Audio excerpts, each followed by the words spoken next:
for that. 1 second.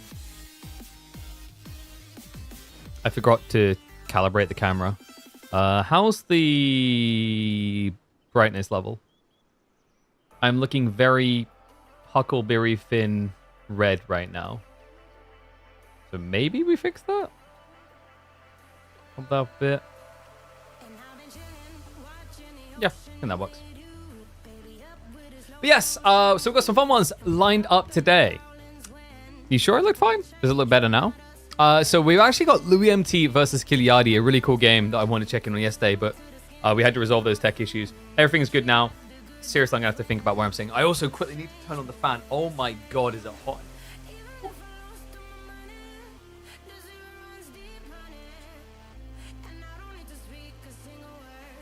I swear, like, early today, felt pretty chill, but nah, like, I'm all of a sudden just feeling the heat a little.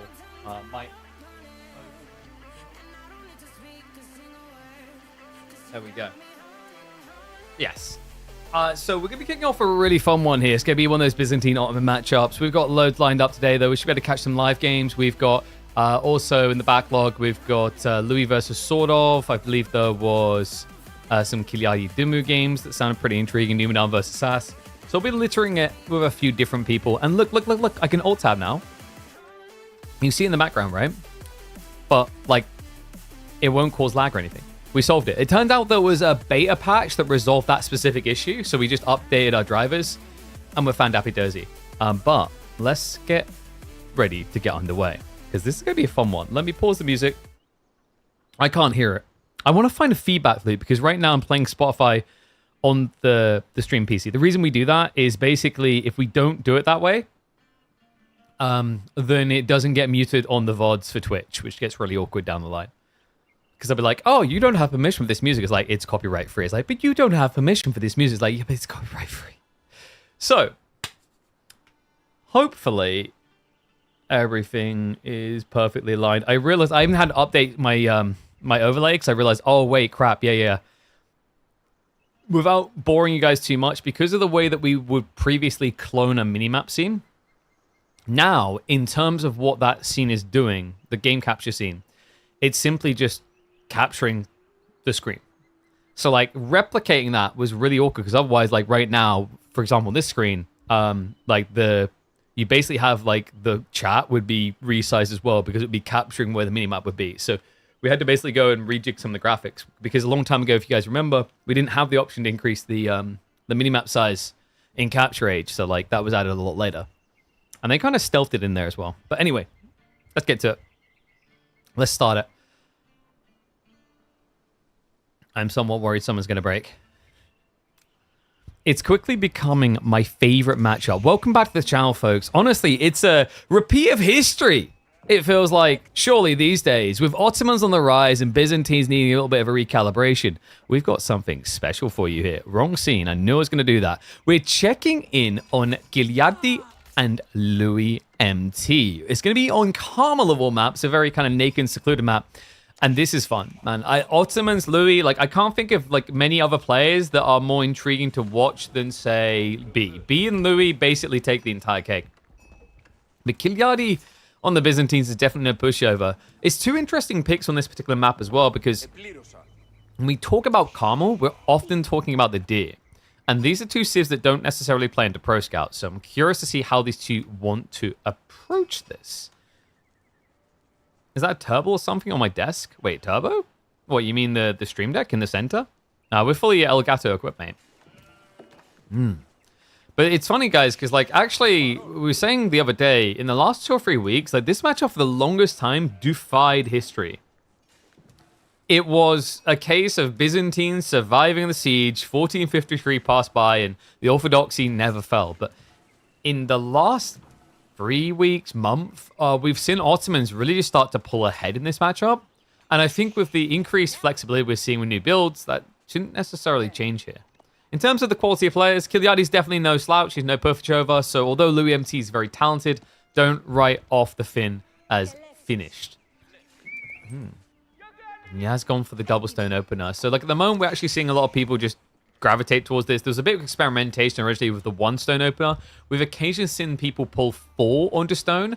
That has been for a mixture of just rushing the systems quick enough because you're going to get harassed off of it, or usually when we're watching Demu, he likes his 2TC games. And Sultani Trade Network coming through from Louis.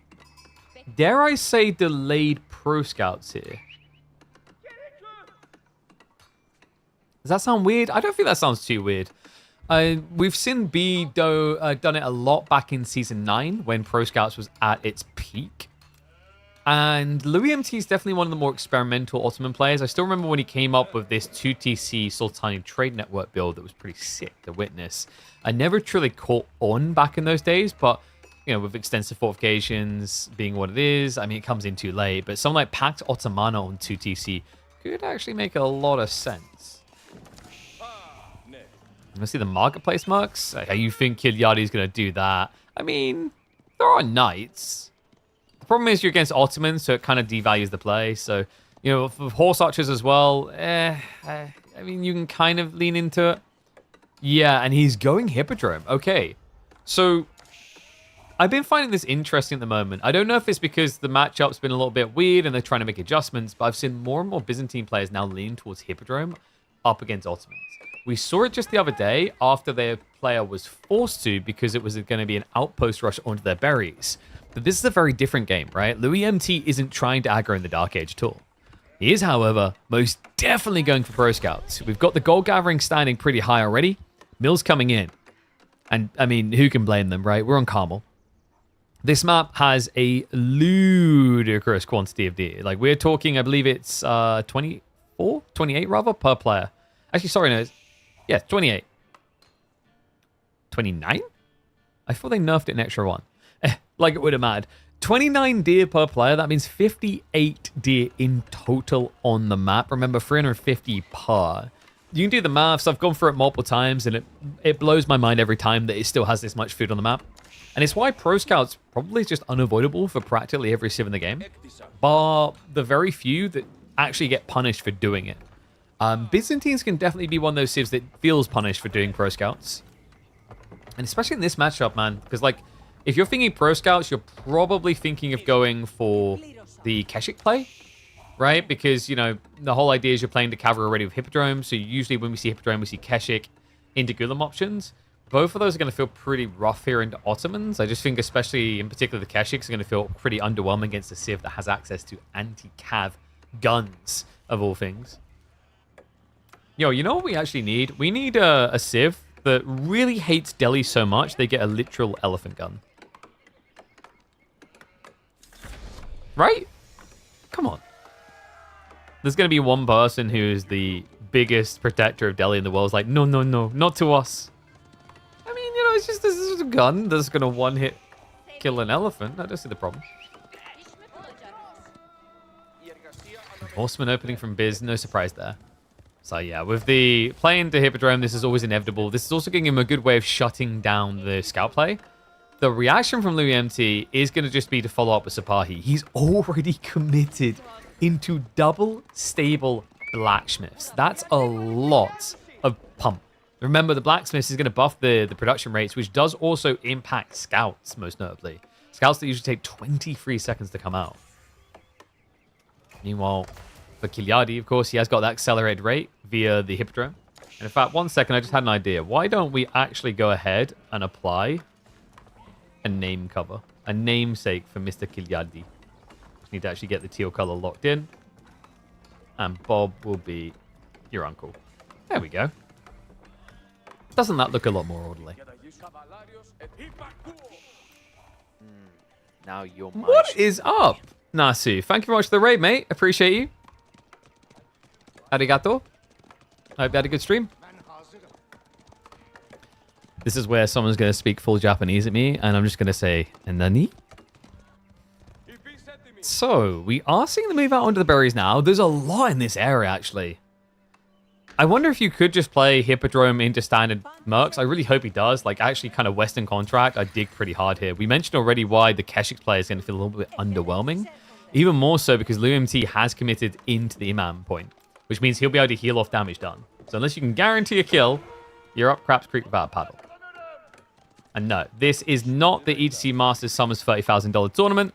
These are tippity-top legends of the ladders. So players that are basically in the upper ranks. This matchup in particular is a top 10 matchup. Louis MT first in the world right now. Kiliotti floating about 10th. Nice reaction. Louis should have enough time to get the Sapahi home. Really important as well because of that healing awaiting him.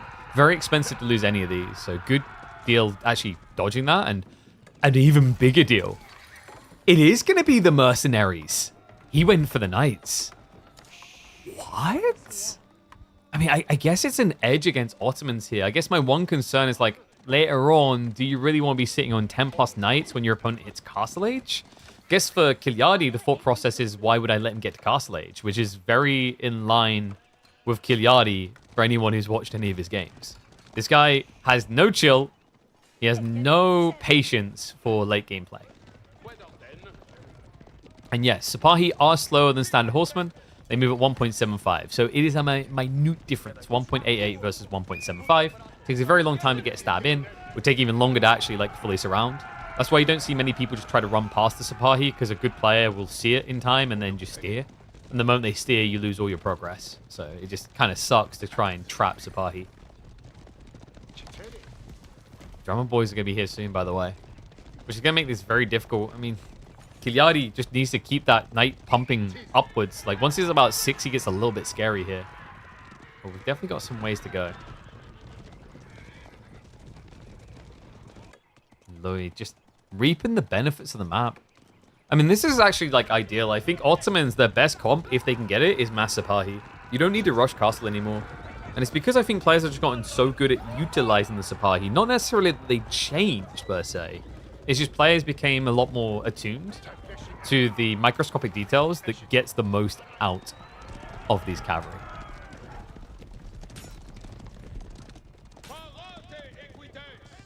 Even a scout is a struggle to kill. Yeah, I mean, Kiai's not doing himself any favors with the way he's chasing, right? Like, he's just A-clicking onto them, so they just all scramble on top of each other, kind of body blocking as he goes. He's looking for the dive. Sapahi going to have to spread out here. The imams could be in trouble. He activates the buff here, so Triumph coming in, but great micro there with the garrison. Louis MT keeps the valuable imams alive. Shivs out to try and defend themselves, but that buffed up damage, these guys hit a little bit too hard, so the villagers are going to have to scramble about. Meanwhile, there's going to be a counter dive, but great reaction by Kiliotti. Second wave was there to answer. In the end, though, this dive, I mean, it feels pretty damn expensive for just one worker kill. Knights, horsemen all going down. Once again, just pristine micro. Louis MT with the magic fingers to get out of Dodge City time and time again. Only one worker lost, and to make matters worse, like, it's just a complete sinker. Kiliotti just threw away all momentum he potentially had ahead of him. He has to now go for a tech up. Meanwhile, Louis MT, you know, outside that one worker lost, there's no threat anymore. They all got healed up, remember, courtesy of the imams. This is the perk. This is the benefit. Those little pluses. Louis, onus now on him. Does he look to just counteroffensive here? Or does he now take the gift horse and tech up? Now, if you choose to tech up, your Sapahi could lose some value. There's still going to be a very crucial unit in these kind of skirmishes in the mid-game. They're very good raiders. They scale well with veterancy. And also can function as kind of like a pseudo frontline in these melee clashes if it goes full men-at-arms. But ideally, you want to get some value out of it now. You will start marching out. Topped all his boys off. Meta with them. Other side, Kiliotti about to pull the trigger with level 5 Cistern. This should allow him to bloat knights. Remember, he didn't choose a contract, which means once that Golden Horn Tower completes, there's going to be additional French knights queued up. Bloody impressive start out of Louis. And something that we come to expect, I think actually he was the first player to lock on to just how much you can get out of TC Garrison, Ungarrison when the change came in, if you guys remember. It's a long time ago, but he was on top of the game immediately. I feel like he just had a leg over people. I still remember one of the first games I watched on that patch, him just dodging and weaving with archers in his base against horsemen and somehow surviving. Kid's got a lot of talent. You know, I think sometimes we focus a lot on his strategic approach, his understanding of the late game, and maybe don't give enough... what's the word I'm looking for? Compliments? Enough presence to the micro that makes him so good. The ball. Kiliotti? All right then. I mean, ambitious to think that. I think he knew he was dead. He's like, screw it, let's hit him in return. But like, realistically, that's never gonna work. Not with the Sipahi movement speed. And wow. Okay, so Kiliotti is sticking to the plan, guys. He's going into the cataphracts. So full cavalry against Ottomans. This is ballsy. As is this dive. Which I'm reluctant to say is going to find anything because once again, Louis on point with the dodge. There will be receiving on the other side, though. There was a knight waiting there, so finds himself with 2 additional kills. In the meantime, though, Louis MT is bringing those relics home. In fact, he could go for a double warlord that would have claimed the lives there. Didn't react. The supply count is good enough that right now Kiliotti is running scared. And this is the worrisome thing. Like, you got these small raids, but sure, like, yeah, they're great. But your opponent's now getting relics, plus the fact he's also got his hands on the, additional production now for free out of the Mehmed. Wouldn't be surprised if we start seeing him steer under the stone next. In fact, that's now coming. So military school is just around the corner. Much needed at this stage, because you have to remember that Kiliotti is working on percentile buff. Being up by 28% per villager efficiency. Right now, Louis just up by a mile when it comes to military force. And, we're kind of at the stage where he doesn't necessarily have to defend. He could just choose to attack. Camel Riders is a very smart choice by Kiliotti. He did commit. That does mean that he's going to get a lot more RNG involved in the Golden Horn Tower. Remember, if he didn't choose a contract unlock, it would have either produced Horse Archers or Royal Knights. Now it's going to be Horse Archers, Royal Knights, Javelins, Camels. Yeah, so very hard to kind of plan fully around that. You already see the chaotic effect, right? Camel Riders into the Horse Archers.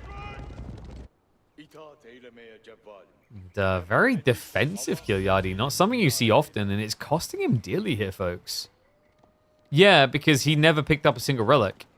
In fact, has Louis been perfectly dropping them on the same spot? This is 4 relics? Could easily end up being 5, actually.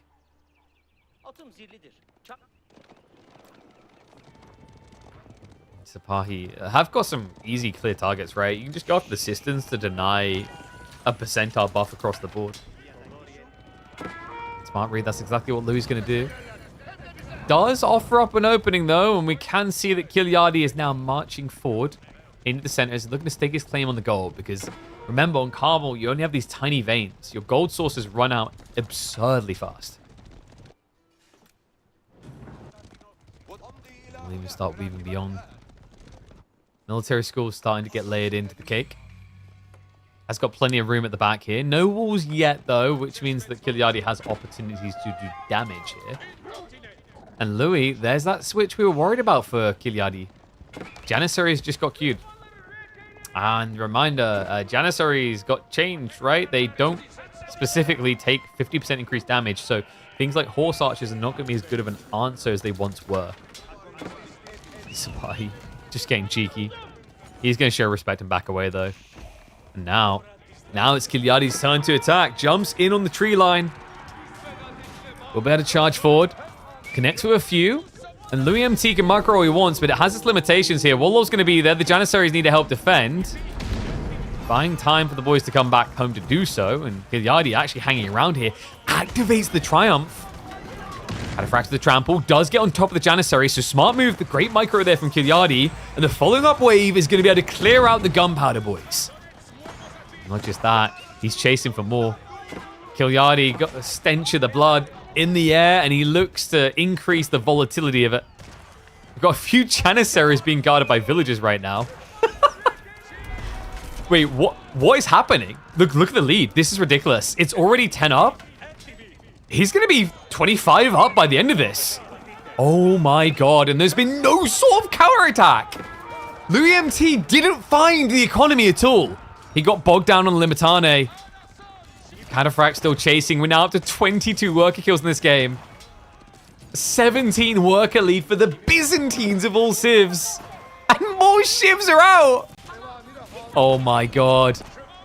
I mean, no trample to get on top of the mangonel, but who cares? You want those villager kills anyway. It's now a 20 economy lead for Kiliotti. Louis MT in absolute shambles, but finally he finds something vulnerable he can attack. It's going to be the double outpost defense. Garrison's going to protect most of them. The Mitane now starting to mop through those Sipahi. And the Camel on knees really is just a spit in the face here, isn't it? It's already an anti-unit, but it's double anti, and you don't have any easy way of dealing with those camels. All right, call an ambulance. I mean, maybe Kiliotti can offer the services. I think the Finnish do get free healthcare, if I'm not mistaken. Lou MT is going to need it. Because this looks absolutely brutal. 34 economy to 52. We've got Sipahi plus Janissary is going to be the stuck 2 comp. And Limitani answers a lot of the concerns here. Now, one concern I do have for Kiliotti is going to be long-term food. He's still got plenty to work with, but the trade-off is, you know, in terms of berry count, there's not much left here now. So you're going to lack mercenary pump. You're going to be more reliant on just, you know, your raw food gains. You know, you'd think that in these type of situations, look at the game and go, okay, you know, that's kind of GG. I mean, Louis MC doesn't have many villages. He's going to be out of food soon. One of those facts is true. The other should not be. Remember, this is a game where he's been running pro scouts for the past, you know, 10 plus minutes. He's been reaping the rewards. He's even at a point where he's been able to start sneaking on the enemy side. So Kiliotti, you know, his focus should be on how do I win? How do I limit my exposure to needing to transition into farms? Is there a timing that I can attack my opponent in now to end the game? Well, if you know Kiliotti, is there any point in the game where he can't end the game with aggro? That's his mentality. That's his mindset. Guy's like a Rottweiler. Nibbling, chewing at the bone.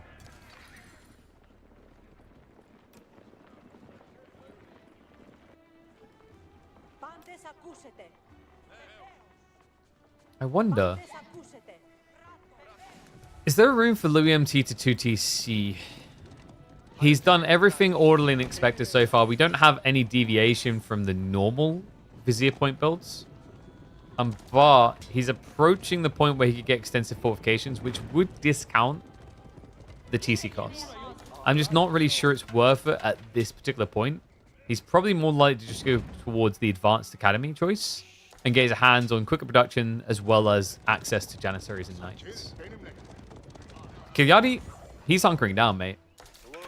Yeah, he's setting up on the 8k gold, so he's willing to take this a long way. Oh, tricky, though. Like, your opponent isn't really going to get gold starved easily. I understand the necessity from Kiliotti's side, but it's not that double downer of, like, yo, not only have I now got gold, but I know you needed this as well.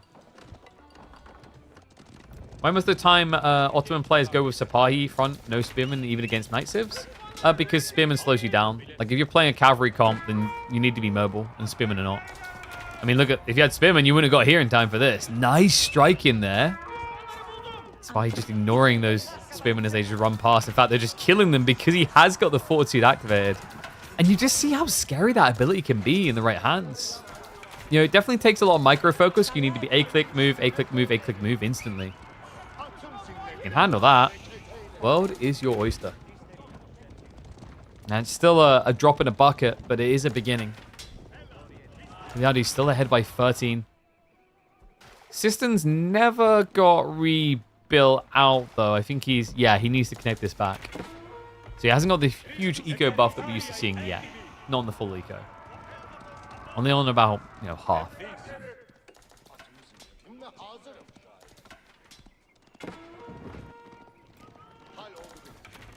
Okay. Is Kiliotti playing this too slowly? Is my thought now. Because you kind of have to react to Sipahi. This is one of the weird things, is that your opponent, you know, you hit him really well when there's a lot of economy to strike at. Now there's less economy. So before, you've done a great job of mirroring his attempted raid, and you blocked him out, but like, let's say he gets in this time. There's so many more kills for the Ottoman cavalry to achieve than the Byzantine cav, if the Byzantine cav really existed. And that's another thing, the slowness of this army makes it very hard to go for a counter dive. He's going to try to rotate around. I guess he's thinking about guarding the extra resources, but reminder is Pro Scouts. There's really not that much of an urgent rush. I mean, the weird thing you have to keep in mind here is that Kiliotti's still not technically defending his deer. He's eating through some of them, sure. On the west side in particular, I mean, this is the type of area where your opponent theoretically could sneak in.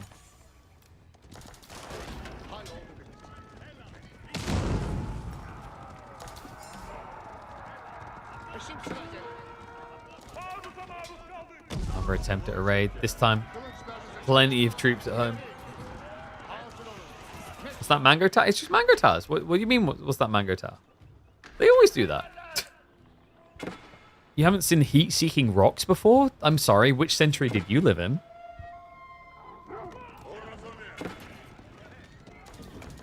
Man, Sapai just so obnoxious. This is the thing, like the extra health, the extra attack range makes it very difficult for you to just catch your opponent off guard and then take a stab with the spears to get some kills. It just goes a long way, allowing Louis to essentially just pull back, then heal up the damage. And you can see he's even investing in more imams to allow for that variable later on. What is happening up here, though? South and north side. So, wait a second. Louis, it's not the whole army. It's a decent chunk of it, though. The Janissaries in particular outside the base. The Limitane, while the farmer's away from the house, might as well sneak in and help yourself to the pie. Limitane charge on in. Mangonel's unguarded. And Sapai have to retreat. Villagers as well, so great dive in there. Forces some idle time, intercepts reinforcements, and gets rid of the siege threat. And now we're looking at a sandwich. Janissaries pull off to try and defend the north side. We'll better scare them away. There's still javelins up there that could deal those Jannies. Limitana can start diving in. It's becoming a little bit scrambled here. The archers not attacking the right target. Kiliotti. A-Click is going to be his worst enemy here. He finally starts to realize the mistake, but I mean, at this point, there's not much left on the offensive. He dives on in on the north. Great read by Louis MT just to peel away with the Sipahi. Fortitude activated, realizes the mistake, pulls away in time, and with a substantial military lead, I'm starting to get worried here for Kiliotti. Like, Louis MT, he should have been dead, folks. Keep in mind, at the point in the game where he lost the level of economy he lost, made up, like, what, a third of his eco? Probably more. Now we're in a situation where, you know, is a 12 villager lead big? Yes. But as a percentage, does it register as hard as it did 5 minutes ago? Absolutely not. Especially when you consider at this stage, Louis MT, with all those extra points, he's got the efficiency on the military schools. 4 of them at the back, plus the member of the Imperial Armory. And then, you know, the counteraction issue here is like, do the Byzantines have this buff? Yes. Is this buff a good thing? No and yes. Because you're seeing all these finite resources tapped through way too quickly. He's quickly living beyond his means. And, you know, we talked about this dangerous point needing to go for an olive grove transition. That has finally arrived.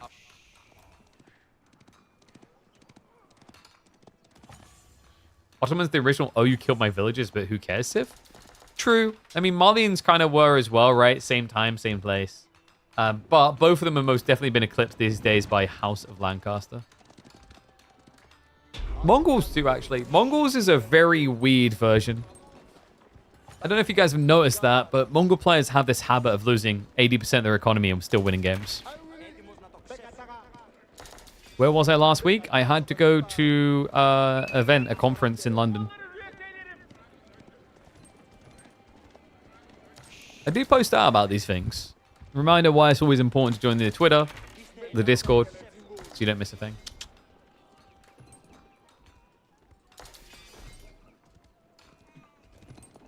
Okay, so Louis M2 is starting to scrape together the recovery. There is still a concern here that Kiliotti holds all the cards when it comes to the gold. Yes, you do have the relics. You've got some Sacred Site gold trickle. But Louis is about to choose Imp, and Imp has a lot of gold expense to it. He lacks access to good gold sources. So we'll see how he wants to try and approach this. Like, it's going to sound weird to say, but in an odd way, like a Seagate Castle could be worth it just to secure that resource. I think instead, we'll just take the standard. Yeah, there you go. Because Istanbul Observatory, the production rates are just too good to resist. You know, this is the thing. I think actually still I'm a believer that Mehmed Imperial Armory and the Seagate Castle probably need to switch places. I just don't see a world in which Istanbul Observatory isn't meta time and time again. Not without substantial nerfs or reworks.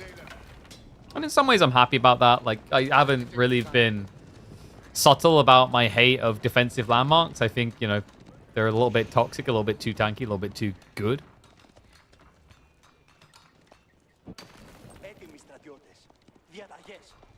Kiliotti, not aware at all of what's happening. No, because if you were, I don't think you'd be spamming with Rangium right now. Rangium, when your opponent's about to get Janissary upgrades, sounds like a big no-no. And Kiliotti all of a sudden springs to life. Like a cat that just got caught sneaking into the pantry. Like, huh? Wait, I wasn't doing what you think I was doing. wait, wasn't expecting to find the army here either. Oh my god, Louis. This might have been too soon. Sipahi are going to try to protect him. Mangoes are going to stay alive for the time being, but the villagers have to pull away, and the Janissaries plus the archers are going to get sacked for it. So Kiliotti may have been late to spring to life here, but he's still able to prove that Old Age hasn't taken the power out of his swing. The issue is, obviously, can you actually do damage now before the elite tech comes in for those Sipahi? Because Kiliotti, you know, 17 spears sounds good against 28 horsemen until you realize they're elite Sipahi of all things. Looks like Kiliotti actually went for 2 TC behind all this. Remember, he doesn't have the Grand Winery, so the inflation value of olive groves is pretty slow compared to what we're used to seeing in most Byzantine games. That's why he dodged it for so long. This just feels weird, man. Like, I mean, do you have the burn damage? Yes, but like, what's the trade out here? You're allowing elite tech Sipahi. Not just that, Great Bombard. Did he just... Yep, he got the point. So purchase the Great Bombard for free. Essentially just trying to now punish Kiliotti for hanging around the base. Yeah, this is a get off my lawn Bombard. Apparently they listened. But I think if you're Kiliotti, you're pretty happy with what you've done here, right? You create the space, you create the environment in which going age up now makes sense. So foreign engineering company's going to be coming in. Meanwhile, Louis MT has lost his free university, which means he's not able to quickly now rush into things like biology tech and whatnot.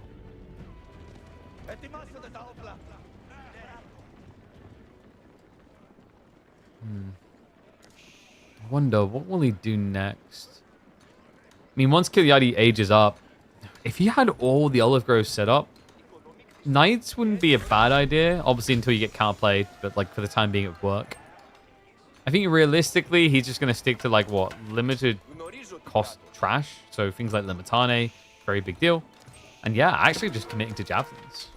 How interesting.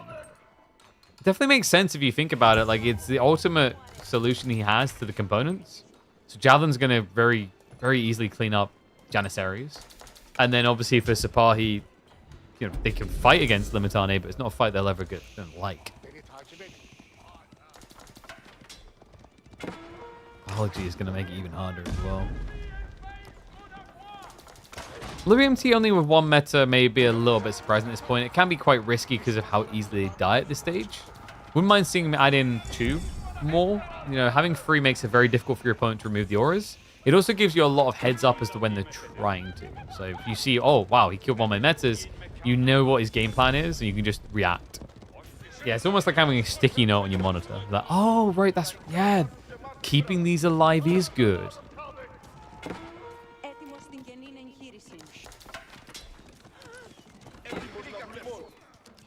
Oh, yeah, I mean, even just 2 here can actually be pretty annoying. I'm a little bit surprised he's pulling away so quickly, but he has at least baited a lot of army to react to this. Kiliotti, has he almost tapped the AK? Oh my god, yeah, down to 2,600 gold already. Now, keep in mind one of the really, really big problems here now. At this stage, for Kiliotti, it's the olives, or the lack of. He's still only got 16 farms, adding in another, I believe, 10 now. He doesn't have that late game economy to really use foreign engineering company as the issue here. That's why he just continue to be a little bit annoying. But realistically, you know, it may look like Louis MT's economy is a bit small. I'm okay with it. His approach makes sense because right now, Sipahi, they're not really being utilized to just kill white, because that's too expensive, right? Like, you don't have the economy for that. What Louis MT can do by choosing Sipahi only is dictate the flow and escape repercussions quite often. That's important, you know. If you go into a fight and you lose 40 units as Louis MT, like that, curtain's closed, right? Because Kiliyotti's eco is just much better.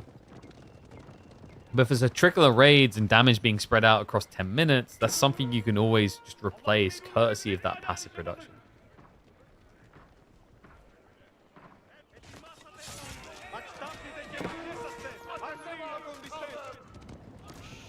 It's like Kiliyotti's trying to get cute here. I like the idea. He was hoping there was going to be a reaction on the north side and then he'd get a freebie on the south. Louis MT quick on the read. Won't be caught out that easily. More big boy techs on the way. I mean, Louis MT, didn't he already get silk bowstrings as well? No. I could have sworn I saw that for someone. Maybe I'm imagining it, but wouldn't be surprised if it's the next thing here. Just means that javelins don't get first rights on the fight, right? They don't get that opening trade. Yeah, that's another weird thing actually about the more recent changes to university techs. Silk bowstrings really, I think, devalued a lot of the potency of javelins in certain situations, at least in the late game. Made it less viable of a unit, I want to say. What is this tournament? This is not a tournament. We're watching pop games. Legends from the Ladder. Two well-known legends here.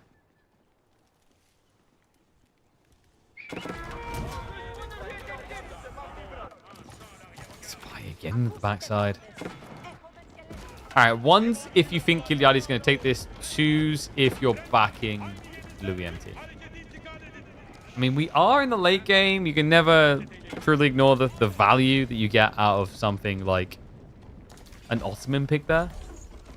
All right, Ottomans are kind of renowned for that glorious comp that can do no wrong. Sipahi, Janissary, great bombards. But you're up against the Byzantines, and I actually think Biz have decent answers in the late game. Normally it comes down to contract choice, and you could argue going javelins over longbows can feel a little bit awkward because you just don't have the Janissary killers. Easily, anyway. But the other thing you do have with foreign engineering companies is access to the Royal Cannons. Royal Cannons are a godsend here. It's able to quite easily just move in and take a snipe shot at the Great Bombards and pull away before it becomes problematic. Well, congrats, Louis. You've secured 850 gold. I mean, let's not forget the worker kills. Unless he forgets them. Louis. He needs to get home. Kiliotti really hates housing. Yeah. I mean, it makes sense, right? He probably looked on the market the other day and was like, they charge how much for a house these days? Oh my god, back when I was a youthful sprig, all you had to do is pay them with 1 pig. Or 2 sheep. And the house would be yours. Yeah, Vizier point taken, like nothing unexpected here. Actually, I guess the Janissary company point, I just noticed that. I thought he took Advanced Academy. That's a really big deal. Yeah, so his passive production is actually nowhere near as good as it should be.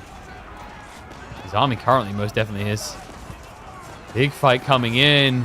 Kiliotti, he mispositioned here. He can't get away from this. So he's stuck to the spot against 50 Sipahi and 50 archers.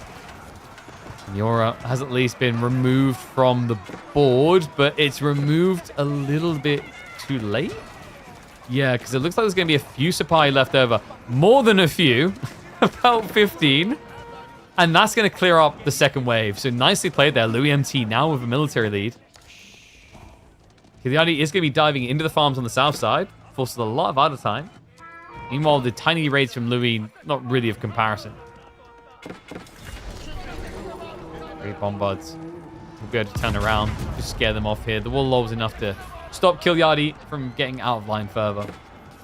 Yeah, kind of feels like Louis is going to need some walls here. Kind of feels like Kiliotti could do with some walls too. Kind of feels like both of them do not want to wall one of the most annoying maps in the game to wall. Yeah, you thought Trump's plans for Mexico was a logistical nightmare? Try and wall Carmel. You'll learn the hard way. This map is ridiculously hard to wall. As soon as I say that, Louis MT gets underway with the arduous task that could span 3 generations. Yeah, he's going to be walling the far north side. Wonder if he's maybe worried about needing gold here. I mean, shouldn't really. I think this is just about securing the wood. You can see he's moved the people onto the tree line now, and if you look at his comp, it just makes sense. Louis MT only needs food and wood to sustain in the late game. Got pretty much everything he needs, right? We did mention earlier about silk bowstrings. That already came through. And the village... Kiliotti? Hello, old man? Alarm bell? Alarm bell? Alarm?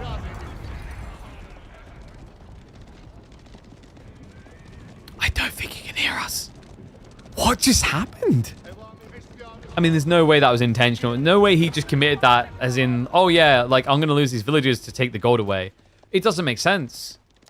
His food income is so abysmal at this point. Losing that many villagers is going to be a kick to the teeth and well, kick to the false teeth, I guess. Back to active villager production, but he's now got a long way to go, and I cannot believe the way this is swung around against him with how Kiliotti opened this game with that absolutely insane dive that yielded 20 plus worker kills. Since then, we've only seen Kiliotti able to add 13 to his count. Meanwhile, on the other side, Louis MT is now up to 85 worker kills in total. All thanks to these constant groups of raiders moving around. Yeah, I mean, very big difference, and kind of aligns with the players and how they like to play, right? Is that Louis MT took a more raid-oriented approach to this, whereas Kiliotti went for an all-in timing.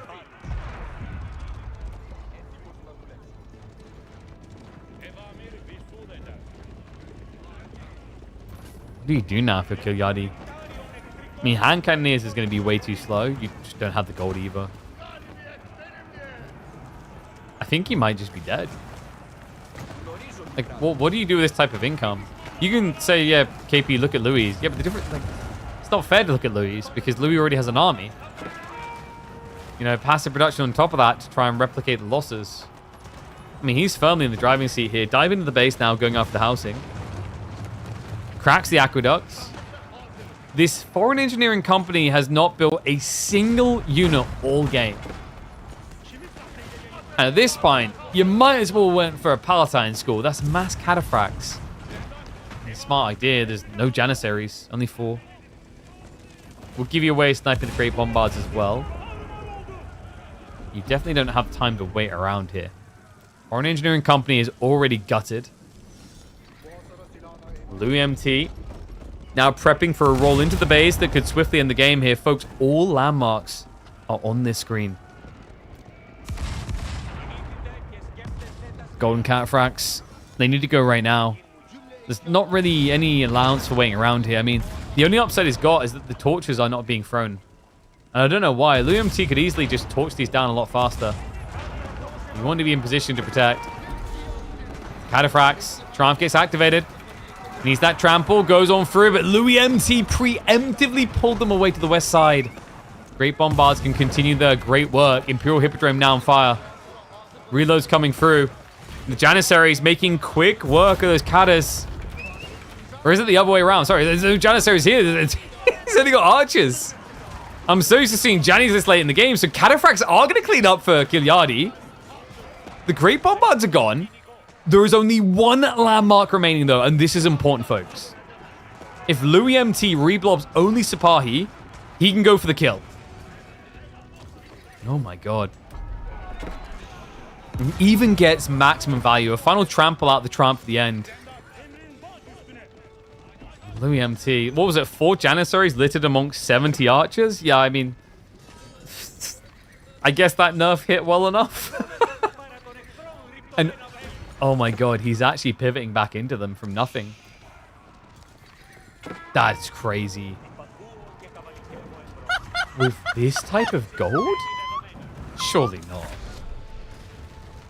I mean, Louis MT is pulling a pipe dream, surely.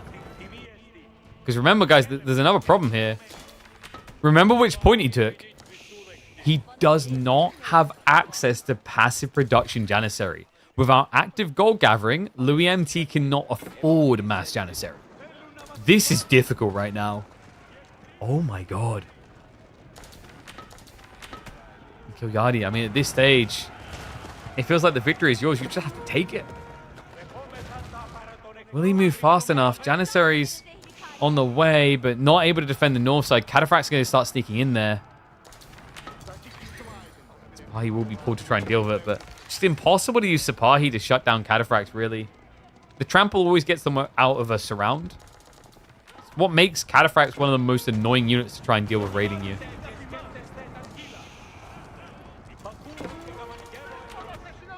Kiliotti shows hesitance.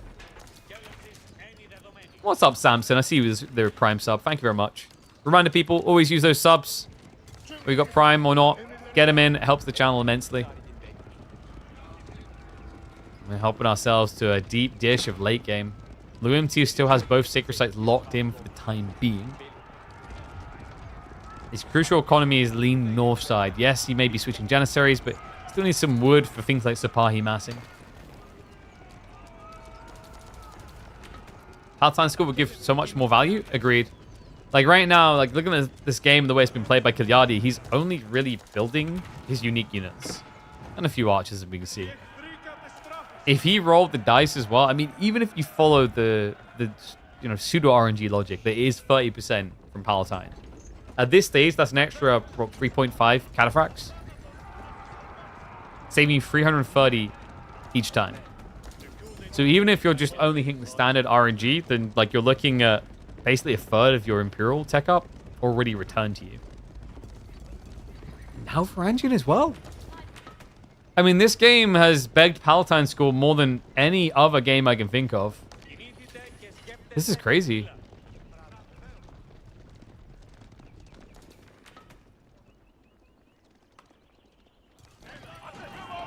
And walls. Just in time. Don't worry, though. We got the Grenadiers. We can burn it down. If only. Sipahi are scouring the land, so he's looking for the target. Right now, though, you need to get into this corner. This is the lifeblood. You want to shut him down, that's where you need to look. It's crazy he's still able to afford Cataphracts. With what resource? We've also just got lots of olive oil. I mean, Kiliotti's trying to be strategic about this. He sees that Norway keeps spending all of the oil money. So, like, now he's like, okay, if we just hold on to ours until Norway runs out, then we can charge whatever we want. What's more likely is that it's that dodgy fish oil and no one actually wants it. Armies are bulked up to max cap and mirrored right now. Spy count at 50. Janissaries at 38. You have to feel the Janissaries are good enough to carry this. It's the variable that I feel like Kiliotti hasn't actually found a resolution for. Limitane can be your resolution, but they need something to kill the Janissaries while they tank. And the sad reality is, Kiliotti, this is looking more and more and more like a game where we really, really wanted was probably longbows. But then again, you wouldn't have the debuff, so it's kind of a case of do you value the camel debuff more than the LBs?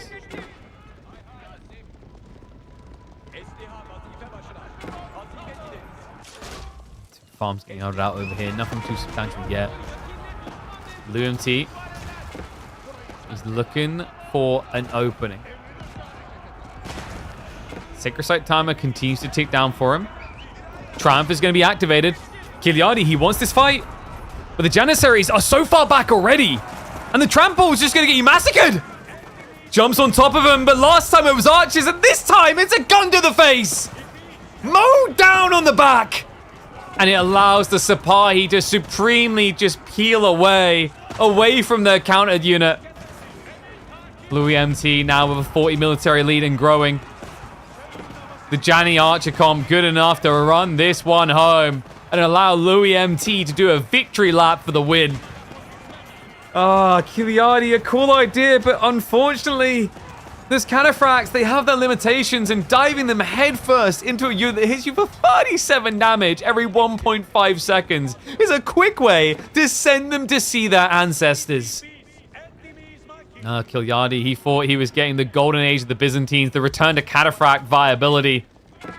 Instead, this truly does look like the siege of 1453. The Byzantines are going to have to hide in Constantinople and pray.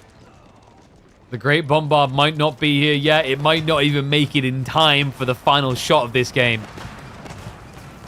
As it still stands to be the case that 2 landmarks are down. Kiliotti is at least repairing the 3rd. But my bigger concern is, where's your army? What are you doing here? He's trying to go into horsemen, but you've just got worse horsemen. You're also now building horsemen into janissaries. And we saw how well the cataphracts done when they had easy access. At this stage, we are just sieging down with archers mainly. A small handful of Sipahi.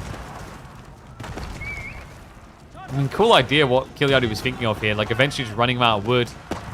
Then claim the game.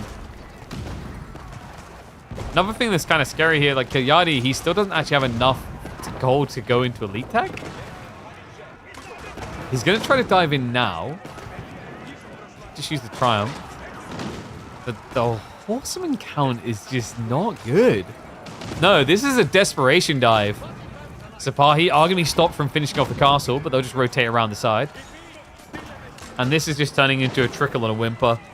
Kiliotti about to let out a cry like a baby because he looks like he is about to get spanked. God, nothing left, right?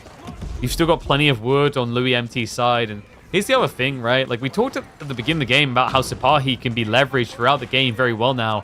It's continued to be the case.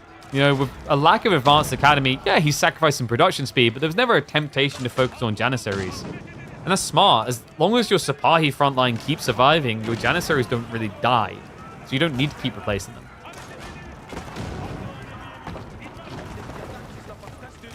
Kiliotti's like, please, just can we maybe wait a little bit longer? My old man memory has kicked in again. I've forgotten about the systems. He hasn't switched over onto Dialecticus. Could have had the upgrade by now. He is proving to be a nuisance with this castle, though. That nuisance is close to the end, actually. Yeah, I mean, there's just no more resistance left. What a crazy game. The comeback's real on this. We have to remember that Kiliotti was in a dominant position early on. Louis MT then comes in to clutch up, return to form. And then turn it around. Slow and steady. I mean, it might have been slow and steady in terms of how long the game was, but it was visceral in its execution. Kiliotti maybe just going to be kicking himself that, you know, for once he didn't double down for the kill. Instead, tried to play the long con. Always a dangerous thing to do against the Ottomans, and always a reminder of how dangerous these heavy on food maps can be, where you don't think you need a transition. Then all of a sudden find yourself spiraling in a rush towards one. Louis MT now, Sacred Sight's ticking down. Kiliotti's reluctant to give over the win, but I mean, where's the production rate, right? He has committed to Nesta Beast, which is pretty smart. But he needs to get a Sacred Sight now. If he really thinks he can just pull this one back, which, I mean, is Byzantines, right? When you completely burn all the resources on the map, it is one of the civs that can still function with mercenaries on olive oil. So, like, I can see the idea here. But the problem right now, guys, is we're under a minute until a Sacred Sight victory, and Kiliotti's still not reacting.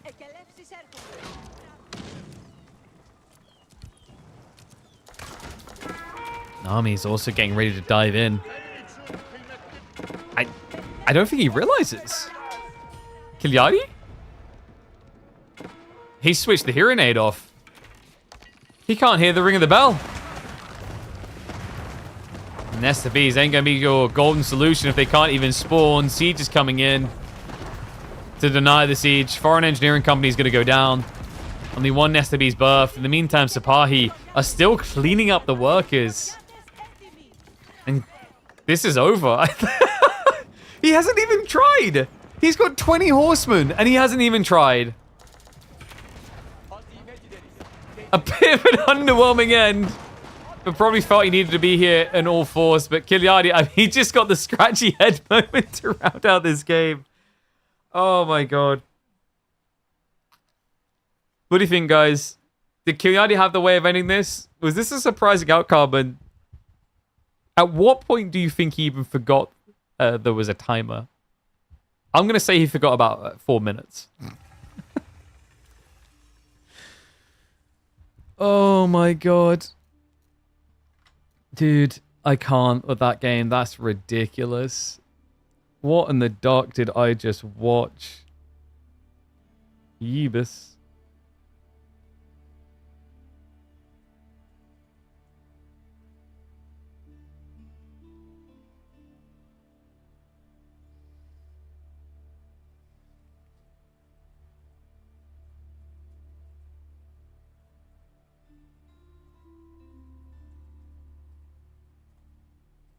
Let me just type a name out for that one. Maybe he just wanted to play it out? What does that even mean? Like, I mean, if you want to play it out, you decap, right? You got to decap that site, buddy. Oh my goodness. All right, so let's have a look and see what else I've got for us. Oh my god, I need to try. So apparently there's a piece of software that lets you pretty much seamlessly move your mouse between your devices by virtual machining in. I'm so tempted to try it because I keep basically grabbing my mouse and looking at my laptop as if I'm going to do something there. Which is quite funny. All right, so apparently there's a very, very interesting... Where was it?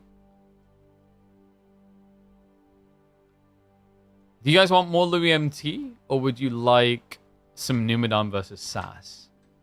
So Numadan Sass was Byzantines versus English, but we also do have Louis MT on the French up against Sortov's HRE.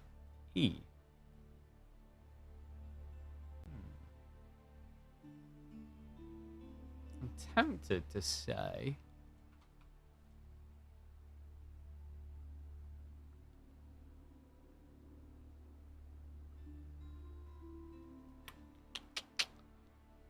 Maybe Numadan versus Sass to mix it up. Use a program called Synergy for that. Ah, yeah. I mean, I might have to check that out. It does sound quite fun, quite useful.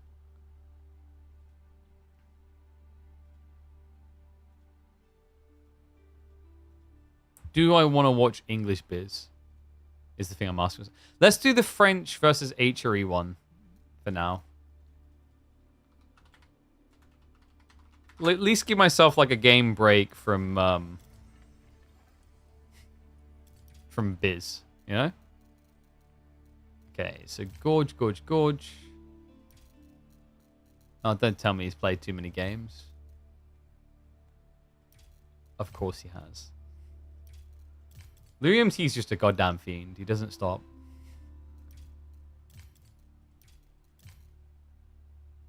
It's Rus Byzantines. Dude, I kind of like just want to break game from Biz, though. You know what I mean?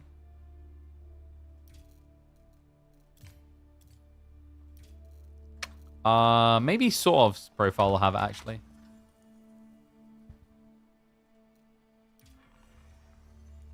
Oh, man. How's the production looking, by the way? It should be like... So I'm really excited, actually, for the quality of the video recording. Because I've literally got it on the slowest encoding speed possible, as in, like, full commitment to making the recordings look pretty. So I'm curious to see how impactful that's going to be. Because there's been some generations where, like, so it has a P grade. You have P5 and P7, right? And P7 is the highest. P5 is pretty high as well. But, like, P5 versus P7 in previous generations on, like, NVENC encoding hasn't really made much of a difference. Ah, oh, dude, I don't think we can have the sort of one. I knew we should have cast it yesterday. All right, one sec. So we're definitely coming back for more Louis MT. But like, I don't want, like I said, I don't want to hop Byzantine into Byzantine again. Get a little bit of variability going, you know?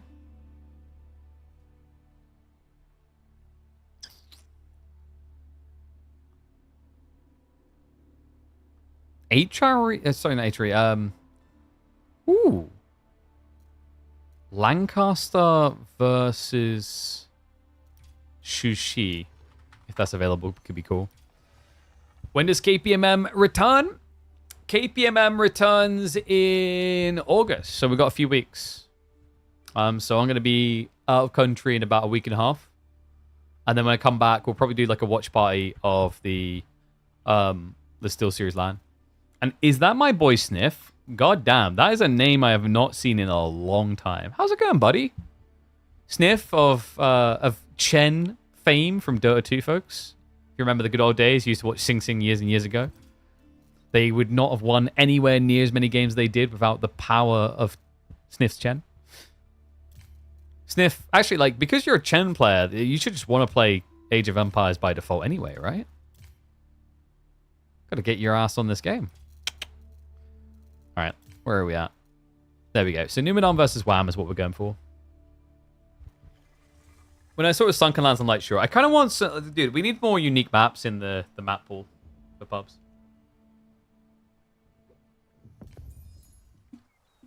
Ah.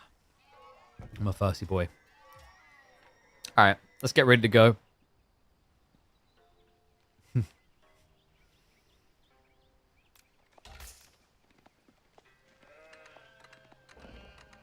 The tricky Swede is toppling some of the best players on the ladder right now.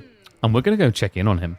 One and all, welcome back to the channel for Numadan versus Wham. We're going to be heading into quite the naked map here, actually. We're going to be on Sunken Lands, which is a little bit like a Carmel Light where you get some more gold.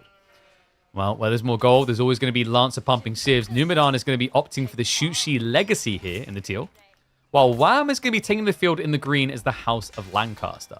Yeah, I noticed the civs and I was like, oh man, I was seeing a lot of things like Japan versus HRE and like I see that all the time right now. I feel like weirdly enough, in the last 2 or 3 weeks, I haven't seen as much Shushi. So I thought it'd be intriguing to see how they do against Demon Civ here, the House of Lancaster. You found your RTS Glory in SC2. Nice. There you go. Well, I mean, that's the one, right? The one that forces you to commit your entire life, and if you don't, you suck, leave. Yeah, I think that's like always been a challenge maybe with SC2. And I think all RTSs have this, by the way, is like, as the years go on, the entry barrier gets so insanely high. And, yeah, apologies. Let me remove the Kiliotti tag there. We haven't got Kiliotti this time.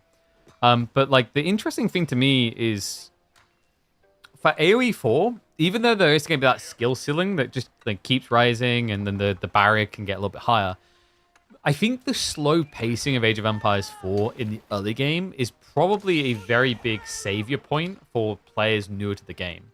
You're still going to get crapped on, right? Like, if you don't know what you're doing, you get rolled. But it gives you time to at least process and understand the game in a way that other faster-paced RTSs probably don't.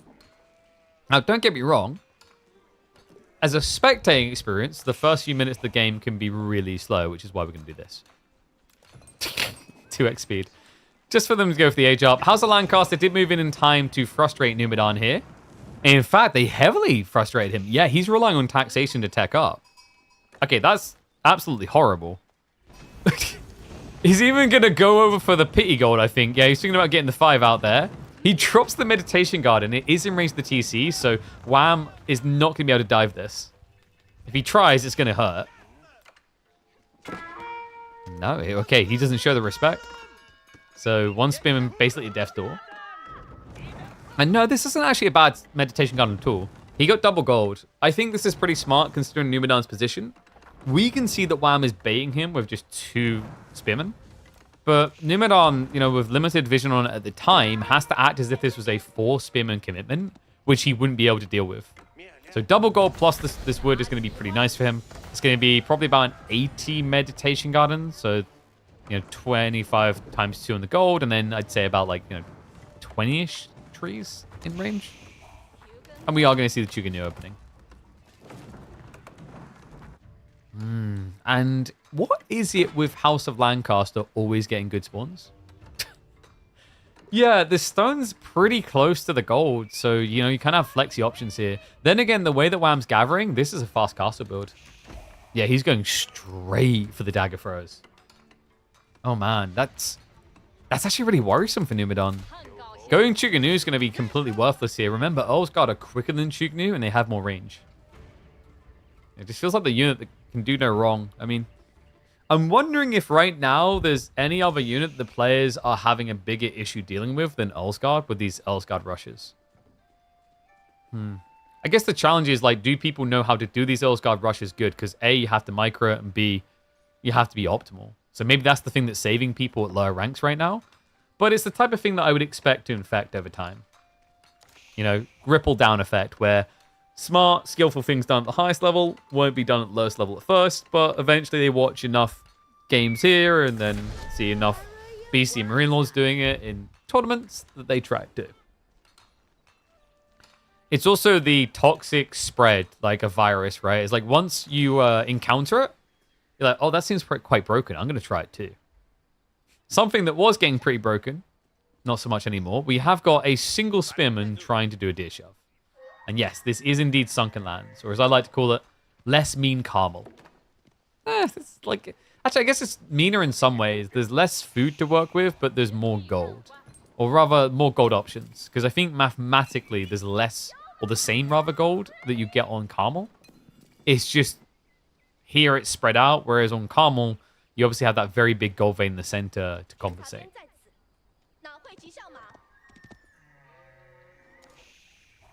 Yeah, like think of Sunken Lands as Carmel minus the car that hits you in the face if you don't go and play Pro Scouts. Yeah, I think like this map is more forgiving to no Pro Scout play. I would like to say no to fast castle play from Lancaster every once in a while though, but here it comes. White Tower on the way. Chiganu is going to deny the deer shove, but did get fairly close to the Lancaster castle. And I mean, keep in mind the way Wham's going to push this out, his Earlsguard are going to run through here. So he's essentially going to have the protection on the deers by default. Is a pair in the middle? I mean, dude, like... I feel like I'm being baited right now. Do you want me to say what that really looks like? It definitely doesn't look like a pair. I mean, if your pairs look like this... Yeah, maybe you're one of those nice people who buys the, what's it called, like, wonky fruits. And Wham's plan now looks very wonky too. Numadan, just in with the yoink.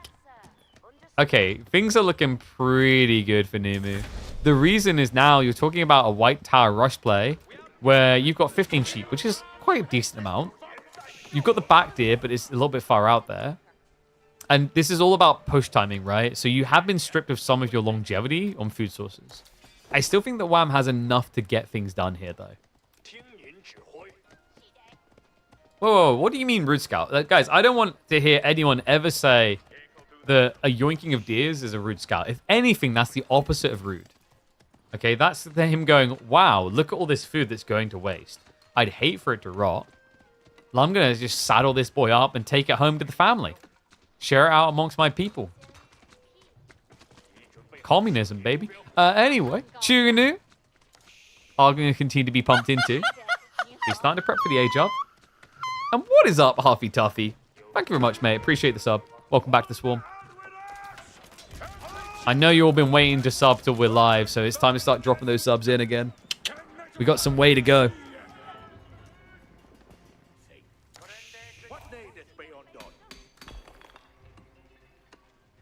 Yeah, I've got the blacksmiths.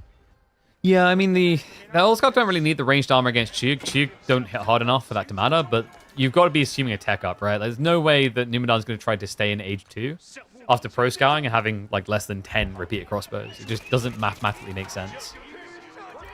Neither does that position. Wham. Was he not looking? And you have pretty good range on vision, right? So you should be able to stay away from the Chug ever touching you. I guess he didn't realize that the cooldown was underway, right? The dagger throw was already used. He's going to start diving in.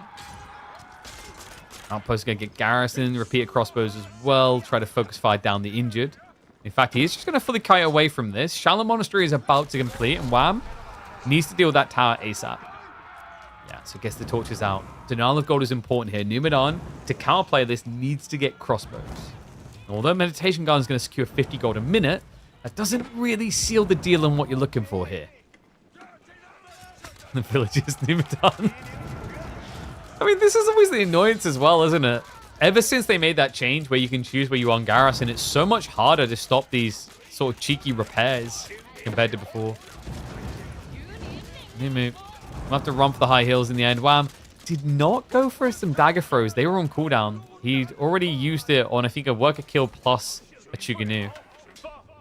Yeah, for all that effort and all that timing, I mean, Wham hasn't really achieved much. He's got 0 manas. He's got 0 relics. He's got 1 worker kill.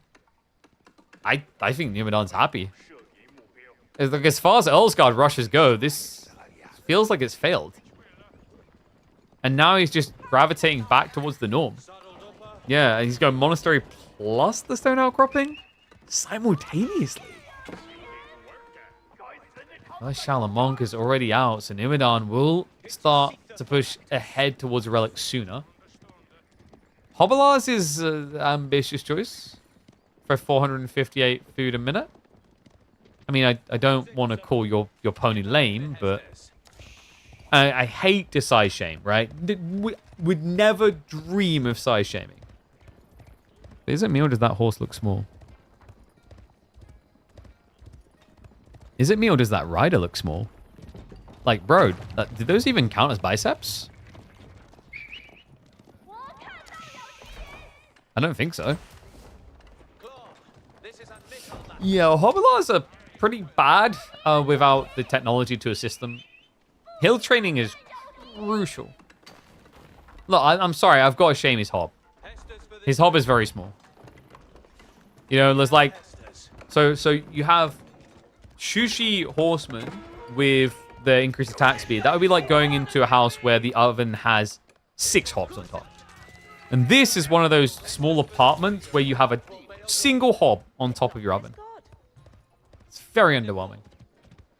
Yeah, Hobolars is also just all about mass, and that's why I highlighted the food earlier. Like, you can't really mass with 600 food income. No, Numadan already getting to the Lancers. Relics as well. Numadan already has 1 home. Moving for the second. He's queued up a second Shalamonk. So, realistically, I think we're looking at, if not a 3-2 split in favor of Numadan, it actually could be a 4-1, depending on positioning. Demu.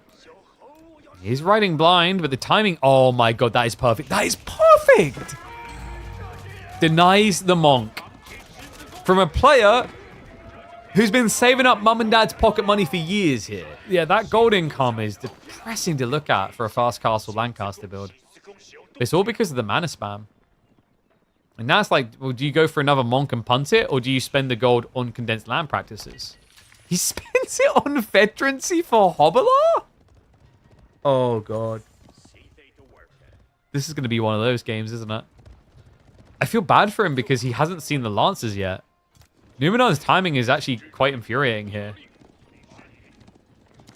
Yeah, and like, what is the state of things by the time you realize? You're going to be like, 12 Hobolars deep against like 7 Knights? I mean, I don't want to be rude about it, but I'm not sure if I like your odds there. He's going full hunker down. So this does kind of put the ball in Numadan's court. Now that we're seeing more and more manas coming in, it's like, okay, you're probably going to want to make a move. You could, in theory, try to outgrade your opponent. It's just very difficult because of the expensive nature of a granary transition. Yeah, like, compare Shushi in China to, say, English, right? Very different kind of style of transition. English is gradual. And same with civs like French, right? They can start adding in TCs around, French farms around the TC, rather. But for Shushi and China, usually your prerequisite is let's at least get 1,000 wood. And obviously you need to get song as well. Whereas, a French player might just add in a farm here or there. Lancaster player would do it as well. Let's go for the landmark snipe. Yeah, 13 Hobolars versus 3 landmarks. Who would win? I mean, they do have a tiny dagger. And you want to mock that, but then you remember that landmark, in most cases, does not have a dagger. They definitely don't have a buckler. These boys definitely don't have a charge lances. Oh god, and the timing as well. Denies the wall going up. Able to chase him away. And I mean, Earlsguard might be fast enough to get away from the crossbows, but they won't be able to outrun the heavy cav. Yes, I mean, this kind of summarizes everything, doesn't it? We've got 7 Hobolars running away from 2 knights. Okay, now it's 4, but let's be totally real. 2 knights was good enough. White Tower's at least going to stop Numadan from being able to dive. Man, does Wham look stuck. He's switching crossbows. I mean, necessary, right? But, like, it shows you that the plan has not worked. You take up first, you're presumably going to be the one who can get away with the heavily armored units. Was never able to scale to that point.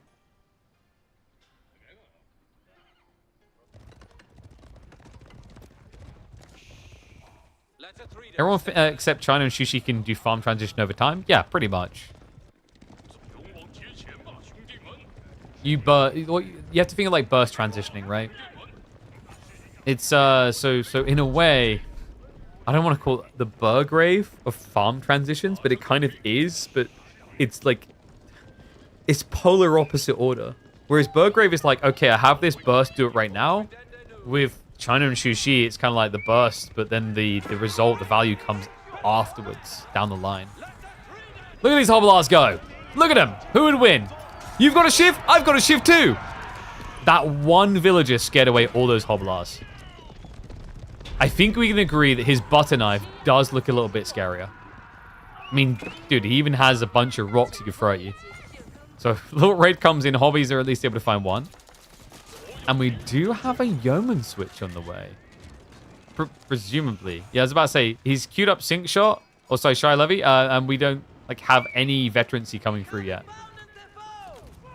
Which is a bit weird, actually, guys, against 16 Lancers. In fact, we don't even have Harden for Spearman. We're missing a lot of things here for the Canadian. Yeah, Wham was kind of stopped on the gold access, and I mean, you kind of see the price of the Hobolars, right? Now, I hate to hob on about them, but he spent 220 gold on these. Then he had the veterancy, which is another 250 at this stage, right? So, you know, he spent almost 1,000 gold. Actually, more because he lost Hobolars. He spent well over 1,000 gold on this when he needed other key techs that he now can't easily afford. That's rotation around the back. A bit dangerous from Numadan. Yeah, I don't like what Numu's doing here. He went in without the Lancer wave. So he's at risk. The army is chasing a slow army, though. Hobolars do peel off. He's trying to cut them from a retreat path here, but instead he's just going to discover how strong Numadan is going to be. That's now all of a sudden from, what, 5 Lancers up to 15 in the fight? That's no longer feasible, so Wham does back off. He protects his woodline, which is what he wants to do. Woodline that was pretty ridiculous, by the way. He got the double stack trees, right? Which we've been seeing quite a lot of. Sunken Lands tends to do this. You always get the back tree line, but we quite often see either a connected one or just a tiny gap to the secondary. Perfect when you're the one who needs to stay in your base, unable to move.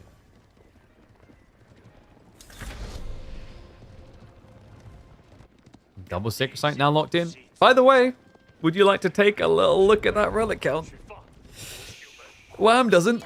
He doesn't want to know a damn thing about it. It's a 5 relic game. Numadan has also gone 2 TC. I would love to see him just go for the second castle landmark.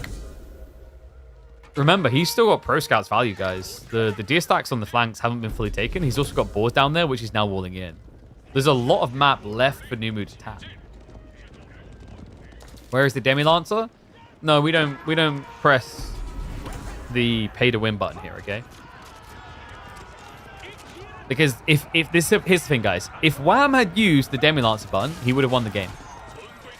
And then you would know the outcome already. Can't laugh at that. Lancers, oh, there's just so many of them. I mean, is there anything they can't cover? Yes. Wham's bodies. There's just too many dead people. You're not going to find enough blankets to hide all them. Lancer's now on the pursuit, able to chase it all the way. Numadan is about as cozy as you could ever get here. Stone gathering continues, so he's getting ready for castle drops towards the center of the map. This is the most obvious location. You secure the stone, double gold, and a sacred site.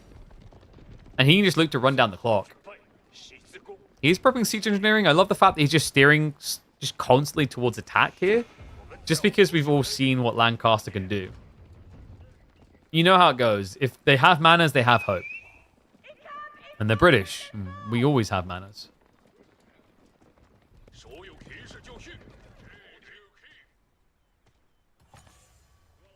Wait, did you say that hobilars look like sofas?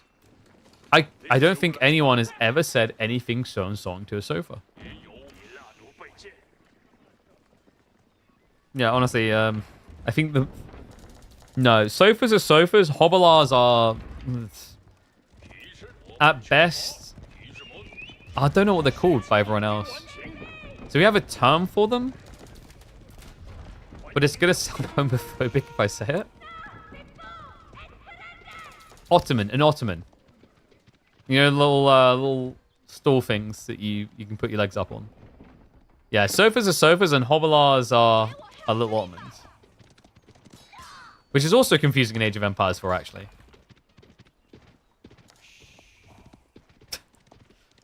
I'm not going to say the term, because I'm pretty sure like it would just get us demonetized on YouTube. I also don't know why, because I think it's a British term. I don't know why... Oh, because I guess it does make sense when you say it like that. A poof. From French, right? Due to the puffiness. It's a poof. That was the word I was going for. I said it in the end anyway. Alright, don't demonetize me. Manners now being sieged. Jiangnan's coming in behind this. And Numadan, look at the wood. He's prepping for that farm transition. And he's already laid himself in. Walls are up. Won't be counter-offended quickly. He's also got the fort keep. This is difficult, man. I mean, what does a boy do from here? Like, how do you break out? I guess for now, he just keeps on scaling. Just look to, like, max out or military, and then you have a siege point, right? Like, because at that stage, upgrading Spear Yos into Imperial Age isn't a bad thing. It's actually advantageous. It would also fix his gold issues, because then it means he'd be able to get access to Scootage, which would give him the gold trickle that he's missing.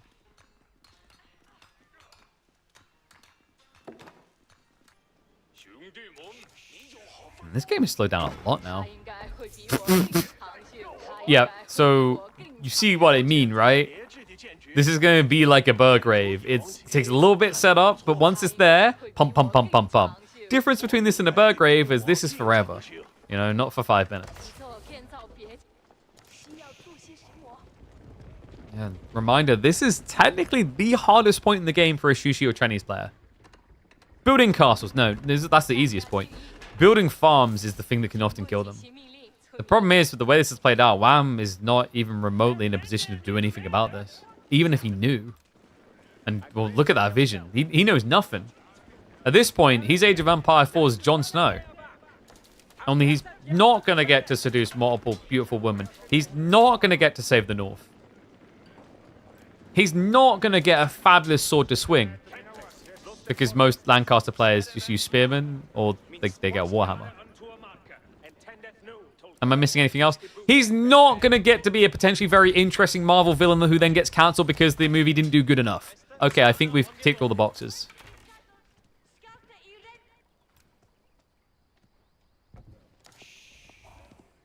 He's not going to feature in the upcoming RTS that's about Game of Thrones. He'll be dead by then. Yeah, because I don't think this game has too long left in it at this rate. No. Look at the macro. Wham's not ready for age up at all. He's still struggling. And the only way this game should go very long is if Numadan just kind of plays with his food. But with that amount of gold, you know, tech up into Imperial Age techs doesn't take very long here.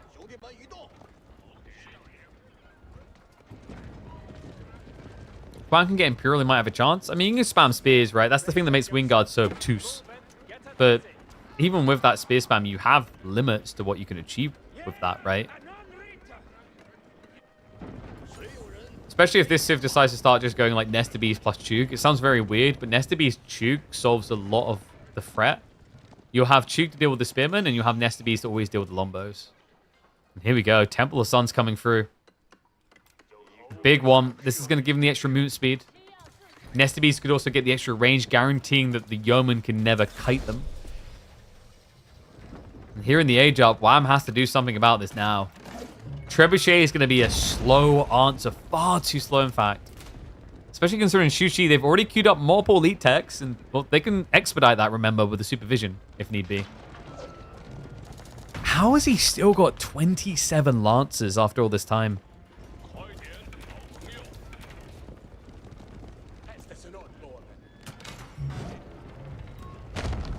So some people might be like, why is Numadan slow rolling this? He's really not. It's just the safer approach, because if he punted into the base and it failed, then Lancaster's passive economy gives them kind of a path back in, where obviously it wouldn't. And remember, earlier in this point, he had to do that farm transition. But like by the time he completes tech and farm transition, you're at 3 minutes on Sacred Site. Like, why bother to come out of the base? Wham's the one who needs to do that. It's triple trebuchet now. And he's going to go for a castle drop. This is a desperation play. Mr. Bees. Well, they will aggro the army. Castle is about to get dropped. Second one on the north side means you can't sneak a decap. You will have to take the main engagement, and it's going to be rough. Level 3 range damage is coming in. And Numadan has got a lot of repeater crossbows. Newcastle to be dropped here. Wham. He wishes he was Shushi right now. The build speed looking underwhelming. And the Lancers are just going to dive on in. Wham. I'm going to have to cancel it. If you wait any longer, you're going to just lose the stone here. Nesta Bees. It's a 5-stack. Shot into the center. It looks good. They complain about sing shot. Watch this. Hold my beer, says the Nesta Bees. With the extra 1 range, there's just no dodging and weaving. No deceiving. Only death awaits the Canadian. And Numadan will be his Reaper. Half the Lancers are dead. But the Nesta Bees threat still remains. Only a handful of melee to potentially deal with them. The villagers get the torches out to dive on in. But they're diving headfirst into Chug, and the reload sends him to the afterlife ahead of their leader, Wham. There's nothing left to do here. Minute and a half on the board. He gave it a punt, a Hail Mary. Had he got a decap, maybe he's able to sliver the goal for a tech up, but I mean, there's no options left here, guys. He can only build Yeoman and Spears into mass Nesta Bees, which is never going to work. Great play by Numadan to remind us just how good the Divine Defense can be. I feel like Divine Defense, the Nesta Bees tech, is usually overlooked, forgotten about so easily. It has its moments. For Nesta Bees in particular. It's definitely well leveraged here. And thank you very much, Fablop. Appreciate the gifted sub. GG comes in. Your wish is my command. I deliver you a Lancaster L. Yeah, truly the House of L's. Who would have funked it? That's crazy. They can actually lose? I didn't know. I didn't realize that was legal. All right, so let's see what we could have coming up next here.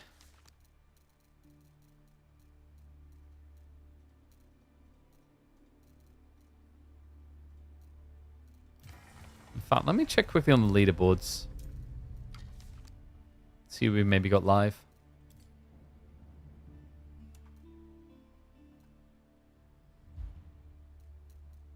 Look away for 1 minute. How'd it happen? The bees, man! The bees!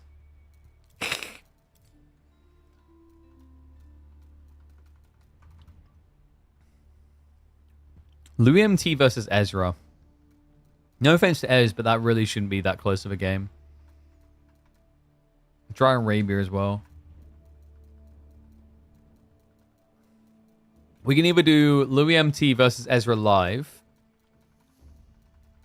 or we do have a Numadan Sass game. We also had... What was the other one we had? It looked quite interesting.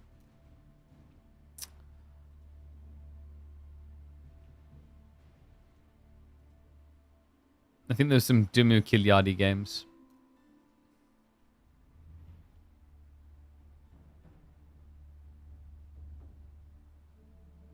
Maybe a Wham versus Voldemar as well. I'm down for a good old Ezra beatdown. Dude. Someone's got to like be on the other side of this where it's like, we believe in him. He can do it. No? No one? Okay. I tried. Alright, 1 second. All right, ones if you want the live Louis versus Ezra game. Twos if you want Numadan versus Sass.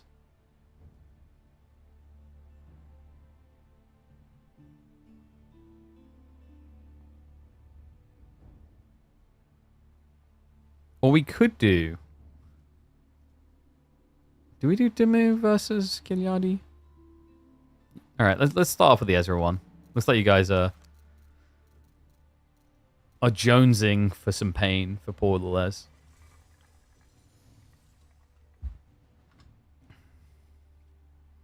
I mean, clearly this isn't my Ezra. Like, my Ezra would beat the crap out of Louis. I'm sorry, it's just true.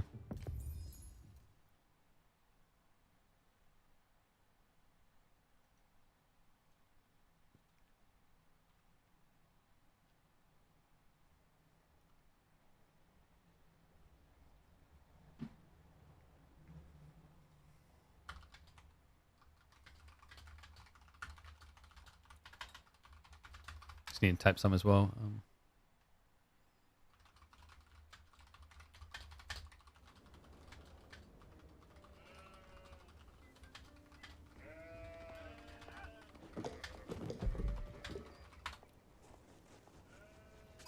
Alright, there we go. Let's get ready to go.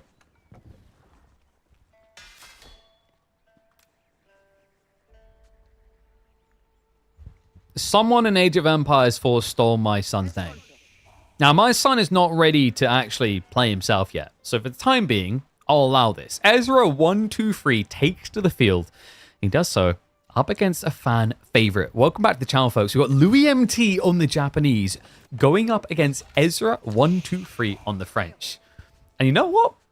The matchup should make this very interesting. French versus Japanese is actually quite biased towards the French pick. Yeah, there was a time where actually Japan was looking really good, but these Dark Age Spearman rushes lost a lot of the violence, right?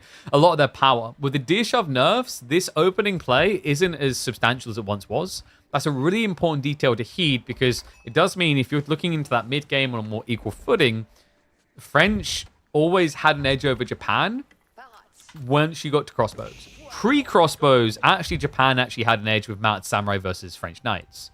But what we were seeing quite often as time developed is French players got really good at just pivoting into ranged units to counter out Japan's best plays. Yeah, and actually like all of their best plays if you think about it. Arbitrary is, I think, the ultimate answer to almost every Japanese comp you can think of. You know, you go Spearman, not going to have a good time because of Gambesons. You go Onobugation, not going to have a good time because of Gambesons.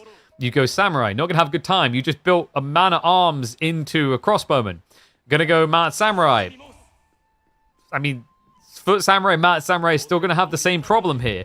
You go for Yumi, great, I'm going to Pavis drop. Now you do no damage. You go Onimusha, I'm going to Pavis drop. You do no damage. You cost more than me. Like, so you start to realize why Arbitrary is the be-all, end-all goal for French players. It just ticks every box. I mean, it does so in most matchups, but I can't think of many where it does so more than in the French-Japanese. So for Louis MT, that does mean there's a lot of pressure on playing aggressively. Spear opening. Already kind of unfortunate the spawn, actually. Ezra got a back spawn in gold, which makes it much more annoying for Louis MT. He does get around in time to stop Ezra from gathering up towards something like Wheelbarrow. Just gets enough gold. Won't even be able to get the first knight. So this does mean tech up into archer opening is going to be forced. Question mark now is, what does Louis do? You know, he's obviously going to tech up himself. Do we see him opening into horseman? Could he maybe do some cheeky pro scouts play himself? He has got 4 on gold.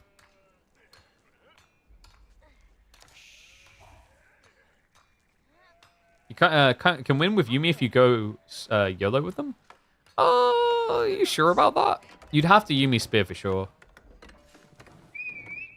I think there's a dive point that makes sense because Yumi are very good raiders. Actually, technically, like as you scale them, they're very good at taking out workers. But it's very difficult to rush that type of composition against all of the potential knight spam, right? Like that's the thing that normally will kill people.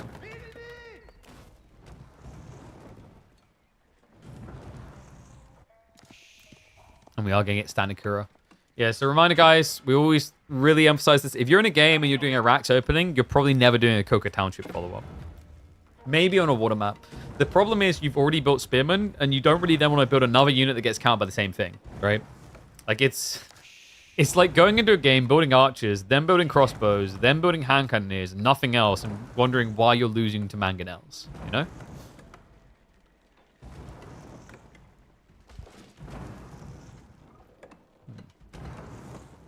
I wonder... Is there a world in which he pro scouts here? I mean, I'm looking at the gold gathering. I do think Louis MT is going pro scouts, which is really smart here, actually. Ezra is heavily delayed. You know, he still can't get out for the gold. He's now going into the archers, but you see how slow this tech up was, right? Compared to what you prefer to have. And I say slow because Louis MT is really not far behind, and he's going to be a mile ahead on the pro scout timing, which is crazy when you consider that French are one of the betters at rushing pro scouts outside the Chinese civs because of how cheap it is.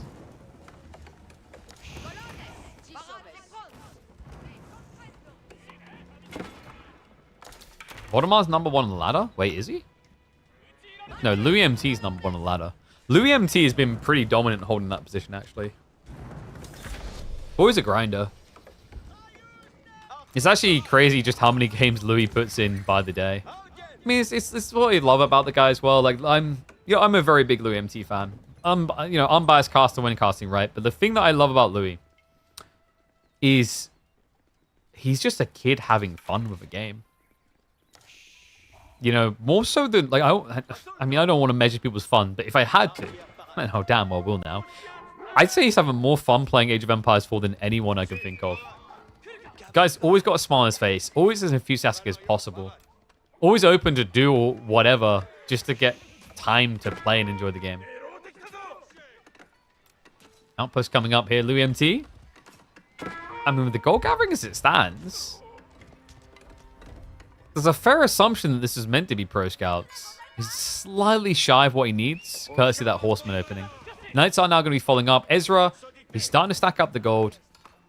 Is there a world in which he instead just plays onto the deer? Probably not, now that your opponent has opened horseman.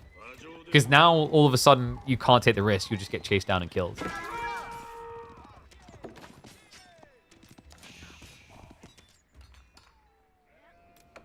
Louis, moment of truth. Doesn't need to fix his wood. Actually, like, judging by the fact he only has 1 on wood, I guess it is a castle rush. How interesting. Does he have much food to work with? Yeah, 13 sheep's pretty good, actually. Plus the farm's coming in over time, so he's not going to starve himself out here. But Ezra potentially gets a good opportunity to just full ham fist send it.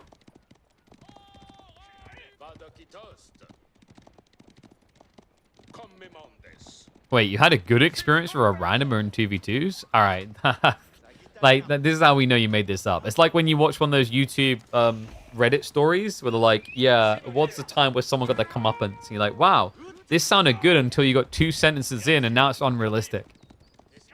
You had me going until you were like, good communication, ideas, and execution. Brother, I will give you 1, not 3. Even if I was being generous, it's like, what was the logic in business? You can either have something fast, good, cheap. Choose 2.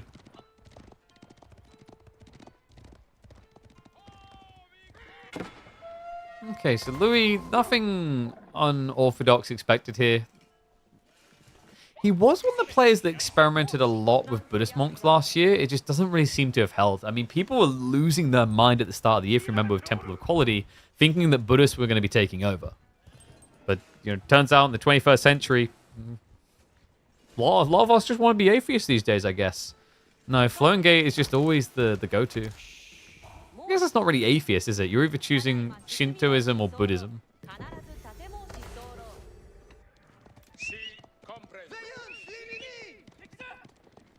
Shintoism it is. Ezra, I'm a little bit worried about right now. Baby boy may have pulled off more than he can chew here. It's going to be like watching my son try to eat a wooden spoon that's the size of his head. He's building a ram.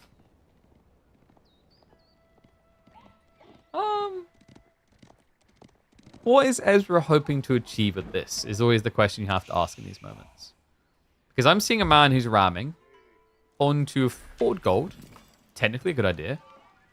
But he's doing so with very little military firepower.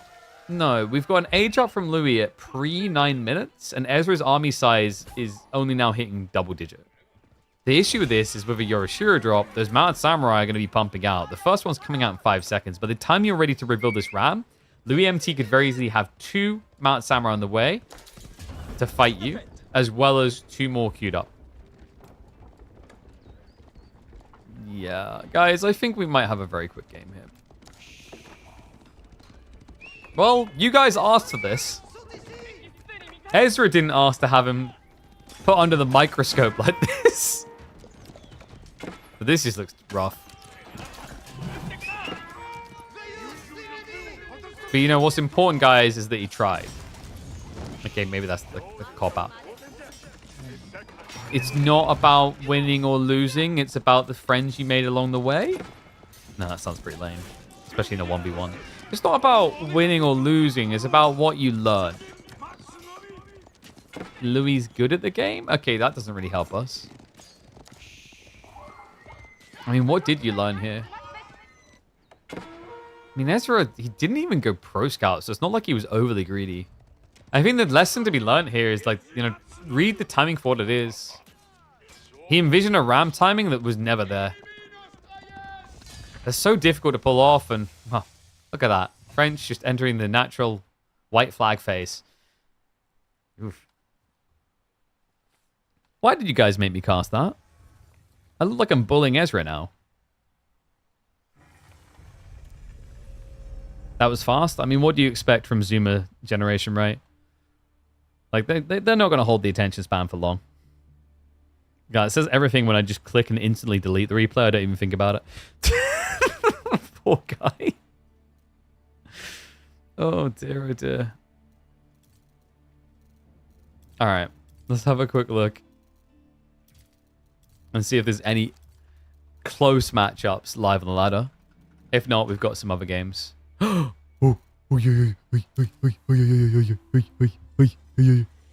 guys see what I got? Now, that is not Kiliotti, by the way. No, that is Mr. Demu.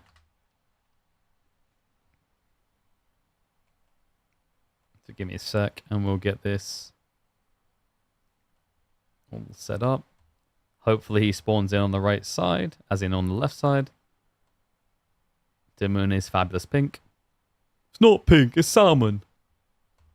I never get over people who are like that. You can tilt them so easily. Not wearing a girl color, it's salmon. Anyone know someone like that?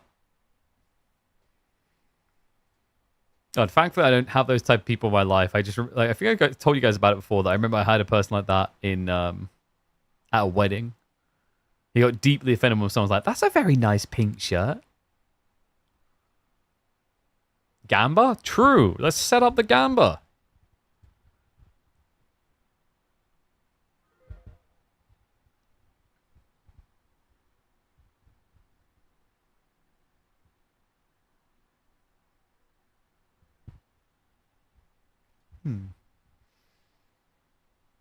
Weighing up how long we're going to go today. I reckon, like, probably in 2 hours-ish or whatever, we'll probably go eat. And then we'll come back. And we've got, like, we've got extra replays ready that we can lean into, which should be pretty good.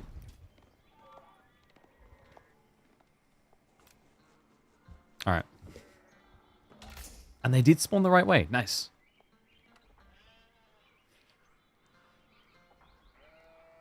I don't know how they dodged each other all day. It's El Clasico time. Live from the ladder, we have got Demu in the pink up against Louis MT. Oh, God, these guys always deliver. And Hill and Dale of all maps, with 2 players that love their macro and late game. I think we might want to buckle ourselves in and make sure we carve out at least an hour of our time for what could be a very long game. Demu will be opening this game up with the Abbasid Dynasty pick. Meanwhile, Louis MT takes to the pitch as the English. Just inspired, wanting to be a bit more like Benny Boy. But Louis, you shouldn't rush that way in life. Eventually, the ball will come for you. You shouldn't seek it actively. He is, however, going to seek aggression. Rax opening. Huh? All right, I am already very intrigued. I was not expecting a Dark Age English Rax Rush on Hill and Dale. More Kiliotti, aka Demu. Yeah, just to emphasize, by the way, guys, this is Demu. He's been using Kiliotti's name for a while. So much so that Kiliotti had to forfeit his own name and become Mu. Which would have been hilarious if he'd been practicing Delhi. I don't know, look at those predictions. Some bias towards Louis MT. English versus Abbasis used to be a really fun matchup. I'm not really sure how it lines up these days because we actually haven't seen this matchup at the highest level in a very long time. When it was last relevant, English had the edge. They were surprisingly a little bit more effective at these two TC builds because of the fluid nature of the Abiv King strategy. Now, you fast forward to Season 11, you're talking about a situation where Abbasid, since those days, had Fertile Crescent nerfed. They had a readjustment towards Trade Wing, and they also have absolutely terrible trade point locations here. So, starting to sense we might be looking at a TC off. Scout is going to see the men at arms coming in just before Demu will be forced to commit to a choice. And did he get enough? Oh no, that feels so bad. He's 2 gold short and he has to pull this many workers. That sucks. That makes sense as well. Like, you're just going to get pushed off so quickly by men at arms with this lower attack speed. Demu does manage to dodge any losses there. But this cannot be Nico wing build, right? I mean, if it is, you're not... Surely you can't access the stone straight away. I mean, he knows he's going to have to slow this down. So likely what we'll see from Demu is an archery range opening. And then a push out into the stone. Because, yeah, unfortunately for him, he did get a 4 gold and 4 stone. And you already have a bunch of workers who are pretty heavily damaged. I remember, like, you know, a third of his economy took hits there. None of them died, but it means you can't, definitely can't walk out and gather over 200 stone without dying. Louis, are we going to be seeing a mirrored play into greed? Or could it be time to whip out a good old-fashioned council hall? I mean, I kind of dig a council hall timing here. Especially with the tree lines on Hill and Dale. And guess what? Louis does too. All right, this is very interesting. So the council idea, the reason why it can work here is if you look at the resource spawn, it's brutal. You just need to rotate Lombos between these 2 points. So one screen is all you need to control to actually block everything that Demu needs. Right? He won't be able to touch stone, he won't be able to touch gold, he won't be able to touch the primary wood. I wonder, has Benny Boy even scouted that? No. So his scout already ran off well before he would have checked the council hall. Could you assume council hall play here? Yeah, it wouldn't be too shocking. Especially on a map that can be easily walled in, the king probably has more limited value. What is kind of crazy is just how little food Louis has to work with, though. Only the 8 sheep, but he's going to be able to use those deer. And I think that's another thing that like players have gotten better at with Hill and Dale these days compared to old school Hill and Dale, is leveraging that deer to just get an all-in timing. Eco-Wing's going to be worthless here. Not necessarily, but he will have to begin with archers to secure. In theory, you can spam enough archers to overwhelm the Lombo timing. Especially if you rush your Golden Age. Yeah, so at this stage, like, he doesn't have the tier, right? He needs 4 more buildings. Has he linked in the lumber camp? I don't think he has. No, so lumber camp's not included. Plus another house. We'll still need to come up with 2 more. And wow, straight into camel archers. So why cam archers here? I guess it gives you the fluidity to just dodge the lombos. And you can try to intercept reinforcements, whereas you couldn't really do that with archers. Right, like, camel archers have the same kind of weaknesses that archers do up against lombos, which is, like, they are going to shoot first. But cam archers can get in and out faster, and are inherently a lot more tanky. Like, if you think about the mass involved, you're spending 230 resources, but health pool-wise, you're getting equivocal to 2 archers and 2 damage. But the mobility is really what you're paying for here. 1.62 movement speed just allows you to just dictate terms. Louis has reset. We'll be on his way back out now. Scout is going to see this early, so should be able to steer off. Now that he knows it's Lombos, I wonder, does Kiliotti consider horsemen? Okay, Demu, does he consider horsemen? God damn it, Demu, look what you've done. Yeah, so there's an interesting idea here, which is now that you've walled yourself in, or in the process of doing so, instead of just rushing Eco-Wing, you technically could go for horsemen cam archers here. Because your opponent just doesn't really have the food to contest. Instead, though, it is going to just be greed. And the problem with that is that means that Louis MT will keep the gate open. Nice read. Didn't get baited off. You can see what Demu was trying to do. He's actually trying to drag attention away. Louis MT refuses to nibble. And this is painful. Like, you know, if this wasn't 2TC, Demu's scaling military now, so he's a little bit of a threat in the defensive fight. He hasn't been scaling it at all. This boy wants one thing and one thing only, and the TC drop is coming in. Love the position, by the way. Secures against the backside rotation, which is also going to give him the deer to work with. So that's going to be 2,500 more food of runway that he has safely in his base. All right, what was the final gamba like? 65% for Louis. I feel as if Demu got done a bit dirty there.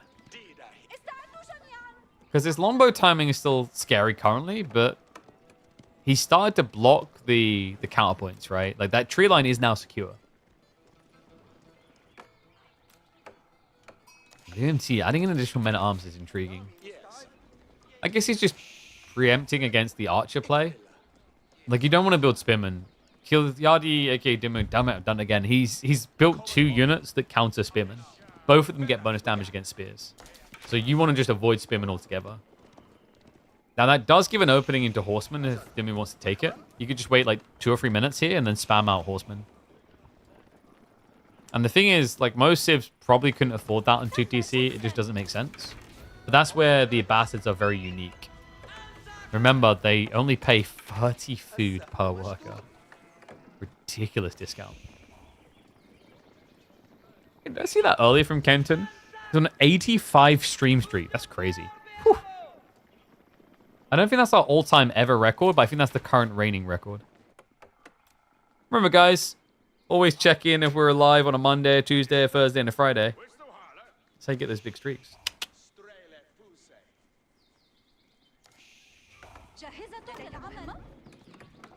All right, get your predictions in. How long do you think this game's going to be? Knowing these two, and I don't think it's even going to be through intent to go deep into the game, I think we're probably looking at like a 40-minute game. Map, play style, matchup. And I think that might be being generous. It's just because I think Louis MT, I mean, he's going to have to crap or get off the pot soon, right?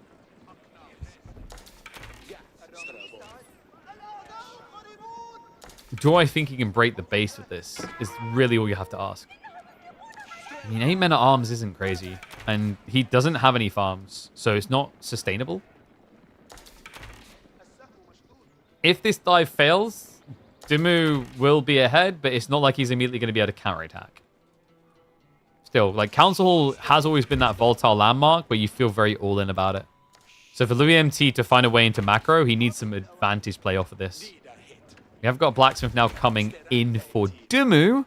Louis' timing was off here, though, folks. I mean, you've got 20 longbows and you didn't have Blacksmith prepped. That's kind of wild. Usually with longbows, it can feel pretty good by the time you have like 10. I think because Louis wasn't finding a fight, he saw less value in rushing it because he felt like he needed more blob. Yeah, I mean, talking of blob, look at the archer count already. Demu's going to take the archer lead.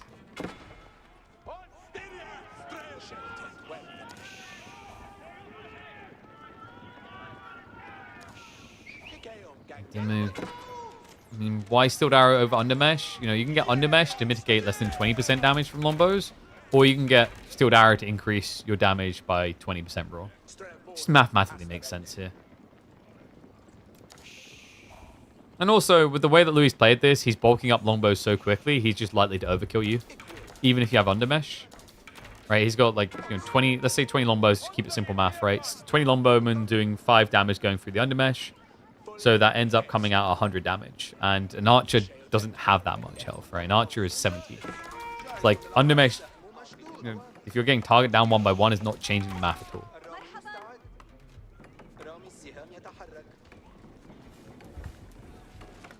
I've got Undermesh now to follow up. But remember, priority order steel arrow just makes sense because also the other thing is your opponent has to dive you, which means you want the TC doing as much damage as is possible. Louis cannot think about diving until he has got that ranged armor. It's now coming through. 45 seconds out. We've got 13 men at arms. Demu's starting to stockpile resources, which I find to be very suspicious here. The reason why it's suspicious is quite risky. From this position, like, your opponent should technically see you aging up. Maybe what Demu is playing on is the fact that, like, actually Louis MT does not have any scout. To the extreme, by the way. Like, look at this. Oh, this is crafty, man. So Louis MT losing that scout early on could actually cost him dearly here. He doesn't assume. He doesn't know. And if you don't know this gold gathering, you're probably playing this slower than you should because you think your opponent can't get blacksmith techs, and then you think he can't get the eco techs. So although he's ahead on economy, he's not getting that percentile inflation. Like, you know, getting, for example, into, let's say, the double broad axe here, 15% increase. Let's say you got 20 workers. That's all of a sudden having an extra 3 workers on the tree line. Inflates really fast. Another tricky thing is if you look at the position of Demu's landmark, without diving, you will not know if he's aging. That's the risk being ran here. Demu is getting ready to pull the trigger.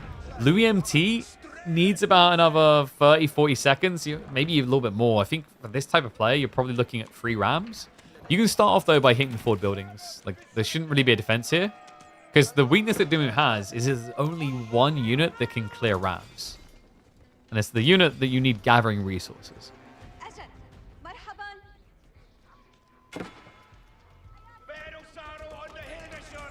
Ram's going to start moving in. Does not go for the houses.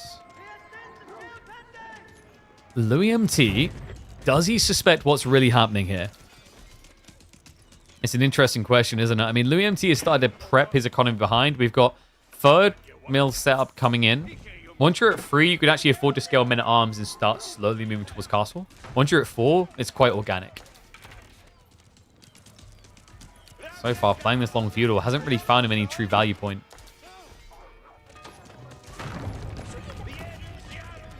Ram slowly just dying. Love that play. He hides the archers inside the TC because, you know, it's a safe way of just getting 15 shots out. You know, the TC arrow fire versus archer arrow fire, there's no difference. It's always going to be 1.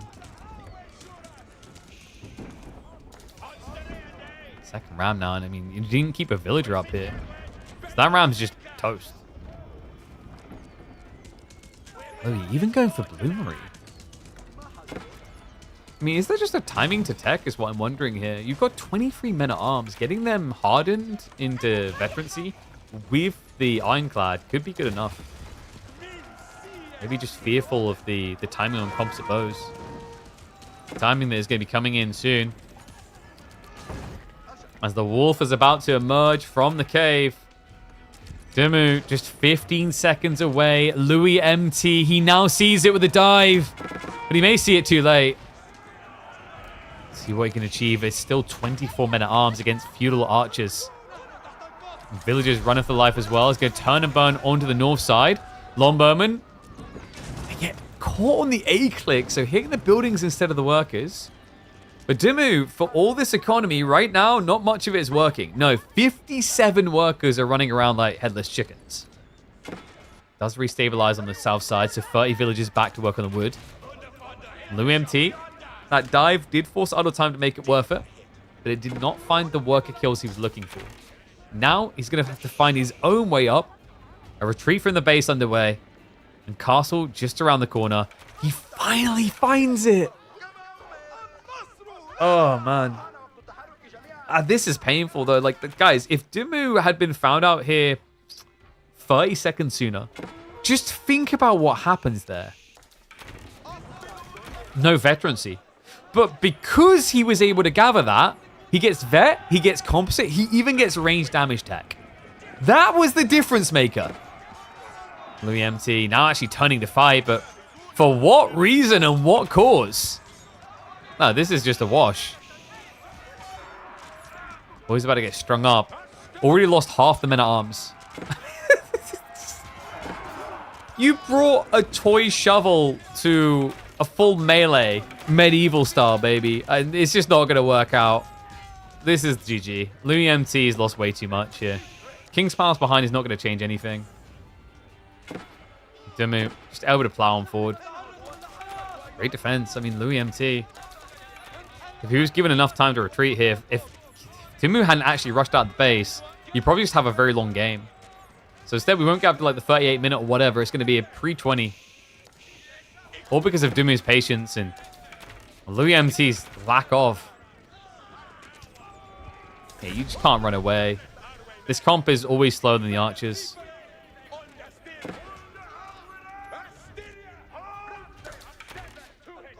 Demu just surgically understanding when he can and can't come. The camel rider is just absorbing all the shots to chase all the way home. And I don't know about you guys, but I'm feeling a bit scammered. Abbasid English picks, Demu and Louis MT. Those picks plus those players, this should have been an hour-long game. Not to mention the map, Hill and Dale, come on. Well, congrats. You just got veterancy on your 6 longbows. Anyway. Oh, we had hope for a clutch-up game, but instead, Demu's surgical execution is going to be a little bit too clean. Louis MT is just going through the motions at this stage. I mean, he's behind by way too much. 82 versus 55 villages. At this stage, Kiliotti could just, Demu rather, just go after the relics. And he'd still be able to stay in the base.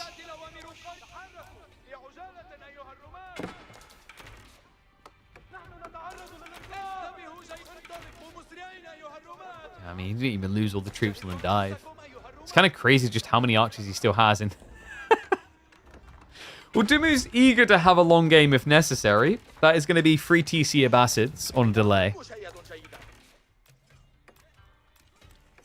The only reason Louis hasn't tapped out yet is that back farmland area didn't just get completely AFK'd.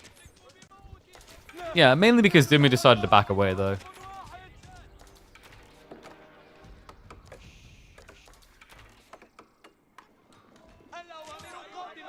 We did talk about this idea that if you get enough men-at-arms, you can hold.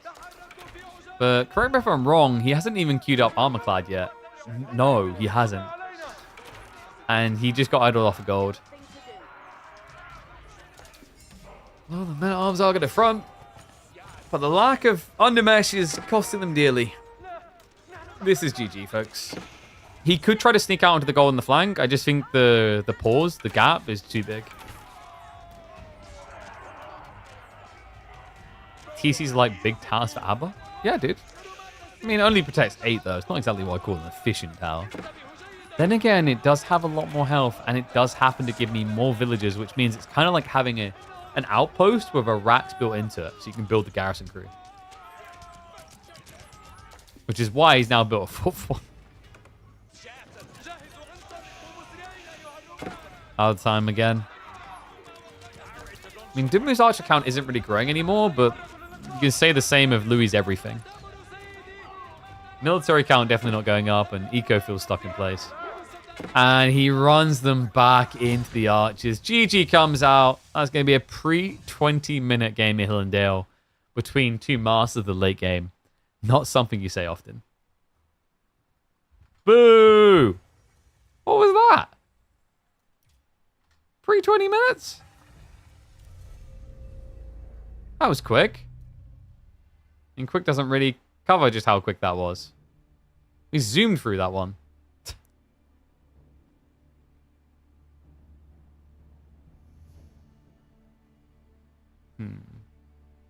So we could go for Demu Byzantines versus Louis MT English, or we switch it up a bit and we check in on Numadan and Sass.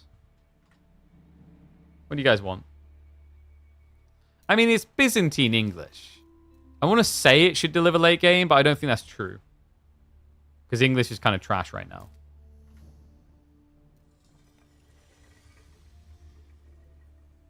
Let's watch English until they win. Bro, they just lost to Abbasids. What do you want from them? By the way, guys, reminder, if you've been enjoying the quality of the recent YouTube videos as well as the stream, it's all made possible by this incredible device right here. This is the laptop from PC Specialists. We've got the specs down below. So that is equipped with the 5090 Mobile Series graphics card. We've got 16-core AMD CPU in there, 64 gig of RAM, Gen 5 SSD, the whole kit and caboodle. We normally actually have it powered with a water cooler, a portable water cooler. I wanted to try it without to see how it's doing. It's actually doing very well. I don't think we've had any frame drops, anything whatsoever. And yeah, also, there's a sale going on right now for Elgato. Everything is also made possible by Elgato linking this all up. So we've got a 2-PC setup here, which is all being powered by this bad boy here. This is the 4K-X. If you're thinking of doing some content creation yourself, if you're a Switch streamer or whatever, like this is the go-to device you want to get your hands on. And we obviously got a Stream Deck. All cameras are also Elgato. Go check out their sale right now. There is a link. There's a panel that you can click on. And if you use code KP, you'll also get a discount at checkout, courtesy of me. So thank you to both of them for making this possible. I do want to ask them about sending out one or two of their other tools to see what else we can sprinkle in here from Elgato.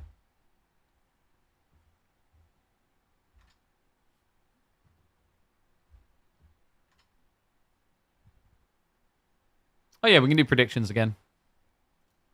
So we'll probably do this game, and then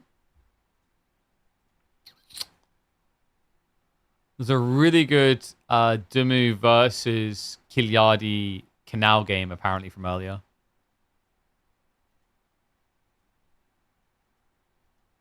And then we'll have Numadan Sass as well. Yeah. Yeah.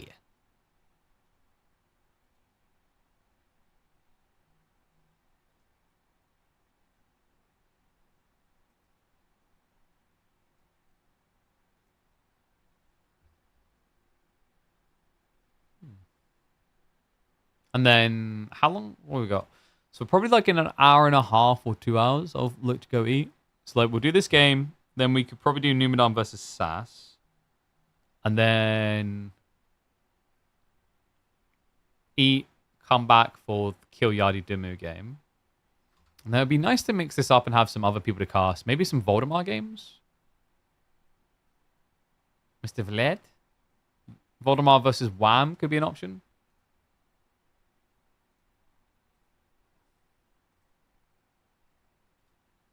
In fact, I'm just looking at what else we have.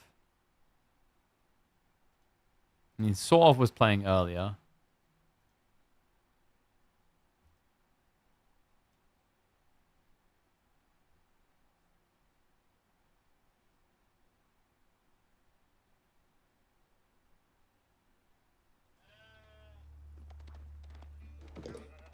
Maybe like Crackety versus Myriad or something. We'll see. I kind of want to do one or two Altai games, actually. All right.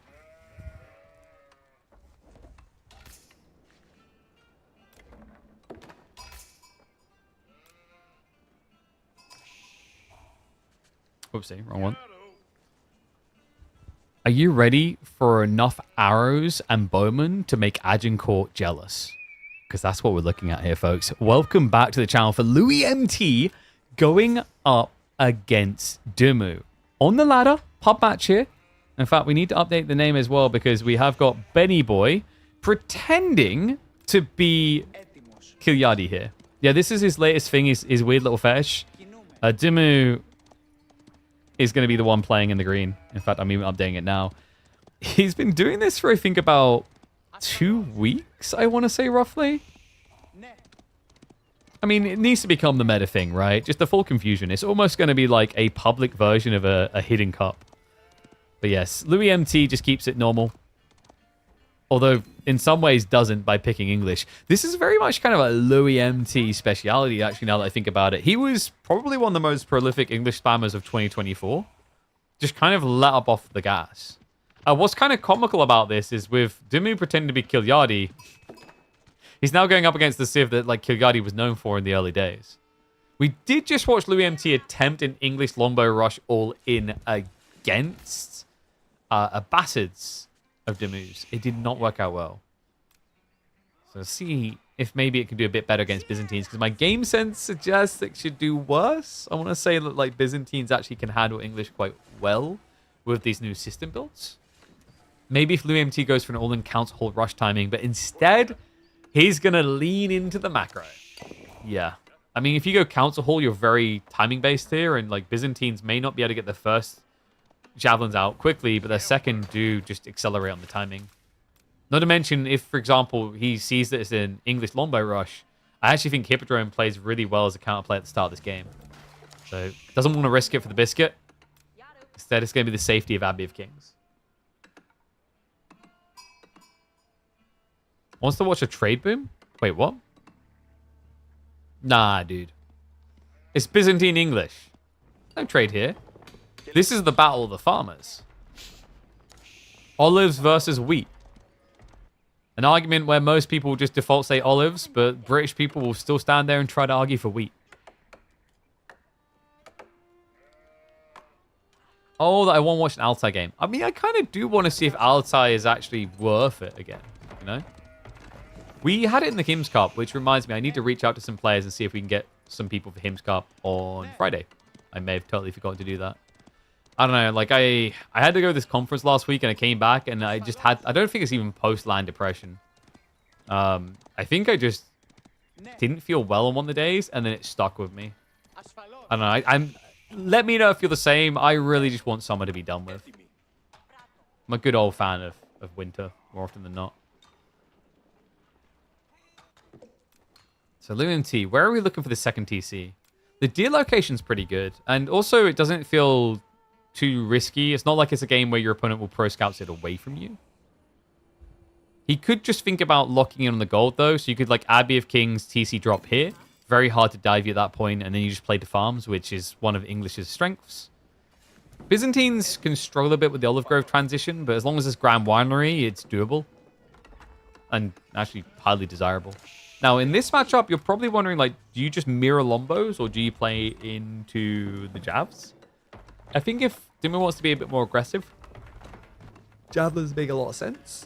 But honestly, like, Lombos can be surprising against English sometimes due to the tempo on 2TC builds. With 2TC, it's very unlikely LuMT is going to be able to spam up Longbows fast. So, like, you know, Demu would have a timing around 9 to 10 minutes.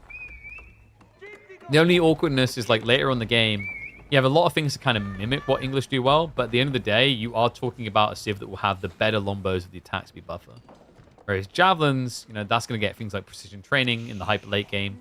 Also, you get a lot of value out of things like the camels with the armor. So for that, I kind of lean into Javs as the ideal choice here. Is there a world in which he maybe goes Keshiks? Keshiks can be quite nice against 2TC play. But I think if you're going Keshiks, it's almost like you're probably just following up archers and going for a Kira Siphon all in. Kira Siphons are, by the way, very effective at taking out 2TC builds. A lot more impactful for just that one ram commitment, right? Like, you pay a little bit more, but it's a lot more convincing on its ability to kill. And looks like Louis does take the safe and compact approach here. So second TC on the gold also secures the secondary tree line. Gives him a lot of flex back and forth between the two, which is important if your opponent does go aggro with those mercenaries we mentioned earlier.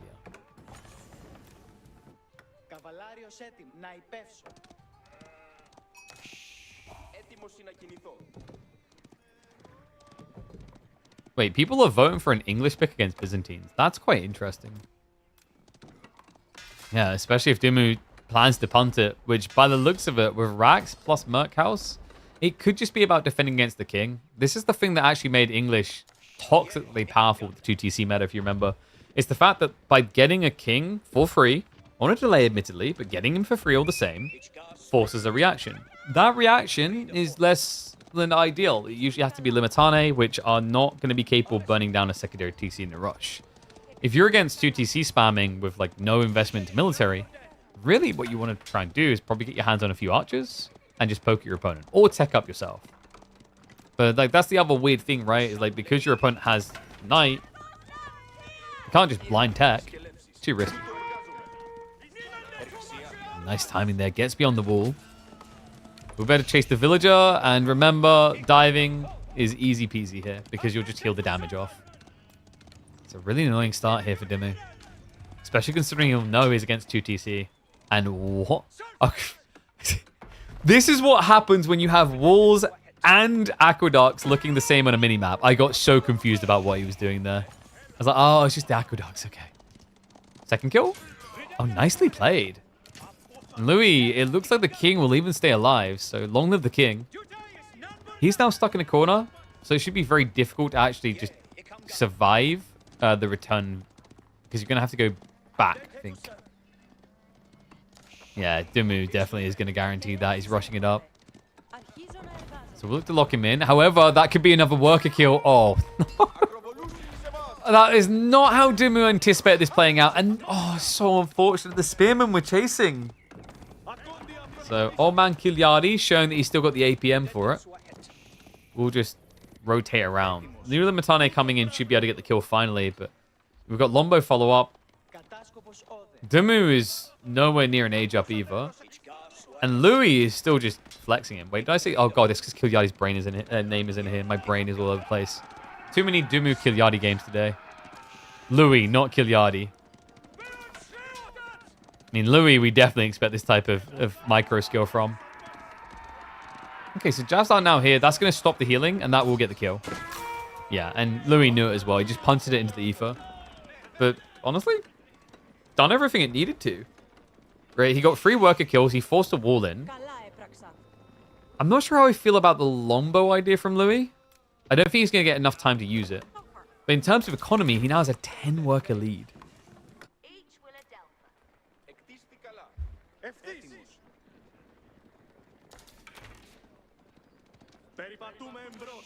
Demu overrated. He mostly plays diamond, plays Lul.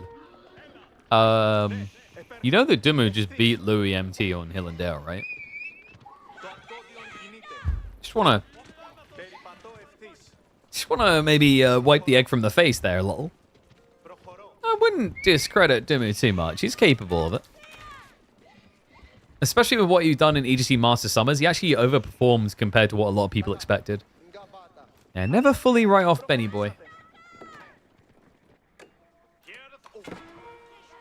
Okay, so Louis bulking a lot of longbows, actually. And it's going to work out nicely, considering Demu has gone on the offensive. I thought he'd just try and age up behind this.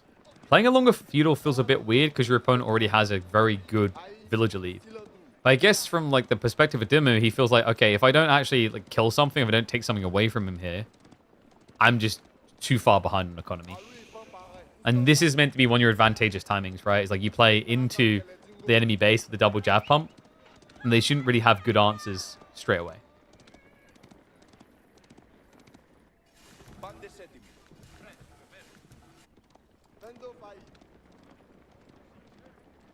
So what was the final predictions, actually? Because we were talking a little bit about it earlier. I noticed some comments in chat. 57% for Louis. So this one's actually a lot tighter than the last one.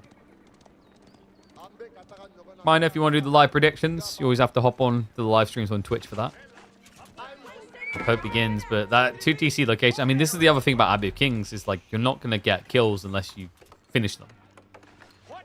Yeah, your opponent can also just always ungarrison and get in range for the Abbey of Kings aura.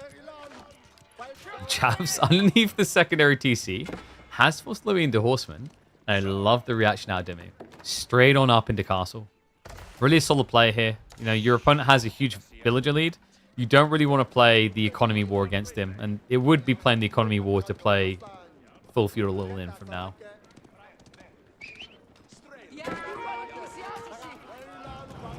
I mean, just still trying to find a poke target. Did get one worker kill there.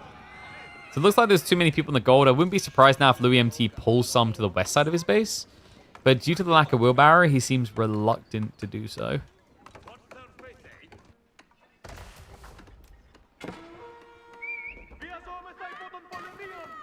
To me, I wonder. Frangian? Frangian can feel weird here against English, actually. So for a start, they have better men-at-arms because they can make them much more tanky. And also, remember, Varangian are better against melee units, worse against range units. And we were talking about a premium longbow, right? So it's actually going to do decent damage piercing through. So I wouldn't be surprised if instead he just sticks to someone like, you know, jabs plus Cadas possibly could work here. Cataphracts would actually feel pretty good. One thing's for sure, Demu definitely wants this relic. So Monk's already being queued up. One of the very big benefits of Grand Winery is the fact you already have access to them the moment you tech up. Tab's already vetted up. I mean, the contract just researches so fast. Louis, this is shaky, man. I'm a bit shocked that he came out of the base like this. This is not the position to be in. No, you never win this fight. That's just an expensive loss. And wait, is he that bad off? He switches on the berries. So Louis punted it out there to try and buy some time. But the Horseman, King goes down. Like, you can't heal through this. Demu all of a sudden does feel like Varangian is the option. Queues him up. Limitane have been sniped, mind you. And the Horsemen are now going to ride in. Demu has got another wave of jabs sitting pretty. They actually haven't come yet. No, so he's only got 9 on the front side. New group is now on the way. Louis MT, farm cluster-wise, yeah, you're only at 1. He's about to fix that, but this wasn't the gradual adjustment. It was a rushed adjustment. So on BC channel, I'll say it here too. Demu sometimes looks so sloppy, and I'm like, how's he a pro? And sometimes he's so clean. Yeah, he's a polarizing player. But, like, if you ask pros, that actually makes him one of the more annoying players to play against. It's the same with, like, poker as well, right? Like, you know, if the guy's playing orderly, like, oh, I can kind of figure this out. So when you just have these players that throw curveballs all the time.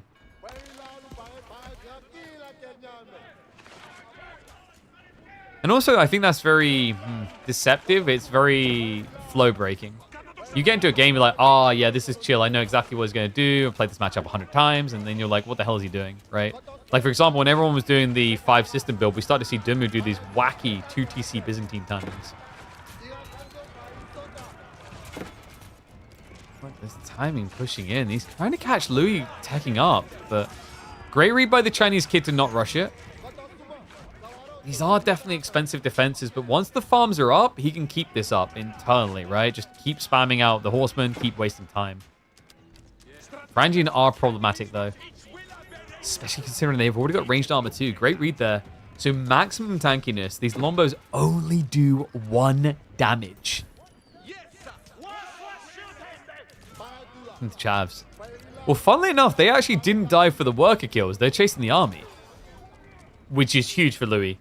Last time he done this, it cost him. He got nothing out of it. This time, it would give him the breathing room he needs to go White Tower. But instead, he recommits into Horseman. And the villagers... Oh, no.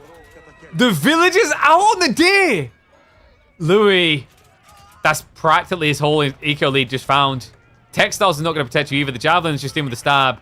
And all of this because a monk came for the relic. But he stayed for the food. Man, Demu just in a dominant position.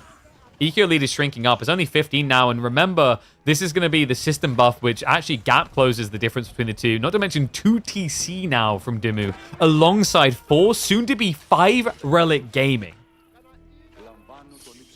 Benny Boy is on form today. Louis MT just doesn't know what to do with this. He's still stuck in Age 2, remember. And always this Javelin count just holding sturdy. You know, if Louis was able to get up to like 10 horsemen, you have a problem here. But instead, it's always a trickle of troopers that just die off. And you can't really heal what's dead. It does take 2 flurries to kill a horseman now for the Javs. So Louis should be able to now stabilize. You'd think.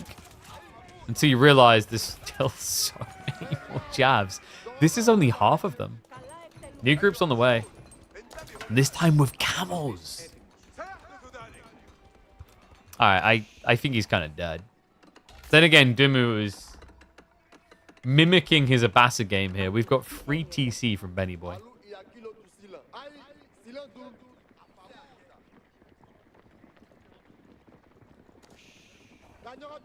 You're having issues watching in Firefox? Well, you know what browser we tell you to use?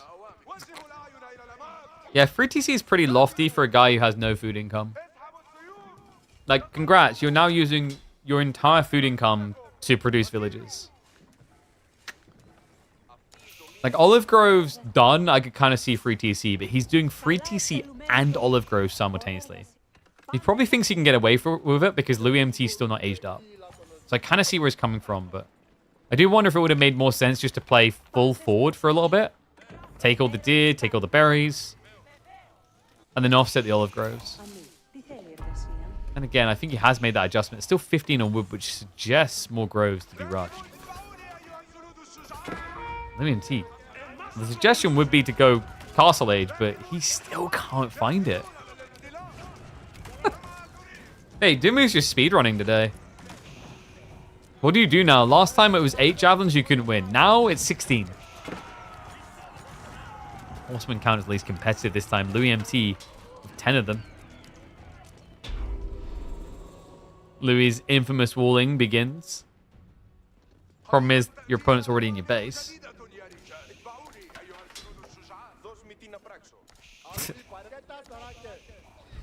Alright, macro game it is. We mentioned it, right? Like with free TC, what really is the rush here? You could just chill. You know, catch a TV show while you play in the background. All the norms.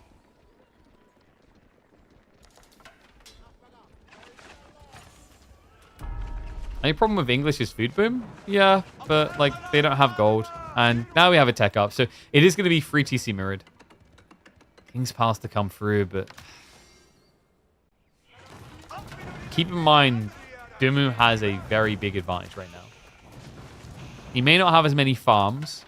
He has a very clear efficiency. He's got plenty of sheep left over. He's playing the mid-map as well. And he's got 5 relics.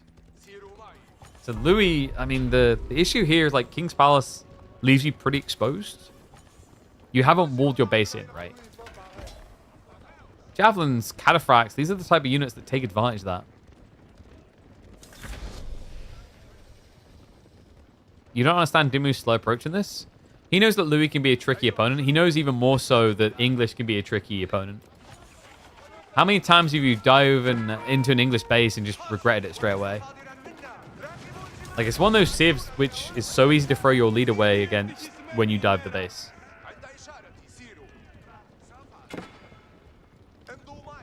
But yeah, if you're having issues viewing Twitch in 1440p, it might be you need to check your hardware acceleration.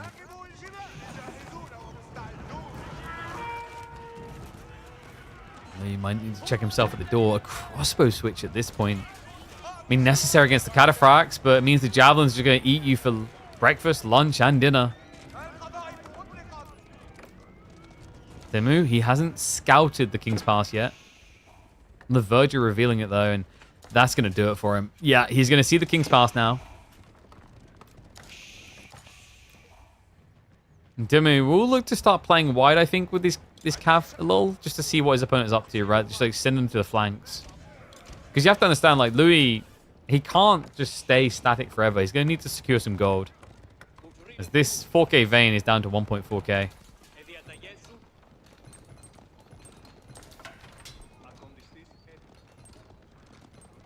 You'd A-move enemy base and win? 2 TC. It's just safer to respect the town centers right now from Demu. Because that attack speed aura plus the arrow fire can actually like do decent damage. Also, it's the horseman in particular. Like, the horseman count is now at a point where it's scary for even 36 jabs.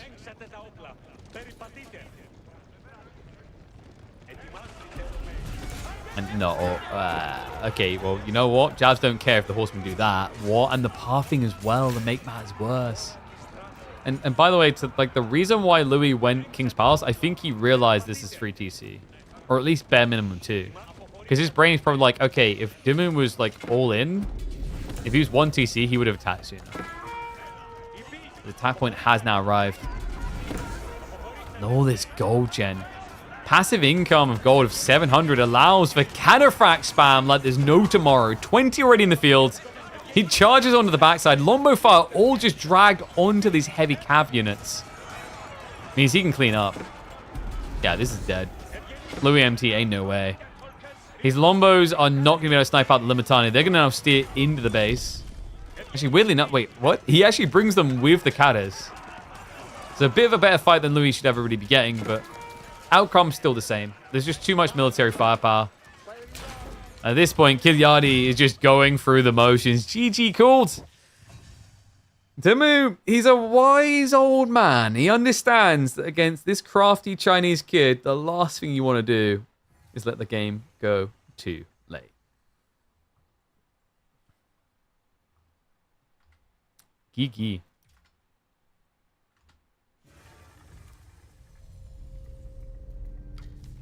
All right, let's see. Who else is there? Is anyone else getting interesting games? We'll have a quick look. If we don't see anything fanciful, then we'll go ahead and check in on some Numadan versus Sass.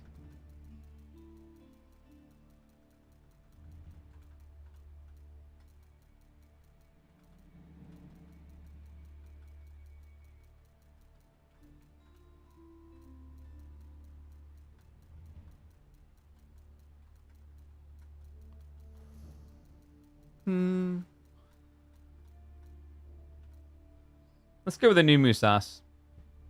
Howard and Marine Lord and Louis MT. Those are two interesting names to like ask the age of. Marine Lord is like 48 years old. He just doesn't look it. He looks 65. And then Louis MT is, I believe, 22 or 23.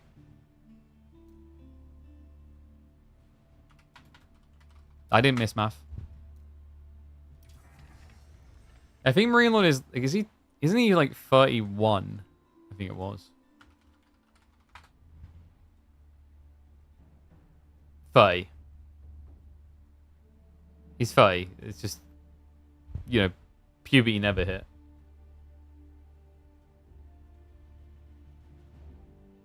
Which, I mean, like, in fairness, is good for his hairline. It means the hairline will last forever, right? In theory. All right, guys. We're going to be checking on Numadan versus Sass. We've got an English Byzantine game. Oh, crap. Wait, we just done... Do you guys want another English Byzantine game? You guys okay with another Byzantine game? Or do you want to see something different?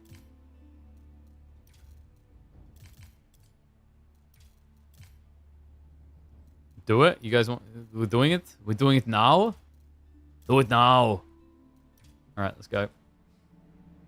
Ibid's game? I don't see any Ibid games at the moment.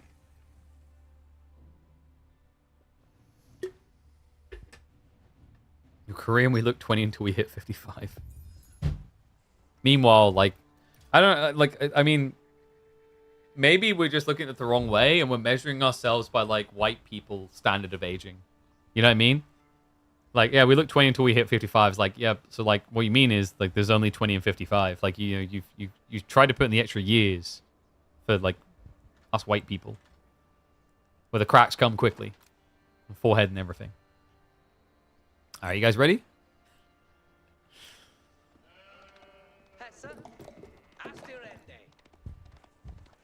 Welcome back to the channel, folks. We've got a fun one here on Rocky River. Sass versus Numadan. With a Civ always seen versus one never encountered in current Age of Empires 4. That's right. We are going to be looking. And let me get rid of that because Demu is not playing in this particular one. We are going to be looking at English versus Byzantines.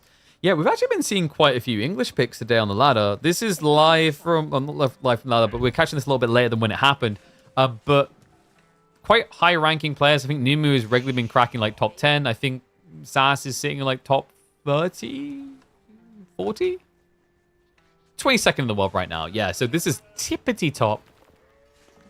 And Rocky River, definitely the type of map where things can just hunker down and go into the everlasting late game. An area where both of these civs actually thrive quite nicely due to how good their farming economy is going to be. We got 2x speed just for the first few minutes gameplay. Curious to see how Demu differs from what we've been seeing from players like Demu and Louis today on Byzantines.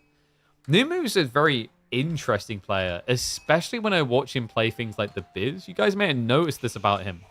He gets labeled as a greedy player, a late game player, but if you actually watch enough Numadan, you realize that's not always the case.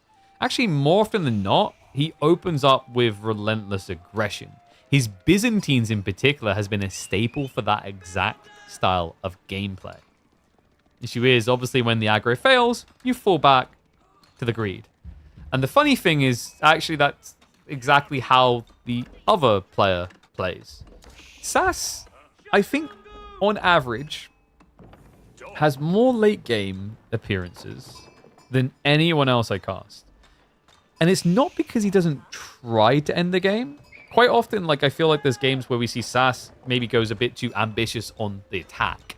And instead of just taking an advantage and teching, he'll then try to end the game. And you guys know how that goes, right? You lose a whole army, you have to build from scratch. Game just got extended. So yeah, like Olympia, it does lead to these absurd late game scenarios quite often for the Turk. And looks like we are going to be getting Abbey of Kings 2 TC. Other side, Numadan is, of course, just going to scale into multi-TC, you'd think. But, guys, we're getting 2 TC Byzantines. So after all that hype up about aggro, there will be none. Yeah, and I mean, I guess this is partially because it's an English pick. Most other matchups, we see Byzantines, especially Numadans, you try and find like a timing to lean in.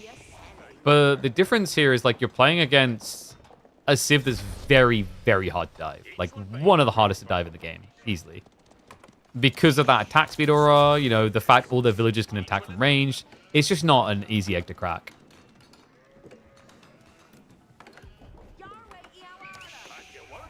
By the way, guys, reminder, after this one, we are going to be checking in on one of Kiliotti's games. He had a very, very intriguing game on Canal.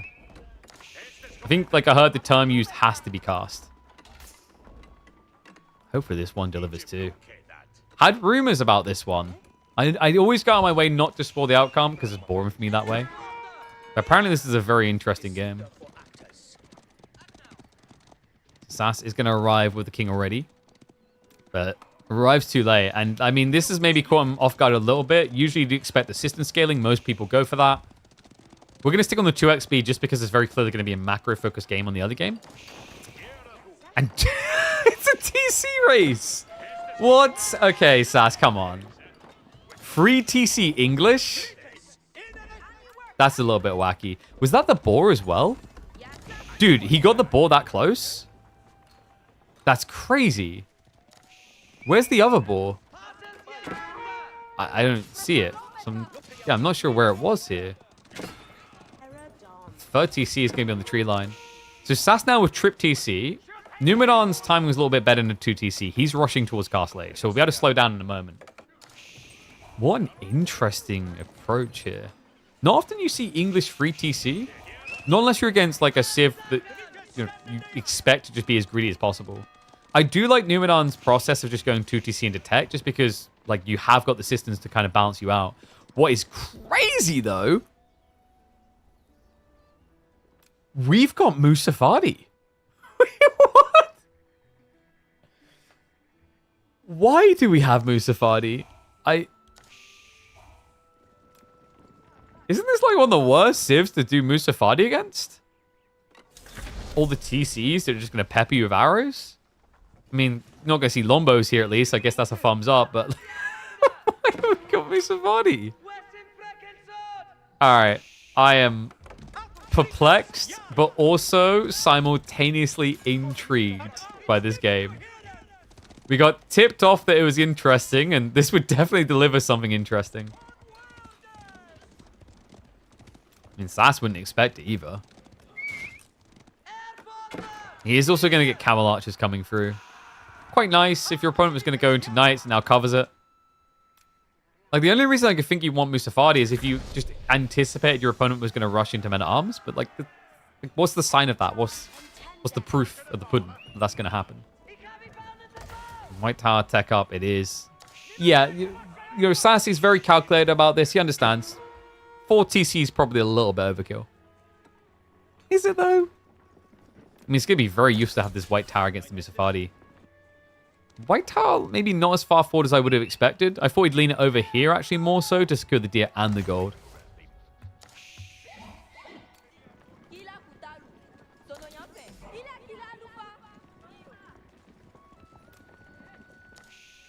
He's just kind of created a protective triangle around here, hasn't he?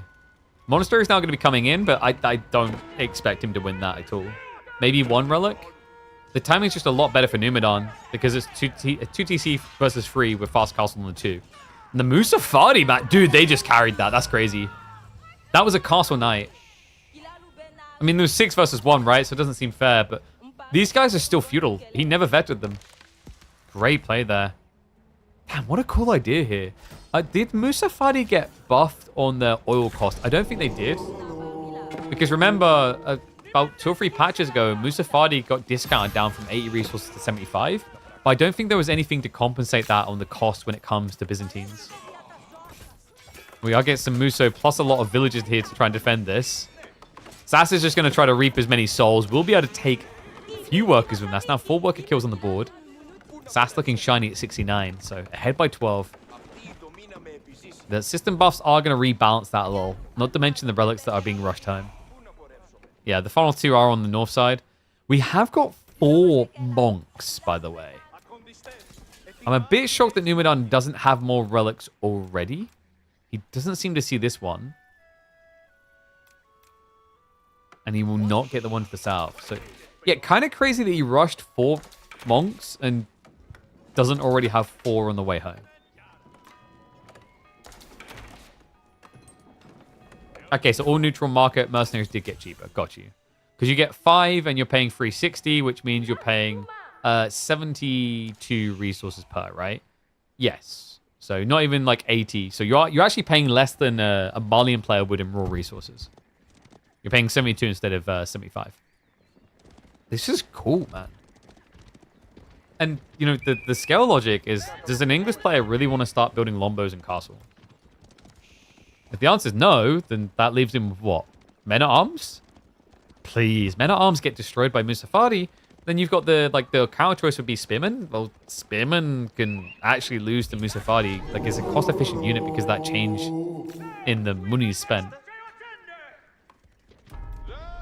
I do overall like what Sass is doing, though. Like, it's longbow spears. So, you know, even though it feels weird to build this at the start of Castle, it's the counterplay solution.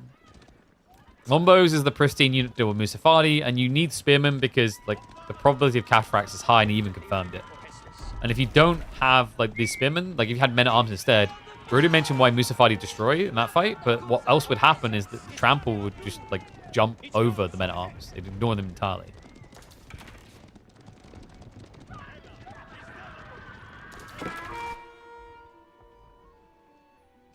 Some interesting walls coming in from Numu. He looks to just stake a claim.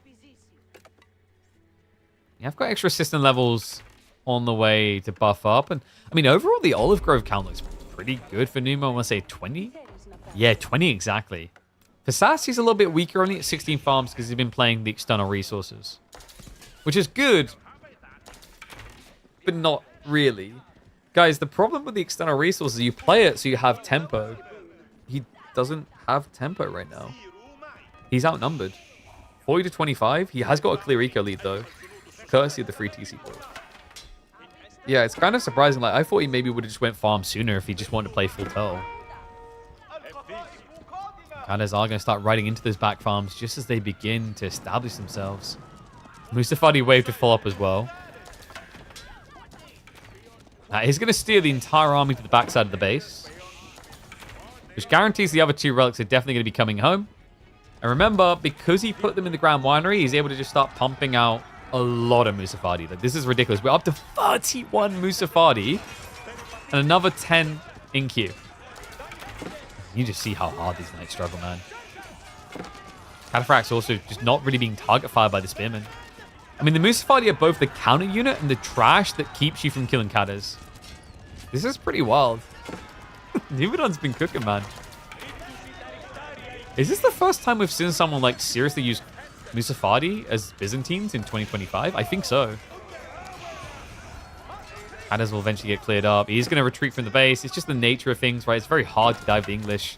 Kind of crazy he wasn't able to find any economy, though. And no additional worker kills. Which I imagine Sass has got to be very happy with at this stage. What he's not going to be happy about is the fact that 16 minutes in, Numadan is ready to tech up into him while having a bigger army. and also throwing a lot of it away on that. Like, it's... Yeah, this is... I mean, this is something else to watch. Anatan made the Mustafadi in the tournament this week. I must have missed that one. Was that against the Beastie, the 3-0 stomp? I mean, Anatan's always been an innovator when it comes to Mercs. He was actually a bigger believer in Sapahi than anyone else at the time. Ah, yes. And I'm guessing Beastie just did not expect Mass Mustafadi at all.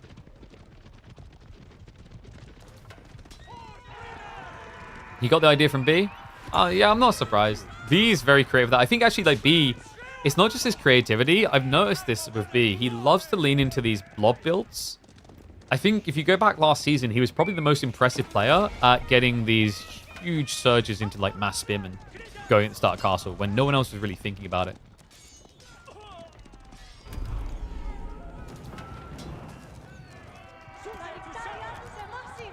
He's now diving onto the west side. He's going to chip some eco kills and out to 5 in total. And there's yet to be a single return strike. But Numu, I mean, he just went up with a very interesting choice. Foreign Engineering Company is pretty crazy here, folks.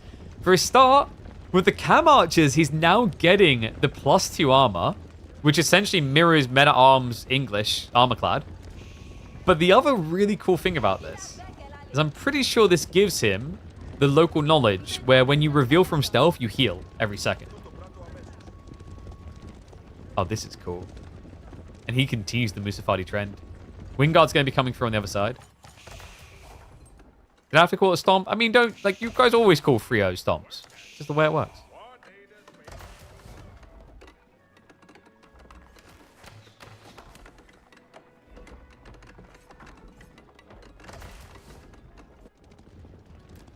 Interesting strat. I mean, it's actually, it's very weird to watch because Camel Archers are a very efficient unit for population late game. Mustafadi aren't, right? Remember, Mustafadi is the perfect thing you describe in Malians where it's just about overwhelming with trash. So you got this very interesting lean between super pop efficient unit and very inefficient unit. Sass, so comfortable with the tech up. Didn't even need to go into the defensive choice. So Wingard complete. Love this going into Wingard Raiders. Just about bulking up troops. He's going to be rough into 44 Mustafadi though. I do wonder if like this is one of those rare situations where ranges would feel better. But the problem is until he's got stone walls, well, Sass really needs his mobility.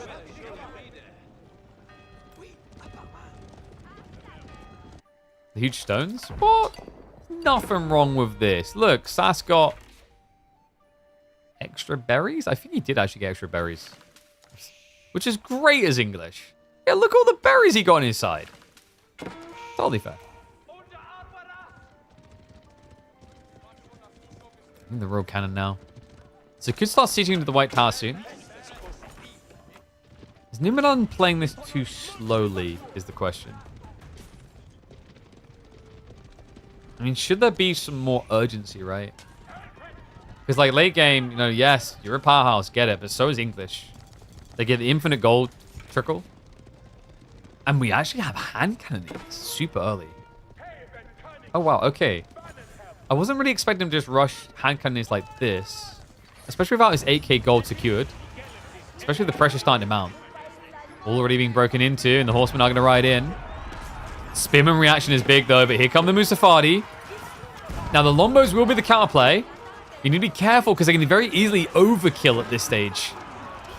I mean, maybe not, actually. The +2 armor does quite a lot. He's at 5 ranged armor right now on these guys. Which is offsetting, like, what, a third of the damage? That's crazy. Mustafadi push continues. Horseman have at least been cleared out.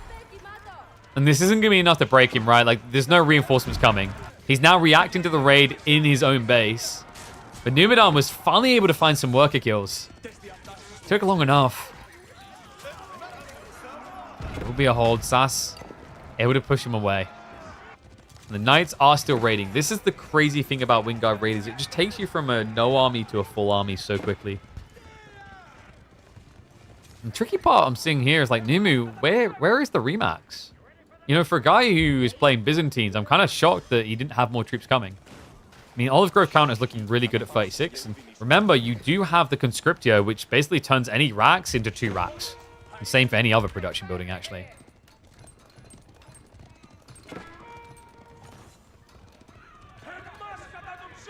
Pros need to invest more points, if it was like a free play, into awareness. How am I going to end this? Sacred sites. Well, that's like not as much awareness as that is strategy. Right? So we talked about tactics and strategy in the past. Like, putting an outpost on someone's berries is a tactic. It's not a strategy. Strategy is like, how do I actually close out the game? Strategy is like, at the highest level, you realize that they are not rigid, they change. You can have a win con, a win condition, and you should do what you can to try to commit to it. But you also have to be adaptive to the state of things. Now, what you'll notice at the highest level, it gets very confusing to try and follow sometimes, is that players are phenomenal at understanding the ebbs and flows of the game. And what they do very well, what we've noticed out of like top 8 players, they always look to turn a counter play into a double up. Right? I'm not just countering you here, I'm getting ahead of you as well.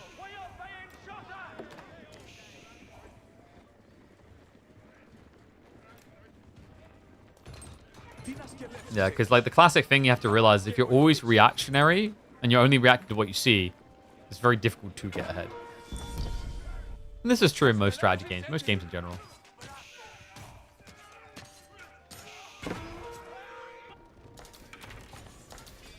That's a lot of spearmen. Big reserves being built here. Numadan's going into Varangian.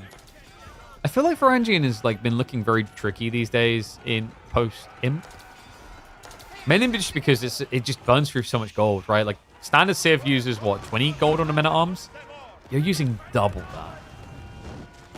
It's weird, because there was a time where Varangian Flood just kind of broke every game, but I don't think that's really the case anymore.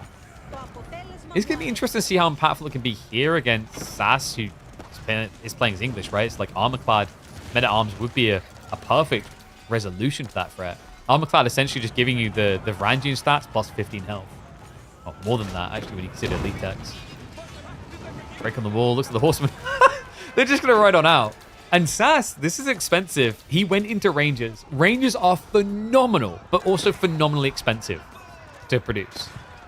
It's so easy to lose sometimes, especially like this. Just no spearmen here to defend. Love the micro. He sacrificed the Lombos. Great read there by Sass. It's all about Ranger protection. You can only build so many of these per minute. And the price of them stretches that even thinner. Fortunately for him, Numadan was quick to peel off just a few horsemen to keep on chasing, so we'll call part of the core group. Sass now reacting with his own horseman comp. Meanwhile, Numadan all of a sudden bulked up with that Varangian spam. Yeah, kind of a little bit surprising we don't have Limitane, right? Like, Musafadi get countered by archers just like Limitane, but Limitane do have the ranged armor and the range damage reduction. And it is the default obvious unit for Byzantines, but it's almost like Numadan's going for some sort of pseudo-quality build. We did also see him select the Western contract, so Lombos started to get queued up. But the weird thing about Lombos here is actually, like, guys, this is one of those matchups where, like, mirroring unit type, quite often mirroring unit type can be difficult to get an edge in. This one can be very hard. And the reason is that English have an attack speed boost, you do not. You can get volley. You can get Lombos. You can't get an attack speed aura that buffs them up by 30%.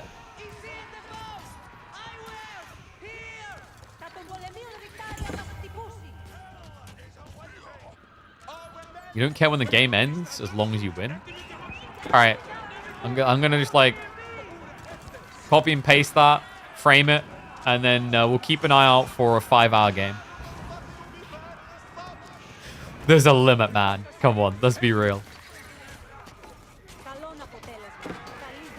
Horseman mirroring horseman here. Neither one has a clear edge, like a unique buff, but you may be noticing something here. Numadan has biology already. Sass didn't get it. So if he wants to keep the play up into horseman, he's going to need to start focusing on chunking these boys up. Love the switch into footmen. Footmen are just going to be your solid front line, but they're also soft counter into horsemen. They get bonus damage against cavalry. What is up, Senior Pokey? Thank you very much for the sub, mate. Appreciate you.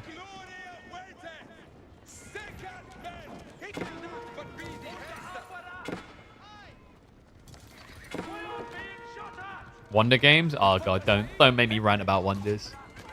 As much love as I have for AoE4, anyone who tries to defend wonders as a good, like, super weapon has never played an RTS with a super weapon.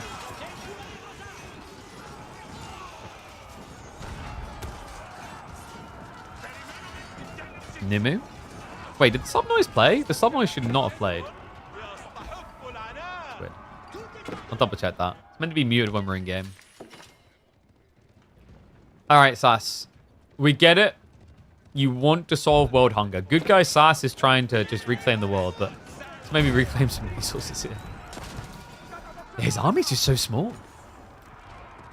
I mean, this is the tricky part about trying to make a Wingard army. In theory, like, yeah, if you can get a full Wingard army, some of the best stats you'll find on a late game comp of the game, but only one building can build them, and it takes a lot of time, 45 seconds for these powerful units. Nice little raid. Numadan does not have Expilatores, which is unfortunate, actually. Considering he's spamming Varangian, Expilatores is high value. He has got on the way now. That's going to buff up the damage he does to workers, but also give him 30 gold per worker kill. Yeah, and he knows exactly where his opponent is going. He's scattered and moving out towards the goal, so he has a clear target in mind.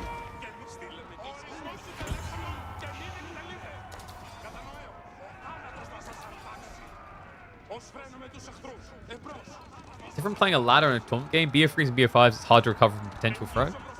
I mean, that's like that's the mental fortitude aspect, right? Like, to some degree, you know, if you talk to like highest level players, there's an element of just like pulling yourself away from the previous game completely to focus on the next. Like, you have to learn what you can in the moment, realize where the mistake is, but then shift forward.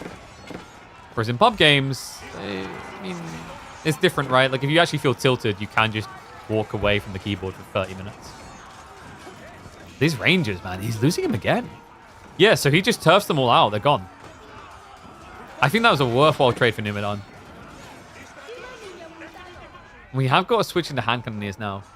Now, Demu can answer that, guys. This is where the Lombos for Byzantines can be good. Lombos actually deal with hand cannoneers quite well. Yeah, we've seen it be the weakness in a lot of matchups. Like, even China versus English, like, yes, Chinese are fast, so they'll definitely gap close you, but that initial impact point can at least lead to decent trade-offs. Usually the thing that like gets China ahead there is like the movement speed. But if you remember when we watched late game Chinese versus English, there's a lot of hesitation about like a hand cannoneer switch because of that.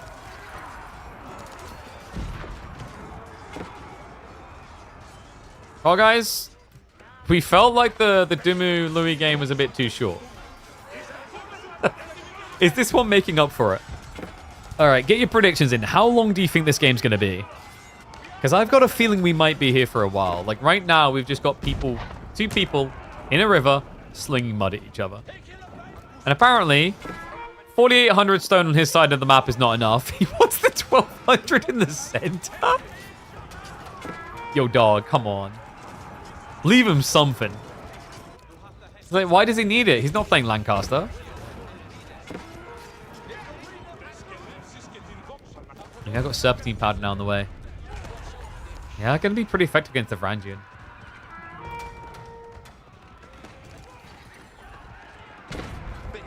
Villagers. Let me actually get this up. Berserker's been activated. He's going to rush over to assist, and that will buy enough time. Unless Sass is on point with splitting the micro on the hand cannoneers. Does not seem to be the case. No. There's 10 villagers left alive. And they're not getting sniped down, so castle will complete. Sass will look to retreat. Yeah, you want to get these HCs out of here fast, though, because the target fire could snipe them down. For now, he definitely has the gold to just keep rematching them, but gold is a finite resource here, remember. And although you do have the enclosures, never forget the game where Numadan was able to get the 4 relics, so as the Byzantines, he has some way of somewhat competing. Honestly, keep in mind, like, when you get into the hyper late game, mass men-at-arms for English is going to feel good when you see your opponent can't have Varangian anymore. But the really scary thing that Sass should always stay aware of here is what he experienced earlier, the Musafadi. Like, that can always come back into the picture.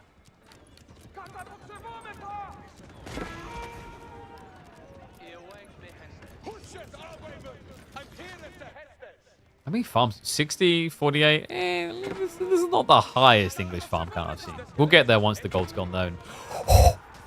Oh, Gold gone or gold gained? What a timing to go and mug the peasantry. Beautifully done. Numadan just surging in. We'll find like, what, 8, 9 kills there. Spearman reaction is going to be swift from Sass, so we'll eventually be able to clear this up. But idle time achieved. Slows down that remax of gold to go more hand cannoneers, and also just puts the pennies in Numu's pocket. Yeah, like, this is the funny thing about Explorators under a gold vein. It genuinely looks like they're just killing the workers and then taking the bag. My immersion has been perfected.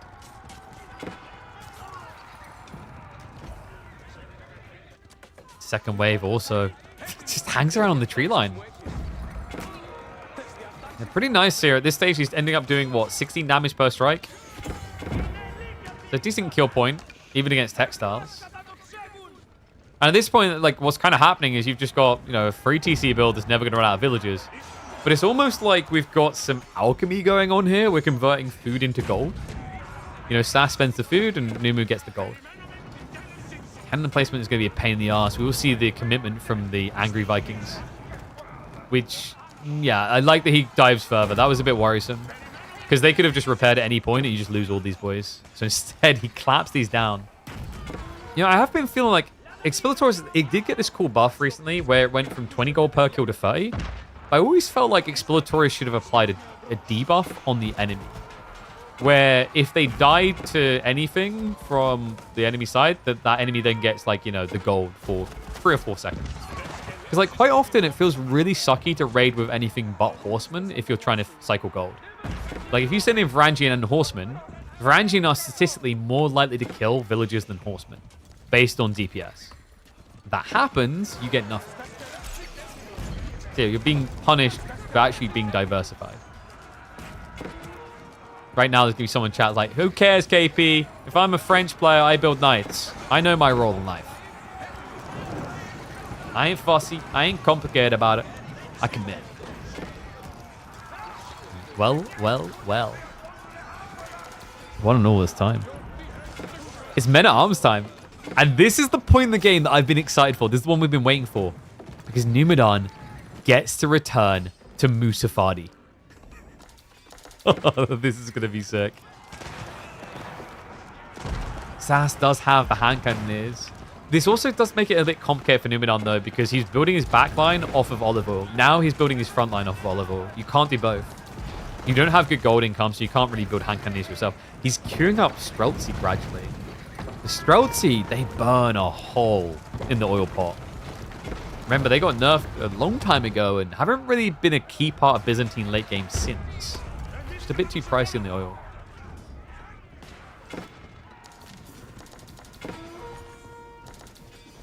Roboting's going to be big against the Musafadi. Agreed. I kind of feel like what Numu needs is longbows. A key retinue of longbows, like 20 to 25. But like, you're up against mass men at arms. It feels bad to have to do that. Sass, just great read to just adding a single Robotiquin. Horsemen are going to go raiding again. Numu, it's time to pill for the coffins. Not coffers, coffins. We're killing them, and then we're just opening up the casket and taking what we can find. Oh, and pilfer he will. Hello. Don't mind me. We are here to stay.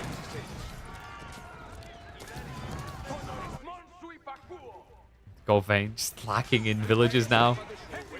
I think you realize it just pays out if he sends them over.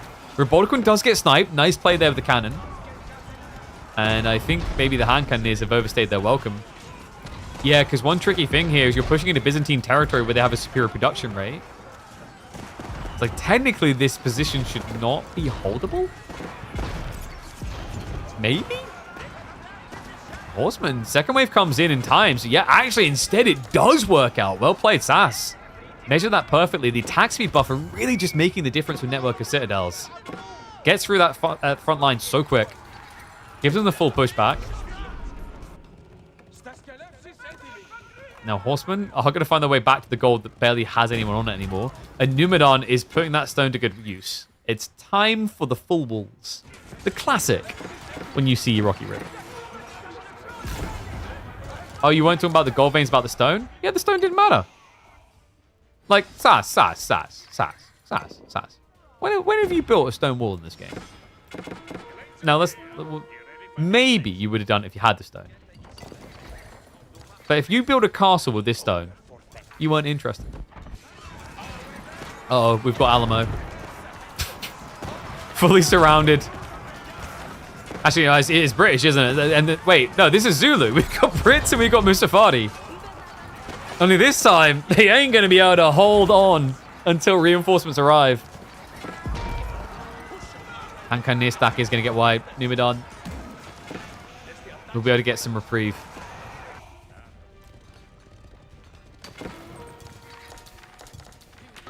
Sass, I mean, with this many horsemen still rotating, he needs a way to get towards some stone walls.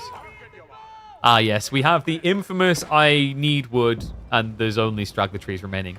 Although, is that true? That is not true, Sass. He knows about that. He's just saving it for later.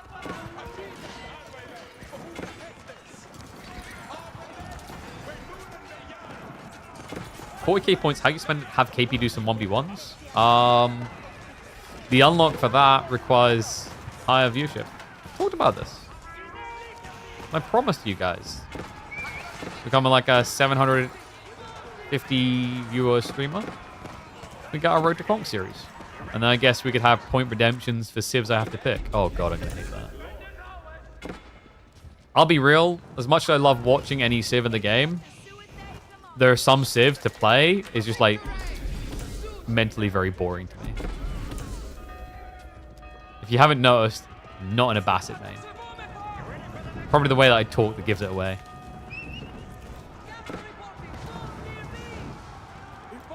Well, we're 40 minutes in and this just doesn't feel like it's letting up anytime soon.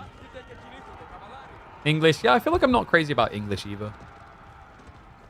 Japan's intriguing to me. French. Rus is okay. HRE, interestingly enough. I mean, I think with HRE, it's just we dispense with the boredom of slowly going towards Imperial Age and just get there. You know what I mean? Like, it's like, okay, like, let's skip the foreplay. Let's just get into the action here. Congrats, I'm age 4. Now what? Adjustable crossbars is what? Byzantine switch. Now that surprises me a little because, like, he doesn't have much gold, right? I think he's got the 4k over here left. And mangonel spam is not cheap. The other surprising part is, like, Biz has access to all these other siege weapons with the olive oil, right? He can build them out of the foreign engineering company, but he opted not to. Nestabes could have been good enough. I don't know. Did we ever get silk bowstrings? I mean, if we did, we don't have the units. And, like, in a weird way, like, Nestabes is quite nice against even meta-arms because, like, meta-arms are very heavily armored. Siege damage is just, like, more... It's pure damage, right? Like, sure, Nestabes don't hit hard, but if you compare it to the damage other units are going to do into men-at-arms, it's actually pretty decent. Imagine a Weepy Pow for the White Tower? No, for the wooden walls. We'll get them soon. Actually, no, guys, that's the ultimate counter. Weepy Pows to deal with the Revolticans. The mental damage it does is enough to win a game. Now, it does kind of feel like Numadan needs some retracted stone walls, though. Because he hasn't been able to seal the center point. But if he had, like, a backup stone wall there, then there's, like, nowhere easily for Sass to go, right? He'll always just keep coming back to Rome. Yeah, guys, come on. There's nothing more emotionally damaging than, like, 5 Weepy Pows immediately killing your Revolticon when it arrives. Like, you know, the sad theme movie music starts playing. And then you're like, Baldy, no!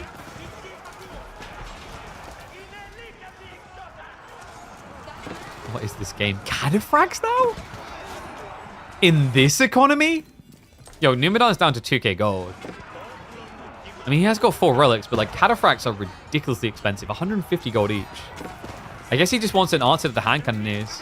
Then again, you are building these into 40 spearmen. Which is back and forth gives me enough mental damage. Oh, sorry, metal damage. That makes sense. Everyone is wearing armor. You don't like the late game? All right, the real question is, if Sass had these 2 stones, would he have built a wonder? I mean, not anymore, but he was getting there at a point. There's, like, no wood left to go for a wonder, guys. Wait. English trade. Okay. I don't think I had that on the bingo card today, but he is spamming hand cannoneers, and that does mean Republicans as well, but the wood is going to be the limiting factor for a lot of this. Spearmen, horsemen, Riboldes. I'm a bit shocked that English are the first ones to trade. Yeah, Numu's now mirroring it, but I would have wholly expected the Byzantines to end up here sooner.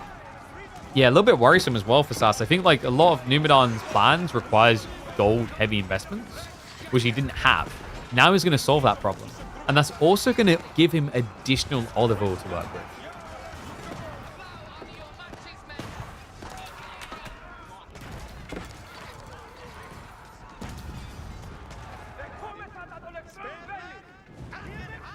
Sass once more into the men-at-arms. Well, Musafadi don't really have value anymore, right? Like, there's no sneaking because there's outposts everywhere. I think this is the other annoying thing about trying to play Musafadi late game against English. It's already hard enough because they have counter units, so, but it's also because they'll spam outposts everywhere. What is up, Fat Blob? Thank you very much for the sub, mate. Appreciate you.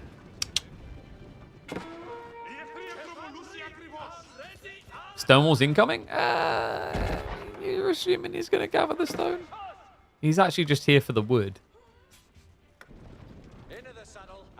And Sass, he's still tapping what little's left here, but he's focused primarily on fortifications. Yeah, which, I mean, is a bold choice. An expensive one. And luckily for you, one that is going to get denied before it gets invested into too heavily. Royal Cannon, the perfect answer. Oh my god, do we just start speeding up a little bit in 2x? I don't see how Sass is just cleanly going to win straight away. Nor Numadan. These little raids are annoying, sure, but they're not doing enough. Especially when Landsknechte are waiting.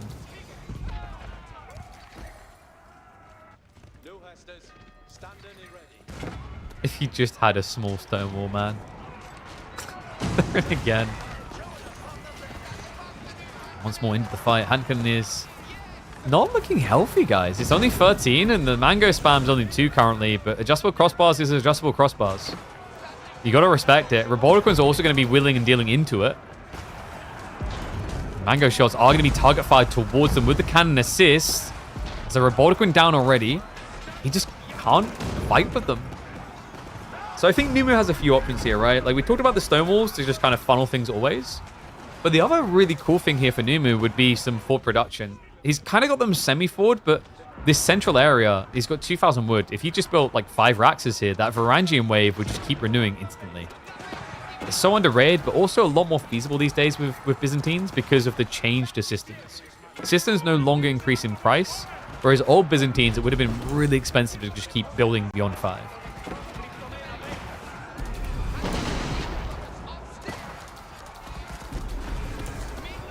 I like that Sass is still trying to use the Wingard. As hard as it is to use it.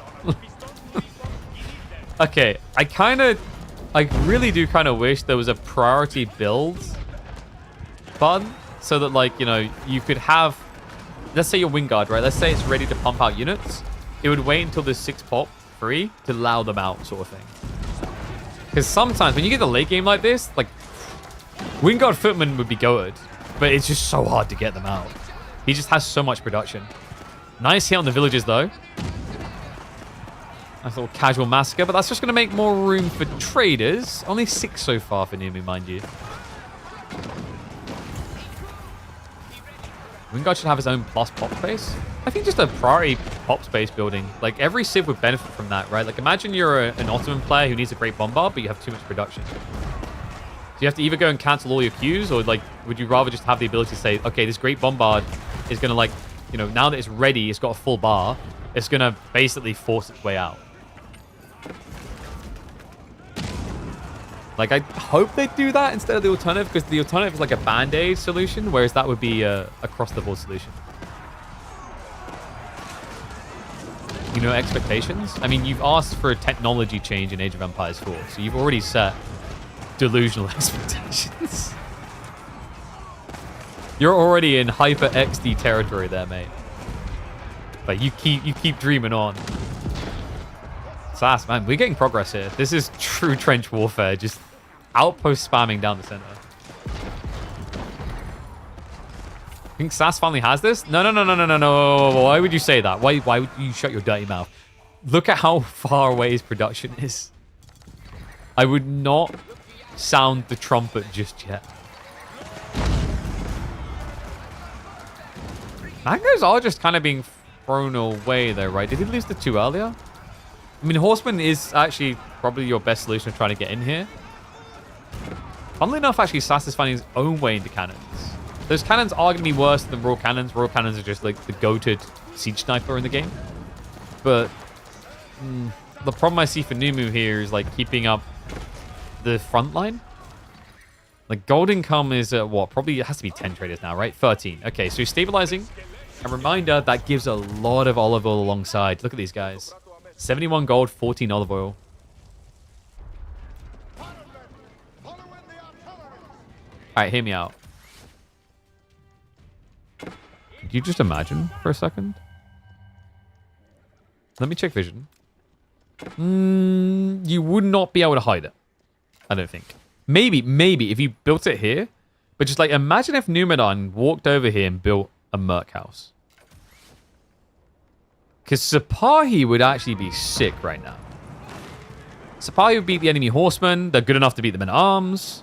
And if they ever touch the hand cannoneers, they just flop over dead. It is a huge stretch. And this is kind of the kappa. For all that, oh my god, he got the double stone. He did, but he also got Musafadi Camel Archer. I feel like if you could have had Sipahi, you'd be on cloud 9, right? Cannon trade out. Nicely done, Sass. Gets rid of the mangoes. Bombards are tanky enough to keep surviving. And he will pack up and move away. I mean, the key thing is the mangoes dying, though. Mango snowball is how, like, you lose this game to Byzantines, right? You're probably wondering, like, all these horsemen that were coming out from Sass, why did Numadan never switch Limitane? Pop efficiency. If Ranjin's tankier than the Limitane. It's a little bit debatable against hand cannoneers specifically. Actually, I'd argue, like, against hand cannoneers, Limitane are a bit tankier, but they don't offer up much damage.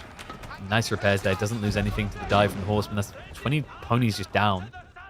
Second wave is going to jump in. Now, reminder, you also do get gold for killing traders. Anything with a work attack will pay out Exploratores. Yeah, so really just want to target these down as they come through. Instead, going to just burst his way through the men-at-arms, or hope to. Second wave is coming through as well, so great read.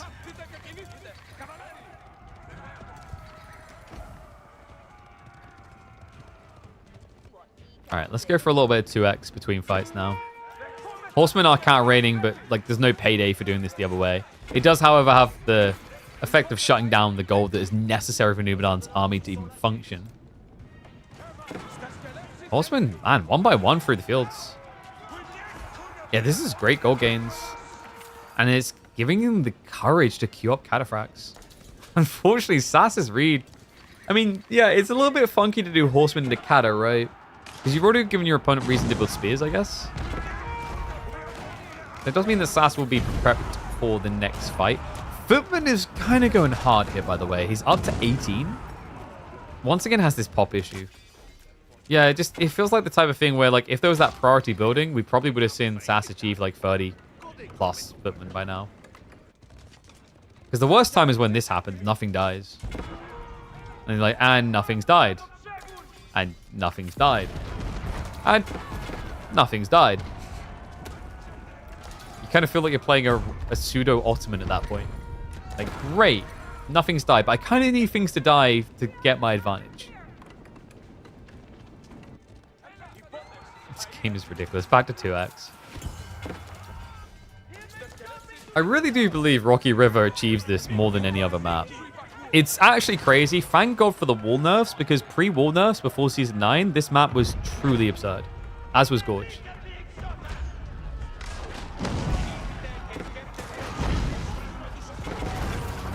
Slow down for the clash, because it looks like the Footmen are about to get their debut as a fully fledged line. Hand cannoneer is not going to be reached easily. Remember, Footmen are insanely tanky. 322 HP. Perfect Dirt 2 meme coming through. Not to mention the 11 ranged armor that just guarantees these pitiful longbowmen and Streltsy do nothing. Very clear. Raging count shrinking big, and hand cannoneer count swelling large. Need to get more outposts forward to keep the press going. Really would benefit from more forward infrastructure. He went for the archer ranges on the forward, less so the racks. A little bit surprised by that. Hand cannoneer is now officially overextended. Yeah, the horseman pulled to the west side, so he just doesn't have a front line right now. So good counterattack. Demu could actually snipe out the bombards with the cataphract charge. Doesn't opt to. Instead, just target fires into the HCs. Full trash plus cannon. Spears, longbows, cannon, and mangoes. So, just to clarify, you'd like him to go heavy on wood.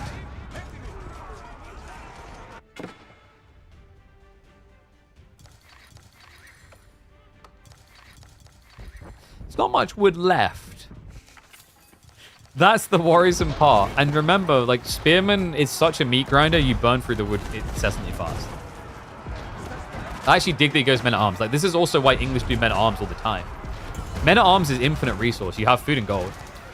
You never run out, right? Whereas I think, like, spamming the spears would kind of put you a little bit on the clock.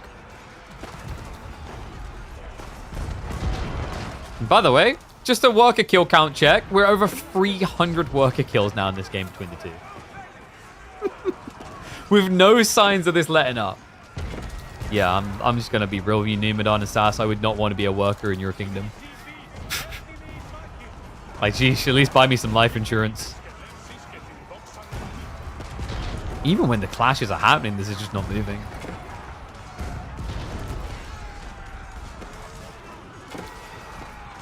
More outposts coming up. Remember, this is key to the push. Like, Sass, he got on the verge of reaching the base and then just didn't have the burst to break through. Good breed to keep spamming these up. A lot of his workers just on the front line as well. Yeah, that's 30 villagers. He walks over to the straggler trees again.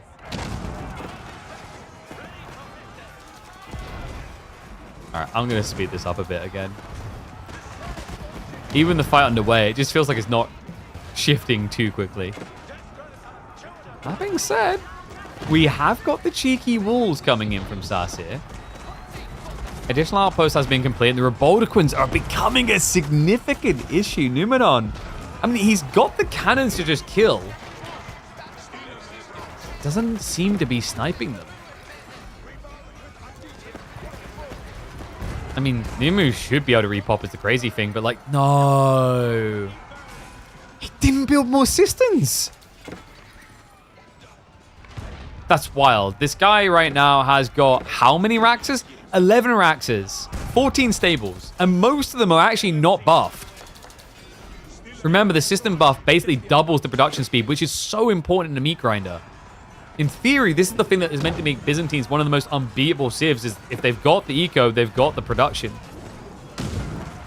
And most of it is just not under the influence whatsoever, which is why you're just not seeing him remax.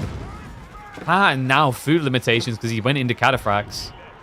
We're seeing a return to Musafadi, but bruh, we're about to build Musafadi into triple Reboldequin. What you need is a siege answer. And what Sass needs is to probably play a game of Stronghold Definitive Edition when it comes out, because he seems to really want to build these pretty little walls. And I do believe wood is needed. Yeah, he's only got the tree line in the corner. But for his strat now, I mean, he needs a little bit of wood, not too much. It's just the horseman. And trader count is sitting pretty at 11. Didn't go too crazy. It's 26 traders now for Numadan. Yet the gold still doesn't build. Neither does the olive oil. He's supposed to pop again, but I mean, Sass, you know, the longer he sits here uncontested at population, he's going to be able to just stockpile resources for the Men-at-Arms push. Men-at-Arms hand-to-hand cannoneers at that. Breakthrough towards the olive groves. Bombards are now wheeling and dealing over. He's got such a frustrating outpost location. You can't just easily rush in and snipe it from the west side. And guys, this is the heart of the Byzantine Empire. If he can shut this down, he shuts him out. Sass. Even clearing all Mangonel frustrations on the way in. There is an opening. He's going to start diving towards the bombards, but remember, the Revoltiquins are not far away. This is the bait. Sass, he drags him in. And now it's shotgun mode. Multi-cylinders let loose. Numadan realizes the error of his ways. He was baited into a trap. We'll get most of the troopers away before it becomes mounting damage, which he can't recover from, but the siege begins. Mango's bombards can take out these farms. Systems also being targeted down. Just smart on the choke points, right? Like, if you look at Numadan's comp, it's full melee. He needs a surround. He needs open battlefield. These walls are a complete thorn in the side. Camelot is now trying to be the golden solution to Revoltiquins, but even that's a little bit of a stretch. We'll be able to snipe one of them. Backstab is not going to work out. These walls, they're not only choke point creators, they're also outposts. They warn him of the attack. Speaking of outposts, great job just sneaking this one in on the south side. Maintains the aura. It looks like we're at breaking point here. Numadan. No reserve of resources, no reserve of production. Military leaders building. Sass now able to crack through. And the chase is on. Farms are at risk. Not just the farms, but the traders have been passing through this area.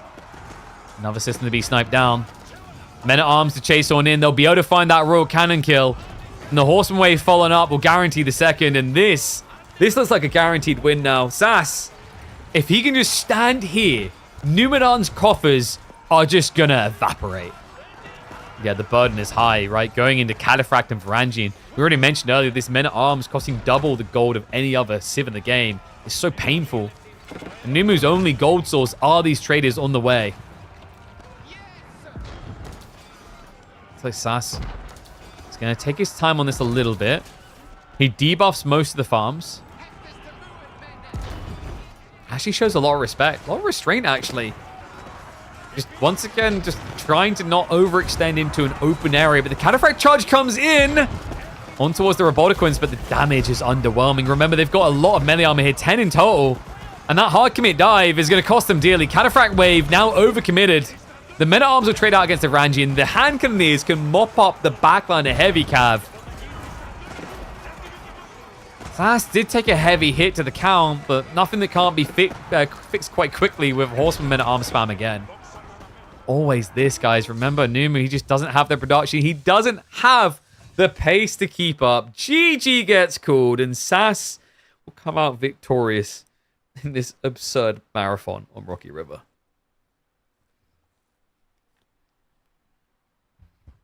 Yeesh. Have no longbow. You have plenty of hand cannons. That, yeah, I mean, at that stage, if you got the gold, right? Unbelievable. All right. That game was a marathon. Okay, so next up, we have got an interesting one, actually. So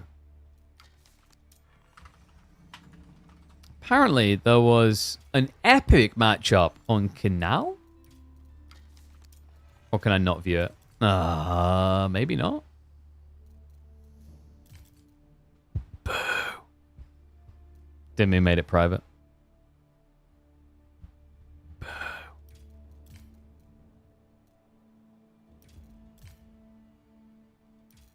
And I'm pretty sure Kiliotti was already private. Damn, dude.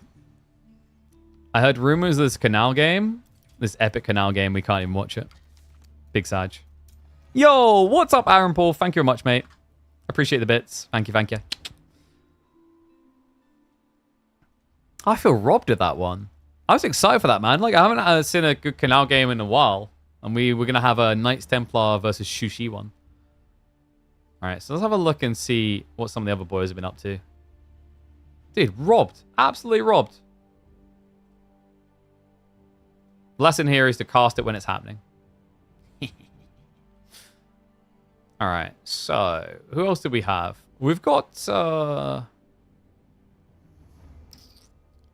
Do we want another English game? There's a Voldemar versus Wham English game. I think we'll wait on that one for the moment.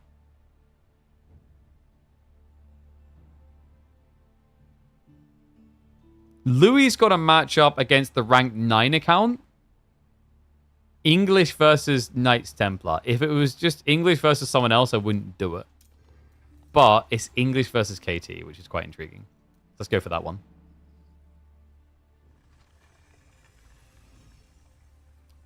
Oh, sorry, not Altai, Enlightened Horizon.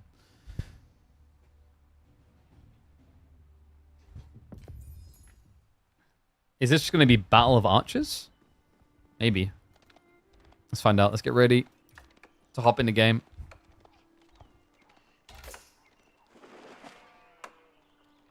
English are a trash civ. They just don't seem to work anywhere. Surely they will never find their way back into competitive.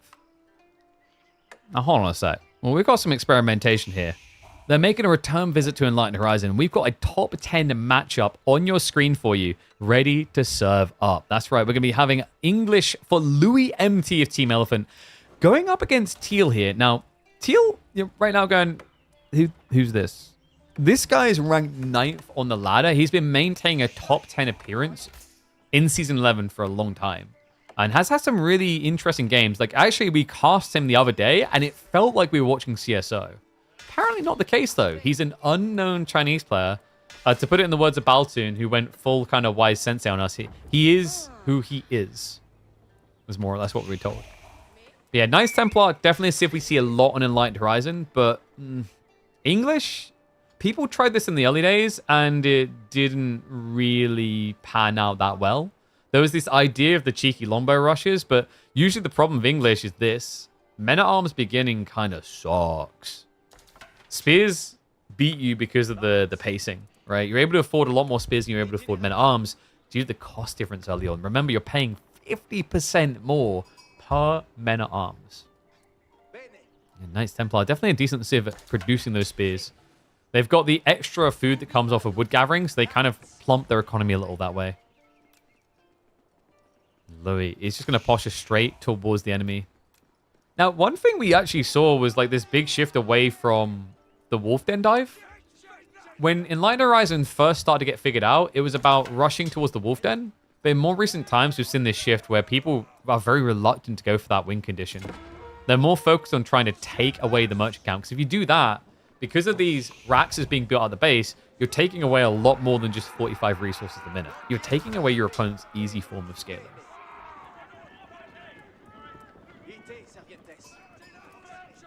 Louis. He's trying to nibble for a fight, but good read by KT here. Teal's just not giving it to him. And this is like interesting, right? Because the Men-at-Arms will keep spamming. But do you want that? Because let's say it's equal count spears to Men-at-Arms. Well, you spent 50% more, which means inherently, organically, over time, a Knights Templar player in this situation should be able to tech up first. The other way this plays is, well, you spent 50% more than me, so if I spend the total amount the same, I have enough spears to start beating Men-at-Arms, especially considering the lack of movement speed means they can't retreat when they're disadvantaged. Clash comes in. Louis, able to hold his own for now, but heavy damage done. Always reminded that these spearmen are harder to kill off when they're low than the Men-at-Arms. Good micro by Louis.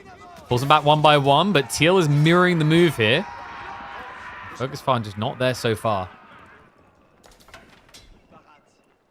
Yeah, once again, this is hard. Like, what Louis trying to do here is not easy.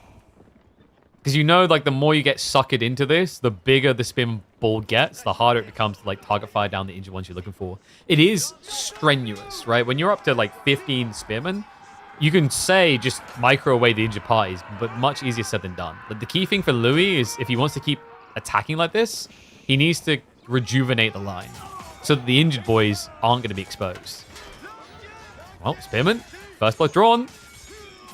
Men-at-Arms are holding well. Louis MT on point there with the micro. Gets all injured parties away. Goes in for a charge. This boy is dirty, man. Like, that was sick. On no HP, he led with them, realizing that Teal wasn't going to turn around in time. And now it's just back to the chunky, the full HP boys. And you see the urgency now. Teal, he queues up 3 spearmen. Louis, once again, scrambling the injured back. Does miss micro that one there, but it's a 2-for-1 exchange. You take that every day of the week. Additional kill. Like, This is ridiculous. Reminder as well, that these guys have a very clear value if the fighting ever stops.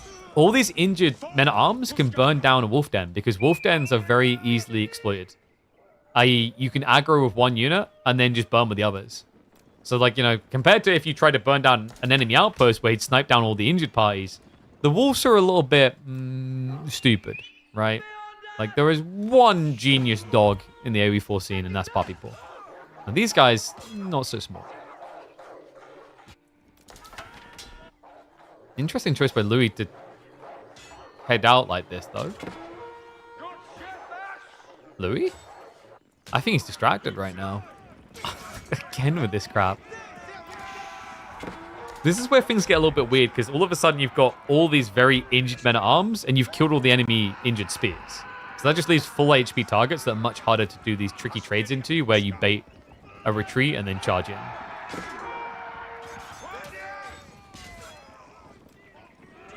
Yeah, I think there was a little bit of a whoopsie here.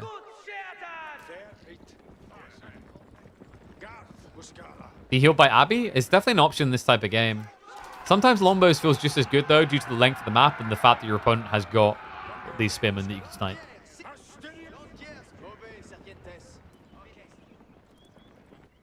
And this is almost peak tech uptime, though. Kingdom of France is coming in, and it is going to be the Abbey of Kings. Oh, no. I mean, this is demoralizing. This is soul-crushing. Your opponent has spent 50% more on this army. He's in total spent an additional 400 resources, and yet he maintains lead over you. And now, all of that hard work, man, it's just going to be unraveled. Like a ball of yarn. Eco investment, like, you know, destroyed value-wise. We always saw that Louis was ahead, but it feels like it's more than this. And, you know, like, you'd think, oh, yeah, but KP, he's going to have access to the Chevalier. Oui, oui. Très bien. Yeah, but. Big but. They're weaker knights. You're building a weaker form of knights into fairly chunky men-at-arms. And on top of that, Chevalier cannot really hard commit. If they can't hard commit for a kill, the kill doesn't happen ever. Here we go. Veterancy on the way, or rather harden. It's going to feel like veterancy in this game, though. And he already just skimmed the healing. Remember, it's super bursty here. Just 6 health every 1 second out of combat. King is going to be coming through soon, and damn. I think he's kind of hard stuck. Like, it's going to be archers, sure, but remember, these men-at-arms have good ranged resistance. Free ranged armor in total. He's even now marching out. Wait, is he just going to fast castle? Oh, that's freaking genius. Because you have infinite health now, technically. Right? Like, outside of overzealous positioning, how does Teal kill any men-at-arms now? Never played this game, but I enjoy watching cast. Oh, thank you, man. Appreciate that. I love that we've got a lot of people that enjoy the commentary we put out for the community. Yeah, dude, this is going to be a very fast castle. Wait, he's even going to ego chow the wolves this time. For reasons. Wait, Louis, why are we killing the wolves? They don't give anything. Just flexing, you know. I'm a cat person. So wolf den burnt. Now just march home and get Castle Age plus Elite. Or Veterancy, rather. I mean, this, like, with this tech timing, I would not blame Teal for just throwing in the towel. Because if that goes up, if it's a white tower especially, like, what do you do? Like, I don't think it even needs to be white tower for Louis. Like, how are you actually winning against the men-at-arms right now? Especially when you remember that it's not just the harden that comes in fast. You know, the veterancy comes in fast as well, because you know, men-at-arms usually are unlocked in castle. And boom, it is going to be the greed. King's Palace on the way.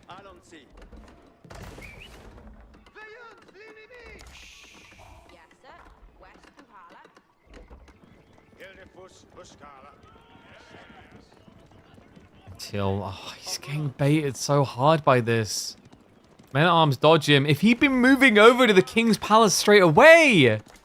But instead, Louis, full Toro moment, just drags him the wrong way. Gets the age up. Next to no casualties. And now you're diving a TC with an unarmored comp. What a disgusting idea by Louis. And I feel bad for Teal, man. His game sense led him the right way. He was like, wait a second. Why am I chasing? This is pointless. Where's your economy? But the realization came in too late. Louis, now with veterancy coming in just 5 seconds.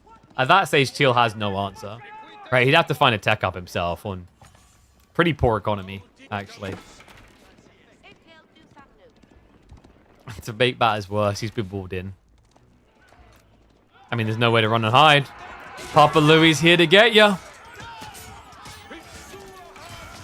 It's like watching the Siege of Rhodes. As all roads seem to lead back to Louis NT's English. A blast from the past, if you will. Something that he seems to be practicing quite a lot on the ladder today, from what I've been seeing. Yeah, this boy is up to something. Maybe feels that other people are sleeping on actually a pretty good pick. Still reluctant to give it over. But, I mean, this many villages in one location is actually not a good thing for you. He could actually just turn with short bows. So he's just going to run until the men-at-arms arrive. Oh, what is up? Appreciate the subs from Cuppers and Zaphras. Thank you very much, boys. Smart lads. Getting those subs in. Don't have to deal with all the ads. And definitely supports us in creating all this content.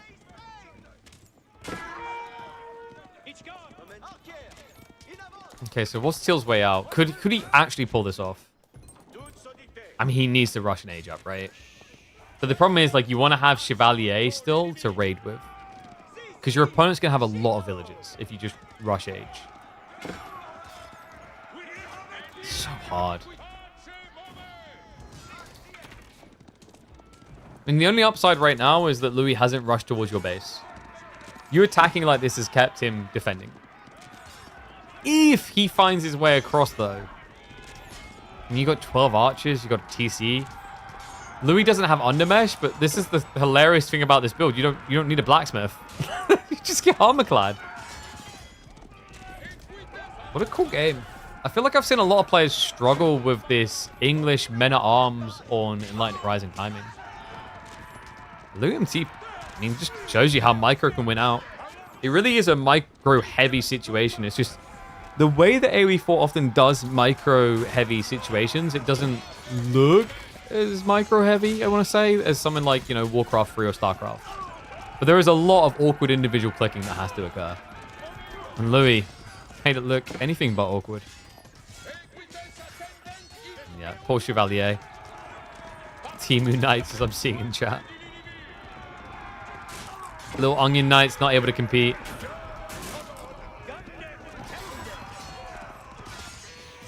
I mean, what are we missing here? I guess gold. Yeah, Louis now got the relics. Men-at-Arms going to stand their ground. And remember, these MAA are substantially cheaper than Chevalier. 170 compared to 120. Even pulls away the injured. I mean, surely the archers get the kill, right? Right. They're not going to get the kill. I don't think they're going to kill either of them. No, these two are just like Jack and Jill going up the hill. Not as much looking for the pail of water. I'd say if anyone's thirsty here, it's actually Knights Templar. Teal gets one of them at least. And a longbow switch up down the way from Louis. Okay. I mean, if you start stockpiling longbows, you just trade out very easily. On top of that, veterancy will guarantee you can kill Chevalier. And that veterancy is already queued up. Dude, Teal is not giving this over. Holy crap. I respect the commitment. It's like, if you want this, you're going to have to earn it. Truly and properly. And I mean, credit to him. He's starting to find some worker kills. Like, before we had this awkward issue with the men-at-arms running too fast. But now, wheelbarrowless Louis, big mistake. Archer count is good enough to one-hit kill. Okay, that's going to be a big hit. And that actually might be what he needs. Guys, this game is not over. No, it looked wonky, but Teal, he finds the punishment point. This is huge. 2 men at arms was not enough respect given. Teal evens up the worker count, preps the tech up, and tells Louis firmly, I'm not done yet. Insane value out of those archers. Holy crap, what a play. And he's still not done, right? It's still idle time that can be achieved here. Would require extra micro. He's kind of given up on it now. He's like, no, you guys can rest Eternal. You've done what you need to. Republic of Genoa gets queued up. And we're just 40 seconds away from the next stage being accessed. Now, English are going to have a huge edge when it comes to the fact they are 2 TC and they are also relic bound. I.e. looking like we're going to get 4 relics for Louis. But with Republic of Genoa, Safe Passage and Sanctuary done, you have your own permanent gold. And remember, Enlightened Horizon is, like many a map of this type of design, a snowballing map for those fortresses. If you can get the first one up, second, third, fourth, fifth, all become so easy to achieve. So Louis probably going to want to play with some level of pressure still, just not a full focus on greed, to prevent KT from getting their own. Oh my, and now all of a sudden, anybody's game. I mean, props to him as well. It just kind of shows they're both flexing their own forms of micro.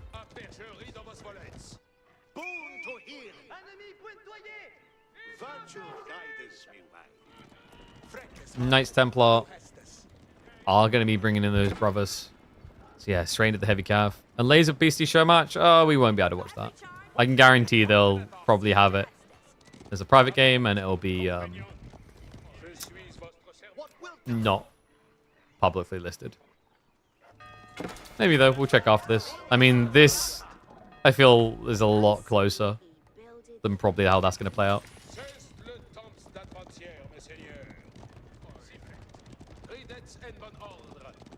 Is he getting 5 relics? Oh my god.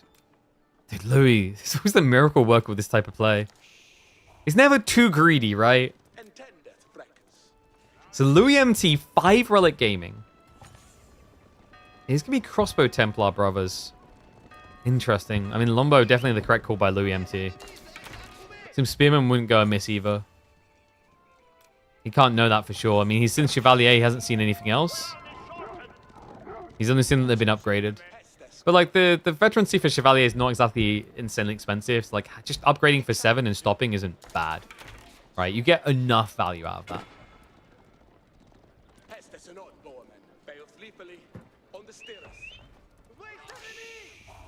And there it is, going to be the spears that we just talked about. How the hell does this one resolve? Wait. Is Teal...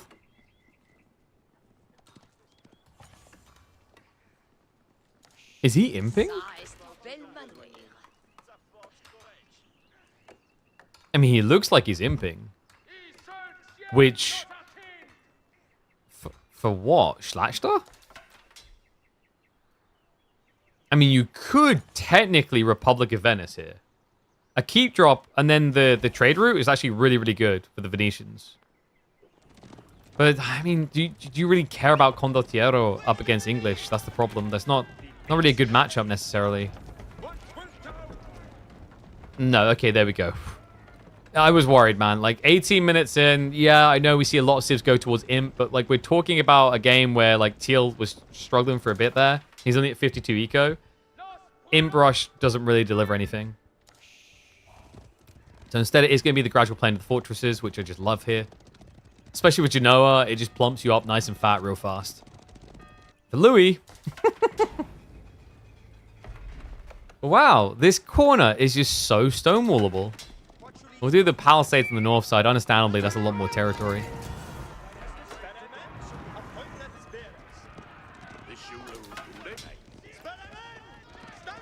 Slash would be amazing against English. They're okay. It's like very frustrating actually because English have got the spear spam with attack speed booster. Schlachter are just overall a good unit, right? I wouldn't say they're good against English. They are just good against everything. They are less good against, say, English because of the spear spam. But in general, Stadtstadt are still a bit too good.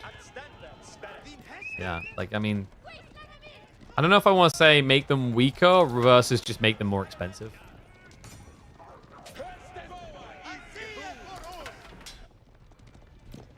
Man, it's just such an open battlefield to play out into. I really dig what Teal is doing with the Mass Knights approach, just because Louis MT is playing static in a corner. And Louis MT has issues. Gold issues.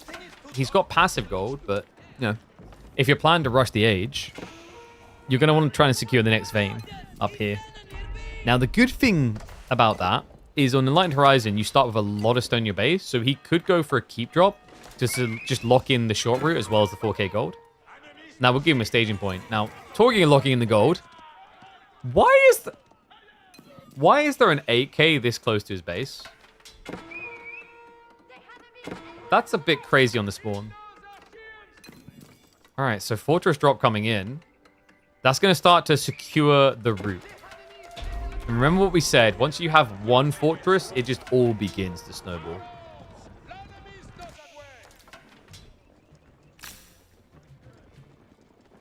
We talking about nerfing KT more? I mean, water still remains, in particular, very silly with this Civ. So yeah, we are talking about it. Ta-da!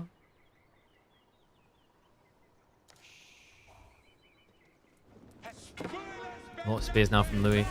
Good timing as well, actually. Yeah, because here's the thing. We talked about how these become easy and easy to do, but they need to be up to protect the pilgrimage. And he doesn't have a second one. There's a ginormous gap in what is essentially his trade route. Louis, man, he just doesn't skip a beat. While moving out, he's simultaneously starting to segment wall the map. Almost going to be on guard. Templar Brother are still patrolling north. Has got the scout, so he's just staying ahead of where the vision would be for Louis.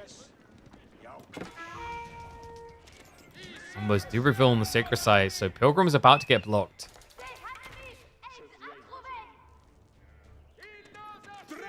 Combos. They take out one scout. Second one is going to be there. But the problem is, Louis, he did get eyeballs on. Yeah, so Teal, I mean, he can start riding in, maybe catching the walls going up. But even if you catch them being constructed, there's not many workers out here. Louis being very calculated about this. He's not taking unnecessary risks. He's waiting until he's secured an area to move his villagers out.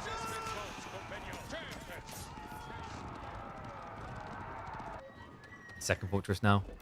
Much more defensive. So notice the difference in positioning. Like, we went from a very confident keep into a very shh, this isn't happening keep.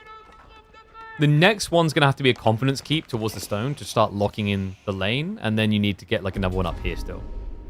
So Louis still has a lot of time to work with. And guys, he's going to use that time well.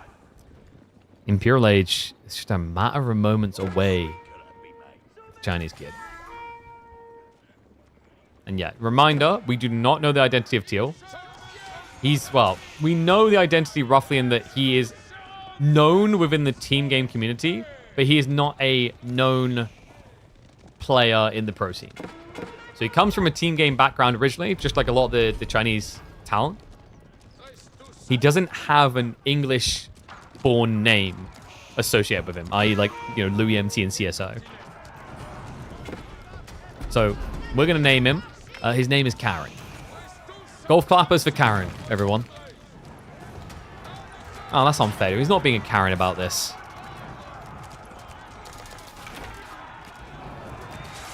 We'll call him Michelle after the amazing Asian actor. There we go. Fortress down to half HP, by the way. I mean, this is rough. He has got the extra armor, but it's just so many spears to commit into. Louis, he's going to be able to take it out. I mean, you've got a few workers that could try to repair, but it's going to be difficult to do so. The Lombos are just camping this. Torch damage, good enough to get it on fire. Spimmer going to turn around to protect. Templar Brothers do commit. For a second, that Louis wasn't actually expecting him to. Yeah, he thought he was going to just bait and switch again. Does get him some repair, though. And shifts the workers over from the outpost. More spears are coming. The Templar Brother are falling. And Teal has to retreat. Not only that, he's now forced to transition into archers while Louis MT is on the verge of hitting Imperial. Not just that. 3 sacred sites locked in. Even if he didn't achieve this fortress, there's no pilgrims right now. Because are going to come out to try and keep the castle up. So difficult though. Lombo's just target firing down everything. It's still on fire. And Louis MT just on fire at the top of the ladder. I feel like this is the point of no return, right? Like by some miracle, Teal was able to pull someone out of the bag, but there's no exposure point anymore. Look at the walls from Louis. Fully protected on the north side of the map. Meanwhile, the key element of Teal's economy is now at risk. 5 relics, 3 sacred sites. It would have been quite the miracle play. It's not often we see that beatable. Teal, he has got the stone and gold necessary for another castle drop. It's just so much spear spam. I don't know where you put it. Yeah, somewhere far away and irrelevant. And this is crazy. He went 3 TC?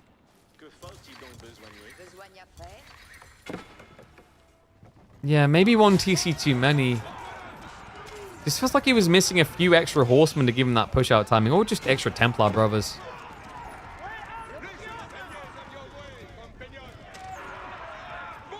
And Louis just needs to trigger tech up now. Because right now, it's almost like you're just giving false hope. This is the moment with Rorschach from Watchmen. Just do it! And Wingard. Just like that, Louis MT snaps his fingers. Alright, I'm gonna give like 2-to-1 odds that Teal just calls GG when tech up completes. It's like you're behind on military, you don't have good map control now. The other fortress is now getting targeted down. I mean, there's just really not much you got.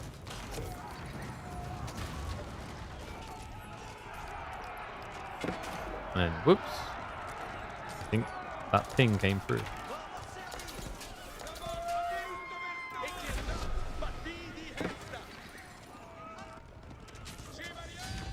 There you go. GG called. Man, like, oh.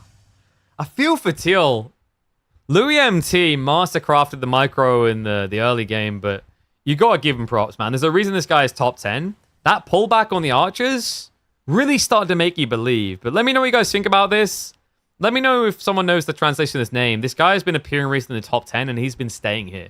Dare I say, another Chinese player is getting ready to make his entry debut in our 1v1 esports scene. Oy, oy, oy. What a sick one.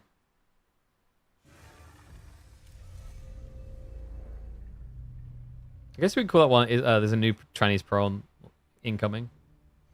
Maybe.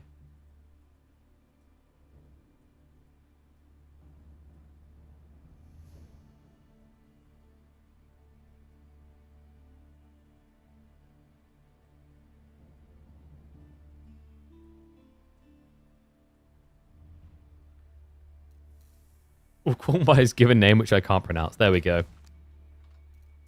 Like squiggly line X, squiggly line Y, squiggly line D. And no, we can't watch the games. They are not public. Knights Templar underpowered. I mean, clearly that's the only possible lesson that we take from this. Alright, so let's have a look and see what else we got.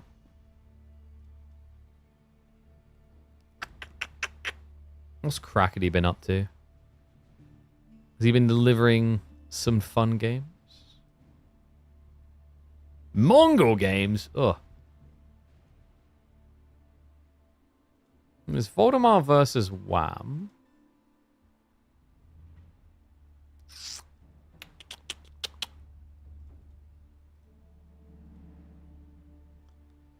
Did Sass have any other interesting games? I don't know who Katana is. Someone from South Korea. Ranked 21st in the world.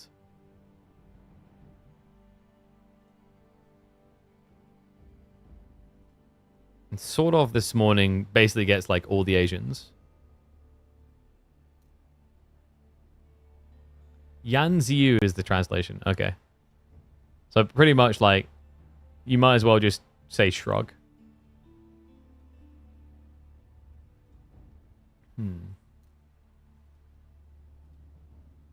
Let's go Wham versus Voldemar. The Kid. Okay.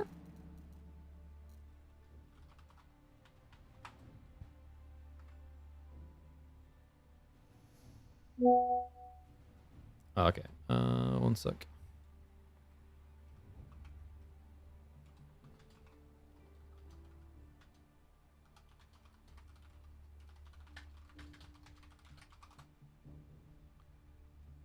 Alrighty then. Sorry, Emma just keeps spamming me. I need to find a way to turn the ping notifications off on the desktop WhatsApp. Because it's quite annoying. Okay, so Rocky River. HRE versus English.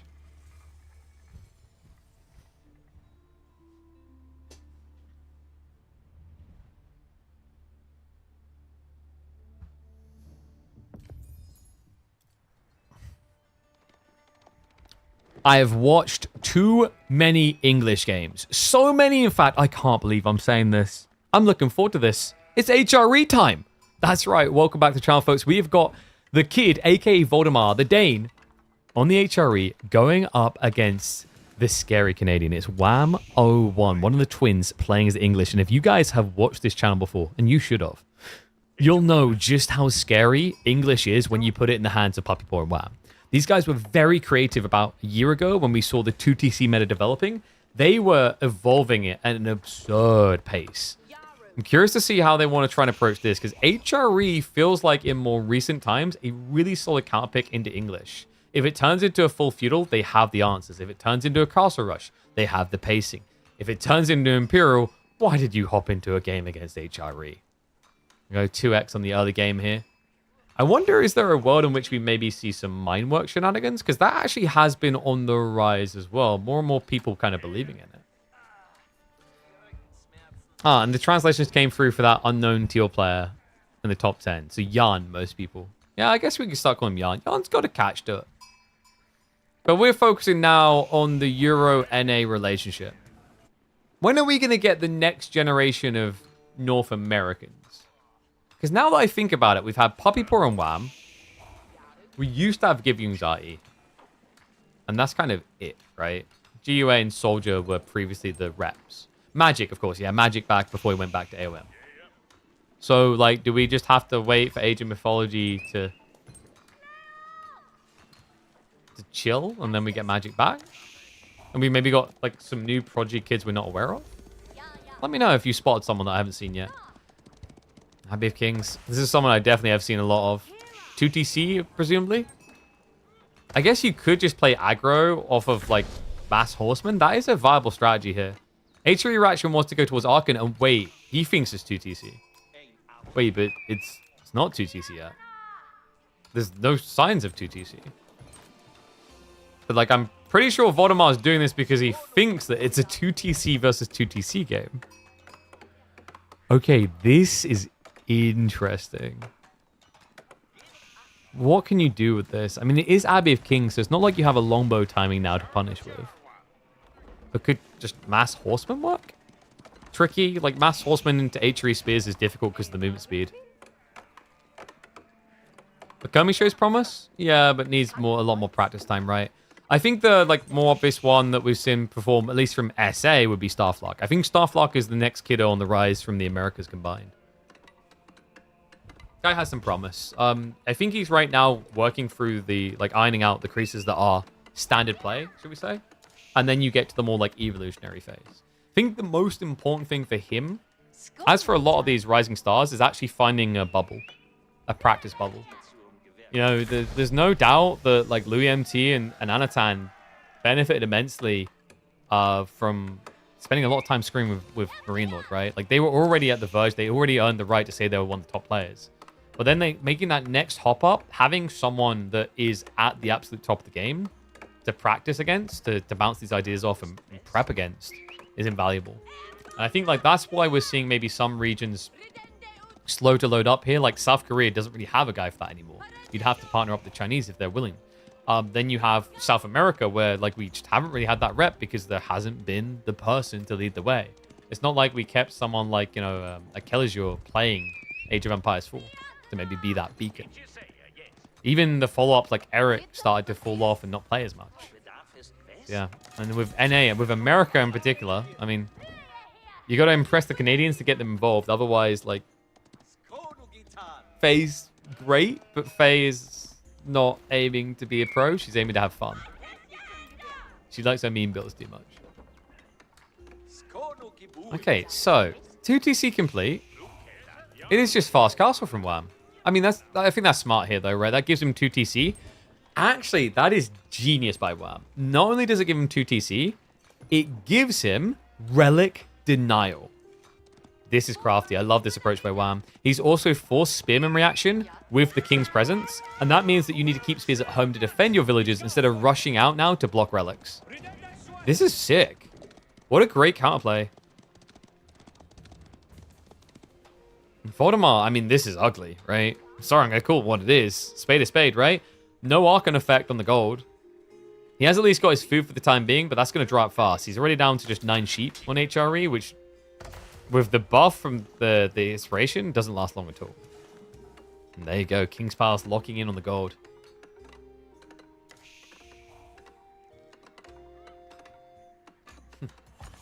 Why is this the 5th English game we've seen today?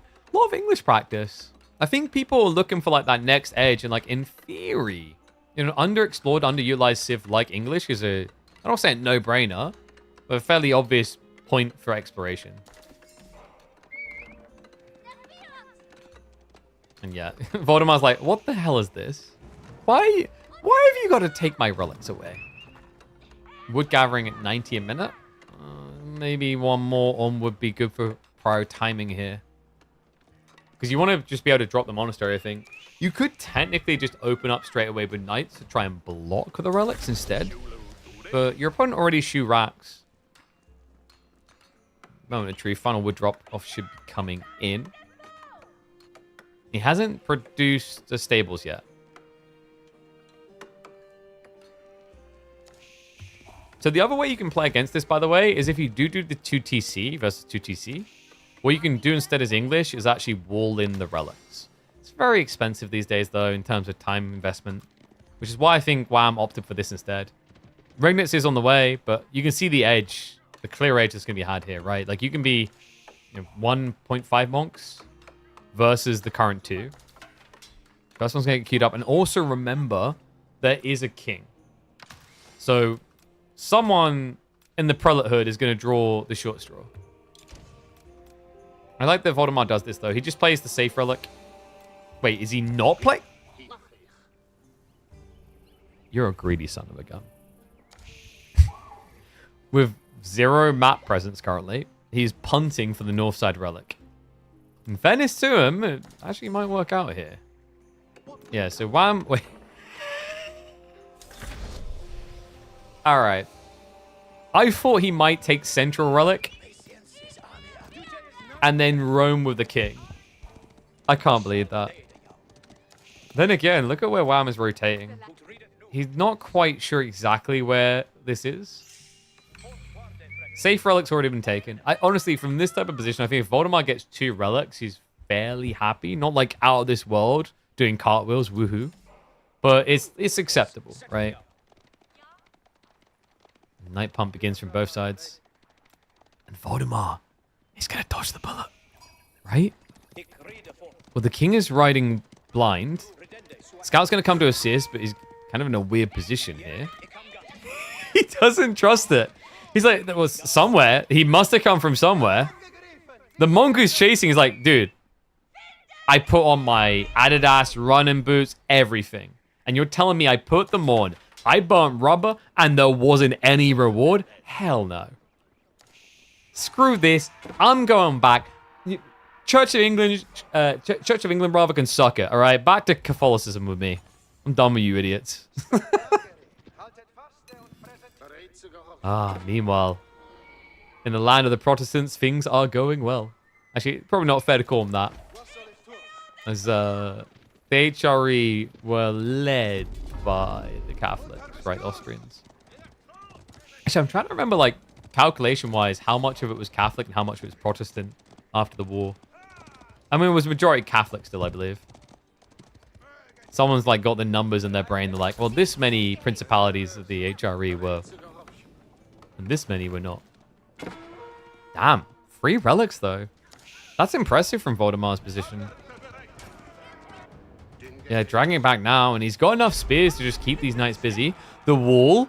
The kids. He gets it. Nicely blocked. Scout is going to give Wham the warning, so he steers away in time.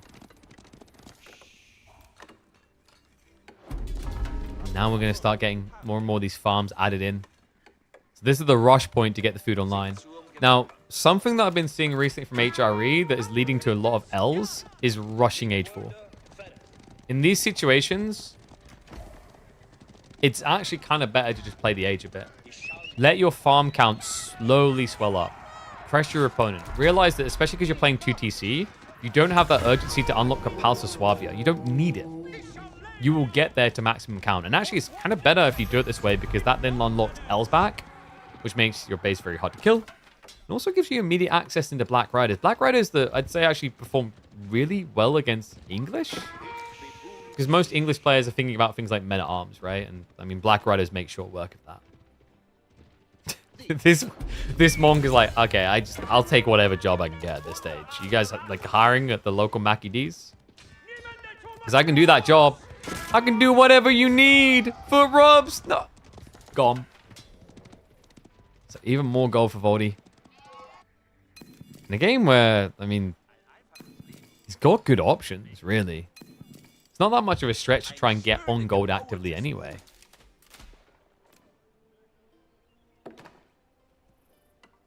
Walls now. Wham's walls. Ah.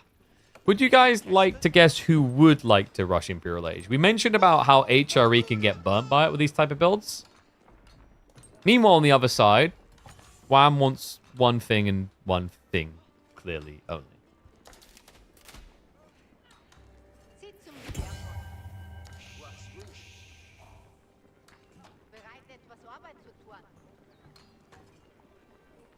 All right, 1's if you think Voldemar's going to win the game. 2's if you think Wham is.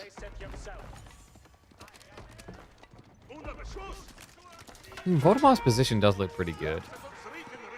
Crossbow reactions coming in, though.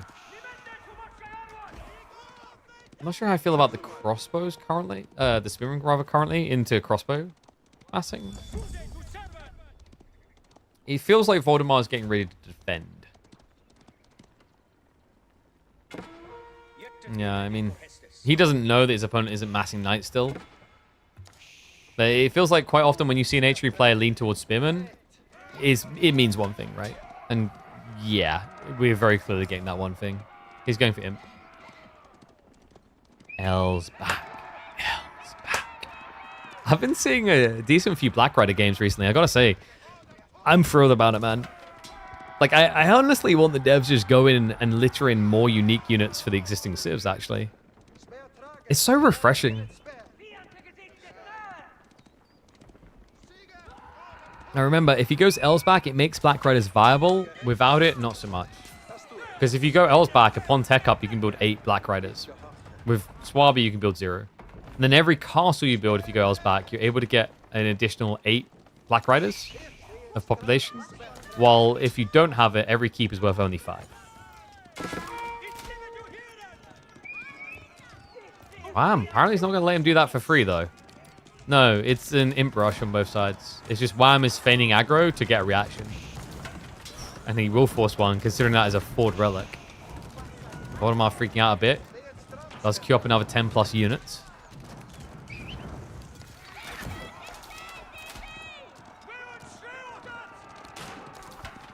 Spear spam will be enough to scare him away, but I mean, for Wham, he's got a lot of runway if he ever needs to retreat. And because Voldemar's only got like a bulk of spears and he's thinking imp as well, I'd be very surprised if he gives chase. So it just kind of puts Wham in a pretty dominant position to dictate flow and timings. It should even lead to him having the edge on the age up.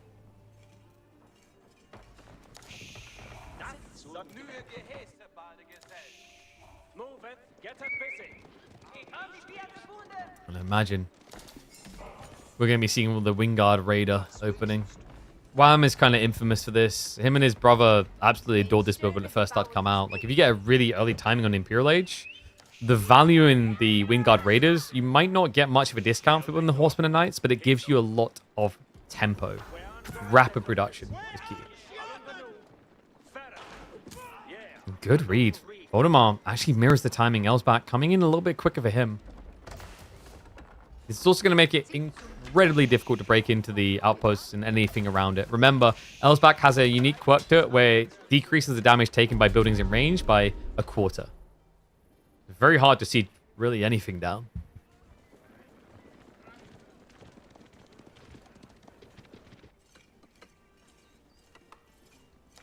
How many farms in are we actually? Wham's sitting at 36. Pretty good for the enclosure timing. I think Voldemar's a bit light though. Yeah, 25 farms isn't as crazy. He actually leaned into the deer to try and give himself a little bit more runway. Yeah, just going maxing out on houses now. Okay, so win conditions in this age. Black Riders is pretty sick, but very expensive right now on your current eco level. He'll need more farms. So for the time being, Voldemar is going to remain lean, focusing on spears. Good solution as well against the Wingard Raider comp. Does mean you're giving map control to your opponent though, and the world can become his oyster, right? Like, you know, you could think about locking his sacred sites to force your opponent out, for example. 10 priests a bit much. He's spread out his economy. It's not about buffing the army, it's actually about buffing his economy. Like, if you look where he is, in the Archon... I mean, there's so much eco away from the Archon, it's kind of crazy. But, like, what I'd like to see from him right now, and I think he maybe forgot about it, is Cistercian Abbeys. Yeah, reminder, that tech will turn these into drop-off buildings as well as buffer points. If he had Cistercian Abbeys, he could be down at, like, 5 prelates and be very efficient and lean. It might be that he's thinking about Inspired Warriors tech soon. Inspired Warriors tech is more valuable once you have the quality units. And, well, folks, we are getting the quality units. Black Rider is now coming out. All right, it's a party. And right now, Wham, he doesn't have a clean, easy answer to it, right? Even getting these horsemen is going to be a bit wonky as a solution.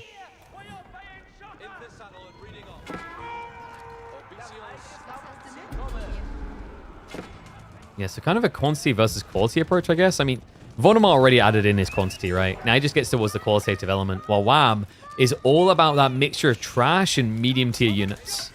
We do not have a focus on getting elite for knights yet. He just focused on yeeting the workers off the farms. Big hit to the eco for the next 30 seconds, at least for Voldemar, if not longer. Does reveal the Black Riders nice and early. Needs to be careful about positioning, though. Spin Wave has arrived. That'll be enough to scare Wham out of the base. This triple Sacred Site now locked in. And Wham, he's starting to gather stone. Yeah, there's a timing in mind here. I think what you'll probably be seeing is him locking the central Sacred Site with a castle. And then just guarding south. But great timing. Voldemar, he does get rid of the Sacred Site in the center.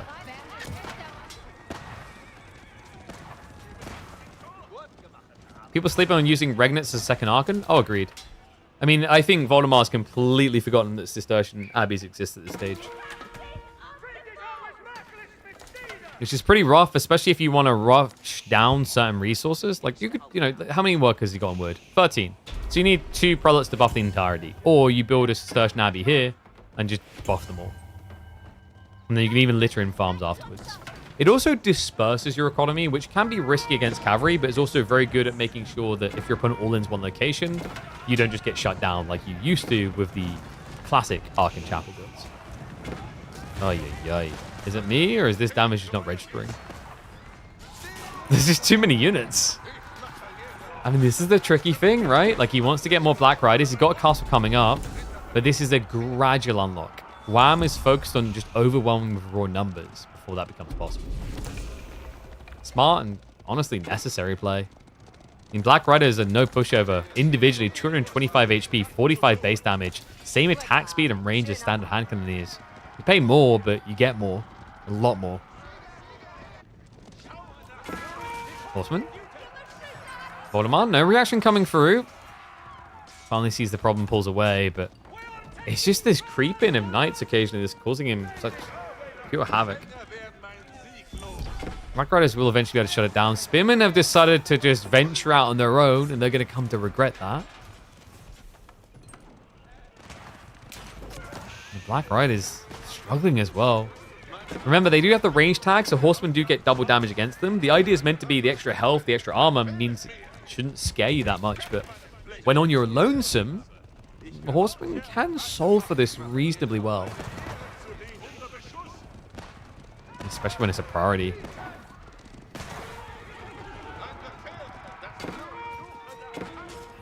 I'm not really sure what this Culverin was up to.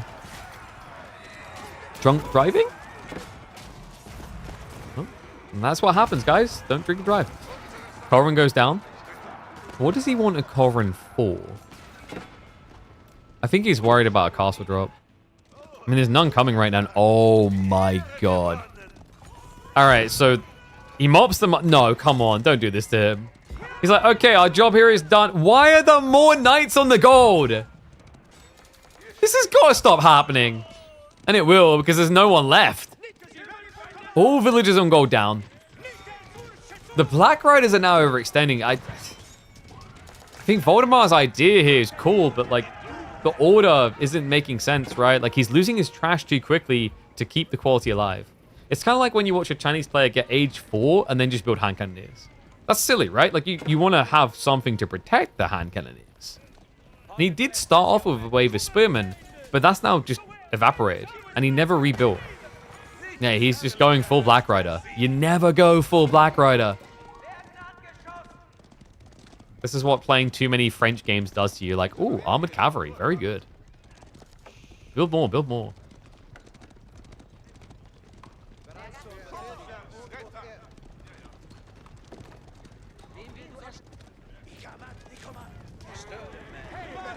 Night horseman. Just always knocking the door. I think Wham's just been such a frustration for this. They have a hard committing. He's just keeping Voldemar dancing in the corner. And we have a switch up on the way, folks. It's going to be arrow volley. Oh, that's kind of sick, actually. I mean, 6 damage versus the 11, but Incendiary still to come afterwards. This does actually, weirdly enough, make sense. Yeah, because otherwise the Black Riders just kite you, so you want something that can just kind of anchor down.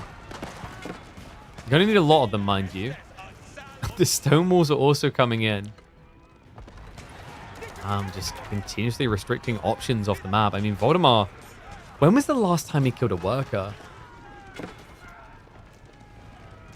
No, seriously, when was it? It was, I'll say 10 plus minutes ago. He hasn't been able to do any eco damage. Wham's just been bolstering more and more, and Sidera's just got queued up. Good breakout by Voldemar. He needed this as well. The question now is whether he can just keep pacing himself out onto the map. He's capped right now at this count of Black Riders. He's actually out of stone. Yeah, so he needs to play far north side or over on the west, but the wall's already up there. So Wham, great read, just denying options. And you can already see that Wham is a bit suspicious checking over here just in case. And the kid chooses Landsknechte.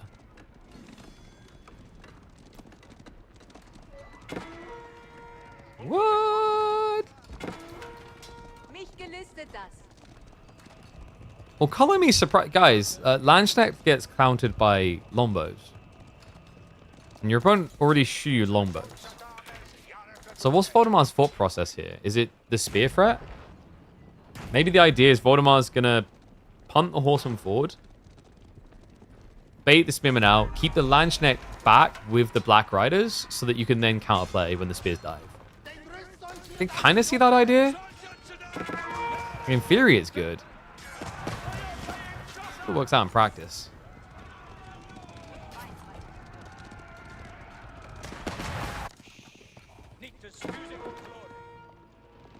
I mean, Voldemar, props to him for like just not rolling over and playing dead, but you guys are seeing kind of the recurring issue in this game, right? I want you to think back to the last time Voldemar attacked. You guys remember it? That was a different game. Okay, Lombos with the volley. Sold for the Black Riders. They spin to trade out into the Horsemen. Landsknecht starting to trickle out, but that's the revelation, and I wouldn't really say you got much value out of them. But like, yeah, the last time we saw him actually venture out would have been the Spearman on this area here where he just died. Since then, it's been Voldemar just playing Fireman Sam, running around his own base, trying to put out the fires.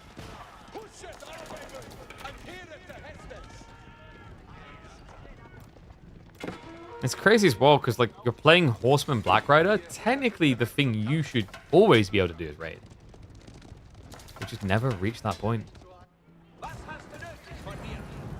Knowing little repair crew is going to keep the raiders out this time around. And there's going to buy time for Spim to arrive. Okay, so let's look at the break-in that starts to harass out these farms here. I think Voldemar can just maybe find a little bit of stone for the walls more so than the keeps. Just high-value stone wall locations like here. Because even with marching drills, you're seeing how much of a stretch this is to just mirror every raid attempt. Oof, sniffs out the gold is... Come on. Wham. He's going to block the 8k. And Voldemar, I mean, he has no other gold source. Regnit's free relic is decent, but like you're going to need more than that if you want to start pumping into Lanch en masse. Ah, Wham is committed over here.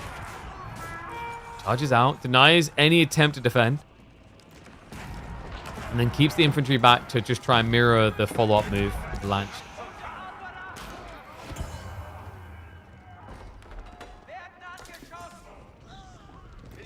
Wait, is this it? It's happening. Voldemar.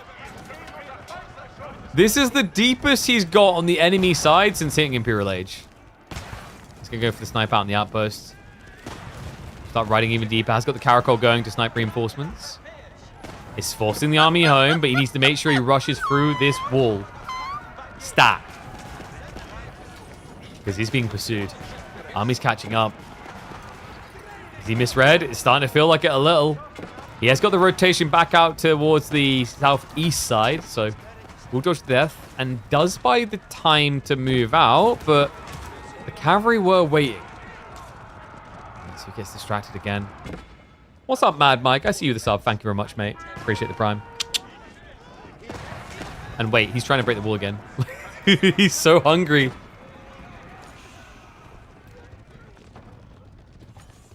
Voldemar is not able to breach these wooden walls. I mean, like, you know what? This is why you should use blunderbusters instead of muskets. A blunderbuster would break through this wall, no problem. You know, just cram anything in that thing.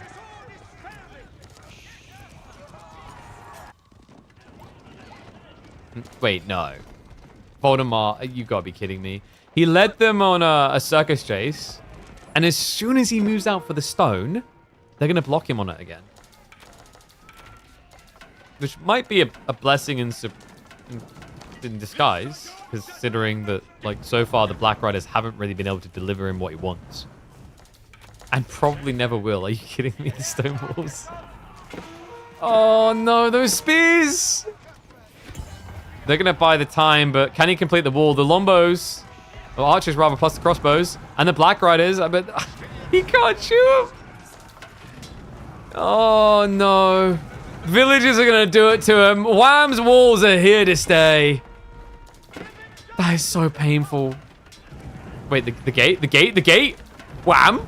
What? Even the gate goes up. You've got to be kidding me. No, he gets it! Breaks in. Wham, mistakes made there. That gluttonous gate.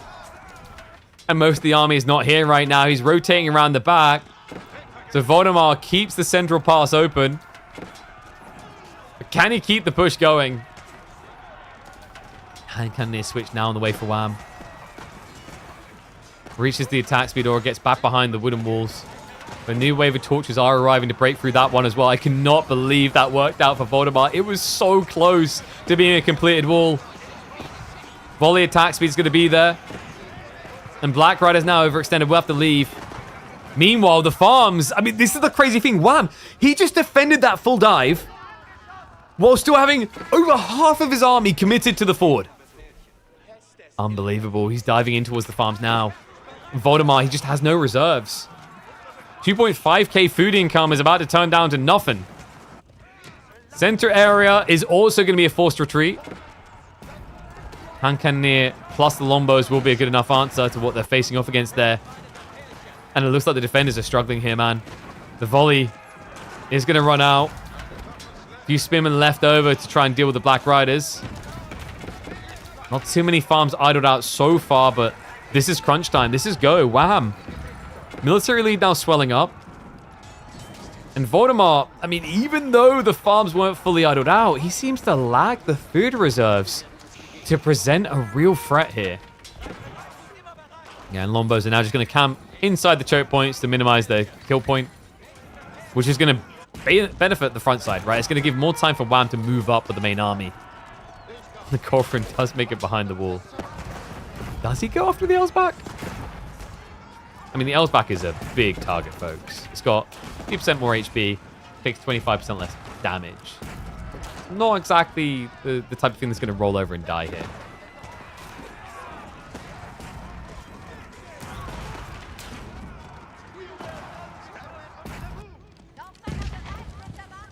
Wow, I'm just still finding ways in all the time.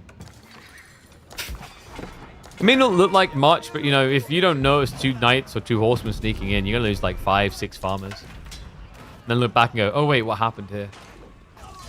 And he doesn't want anything of what's happening anymore. He just calls it. Yeah, Voldemar, I guess, just a little bit too gold starved. Knew he wouldn't be able to get back to Black Riders or anything big. He throws in the towel. Just shows you how frustrating these Canadians are with this type of Wingard radius spam, though, you know. Let me know what you think went wrong there for Voldemar. I think, from my POV, the attempt to raid came in a bit too late, but this is what Wingard is so good at. We often forget that what feels toxic right now with Lancaster began with England. All right. It's a yeah.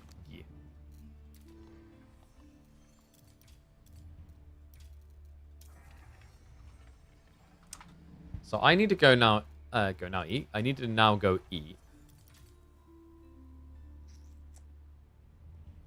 I'm weighing up whether we call it.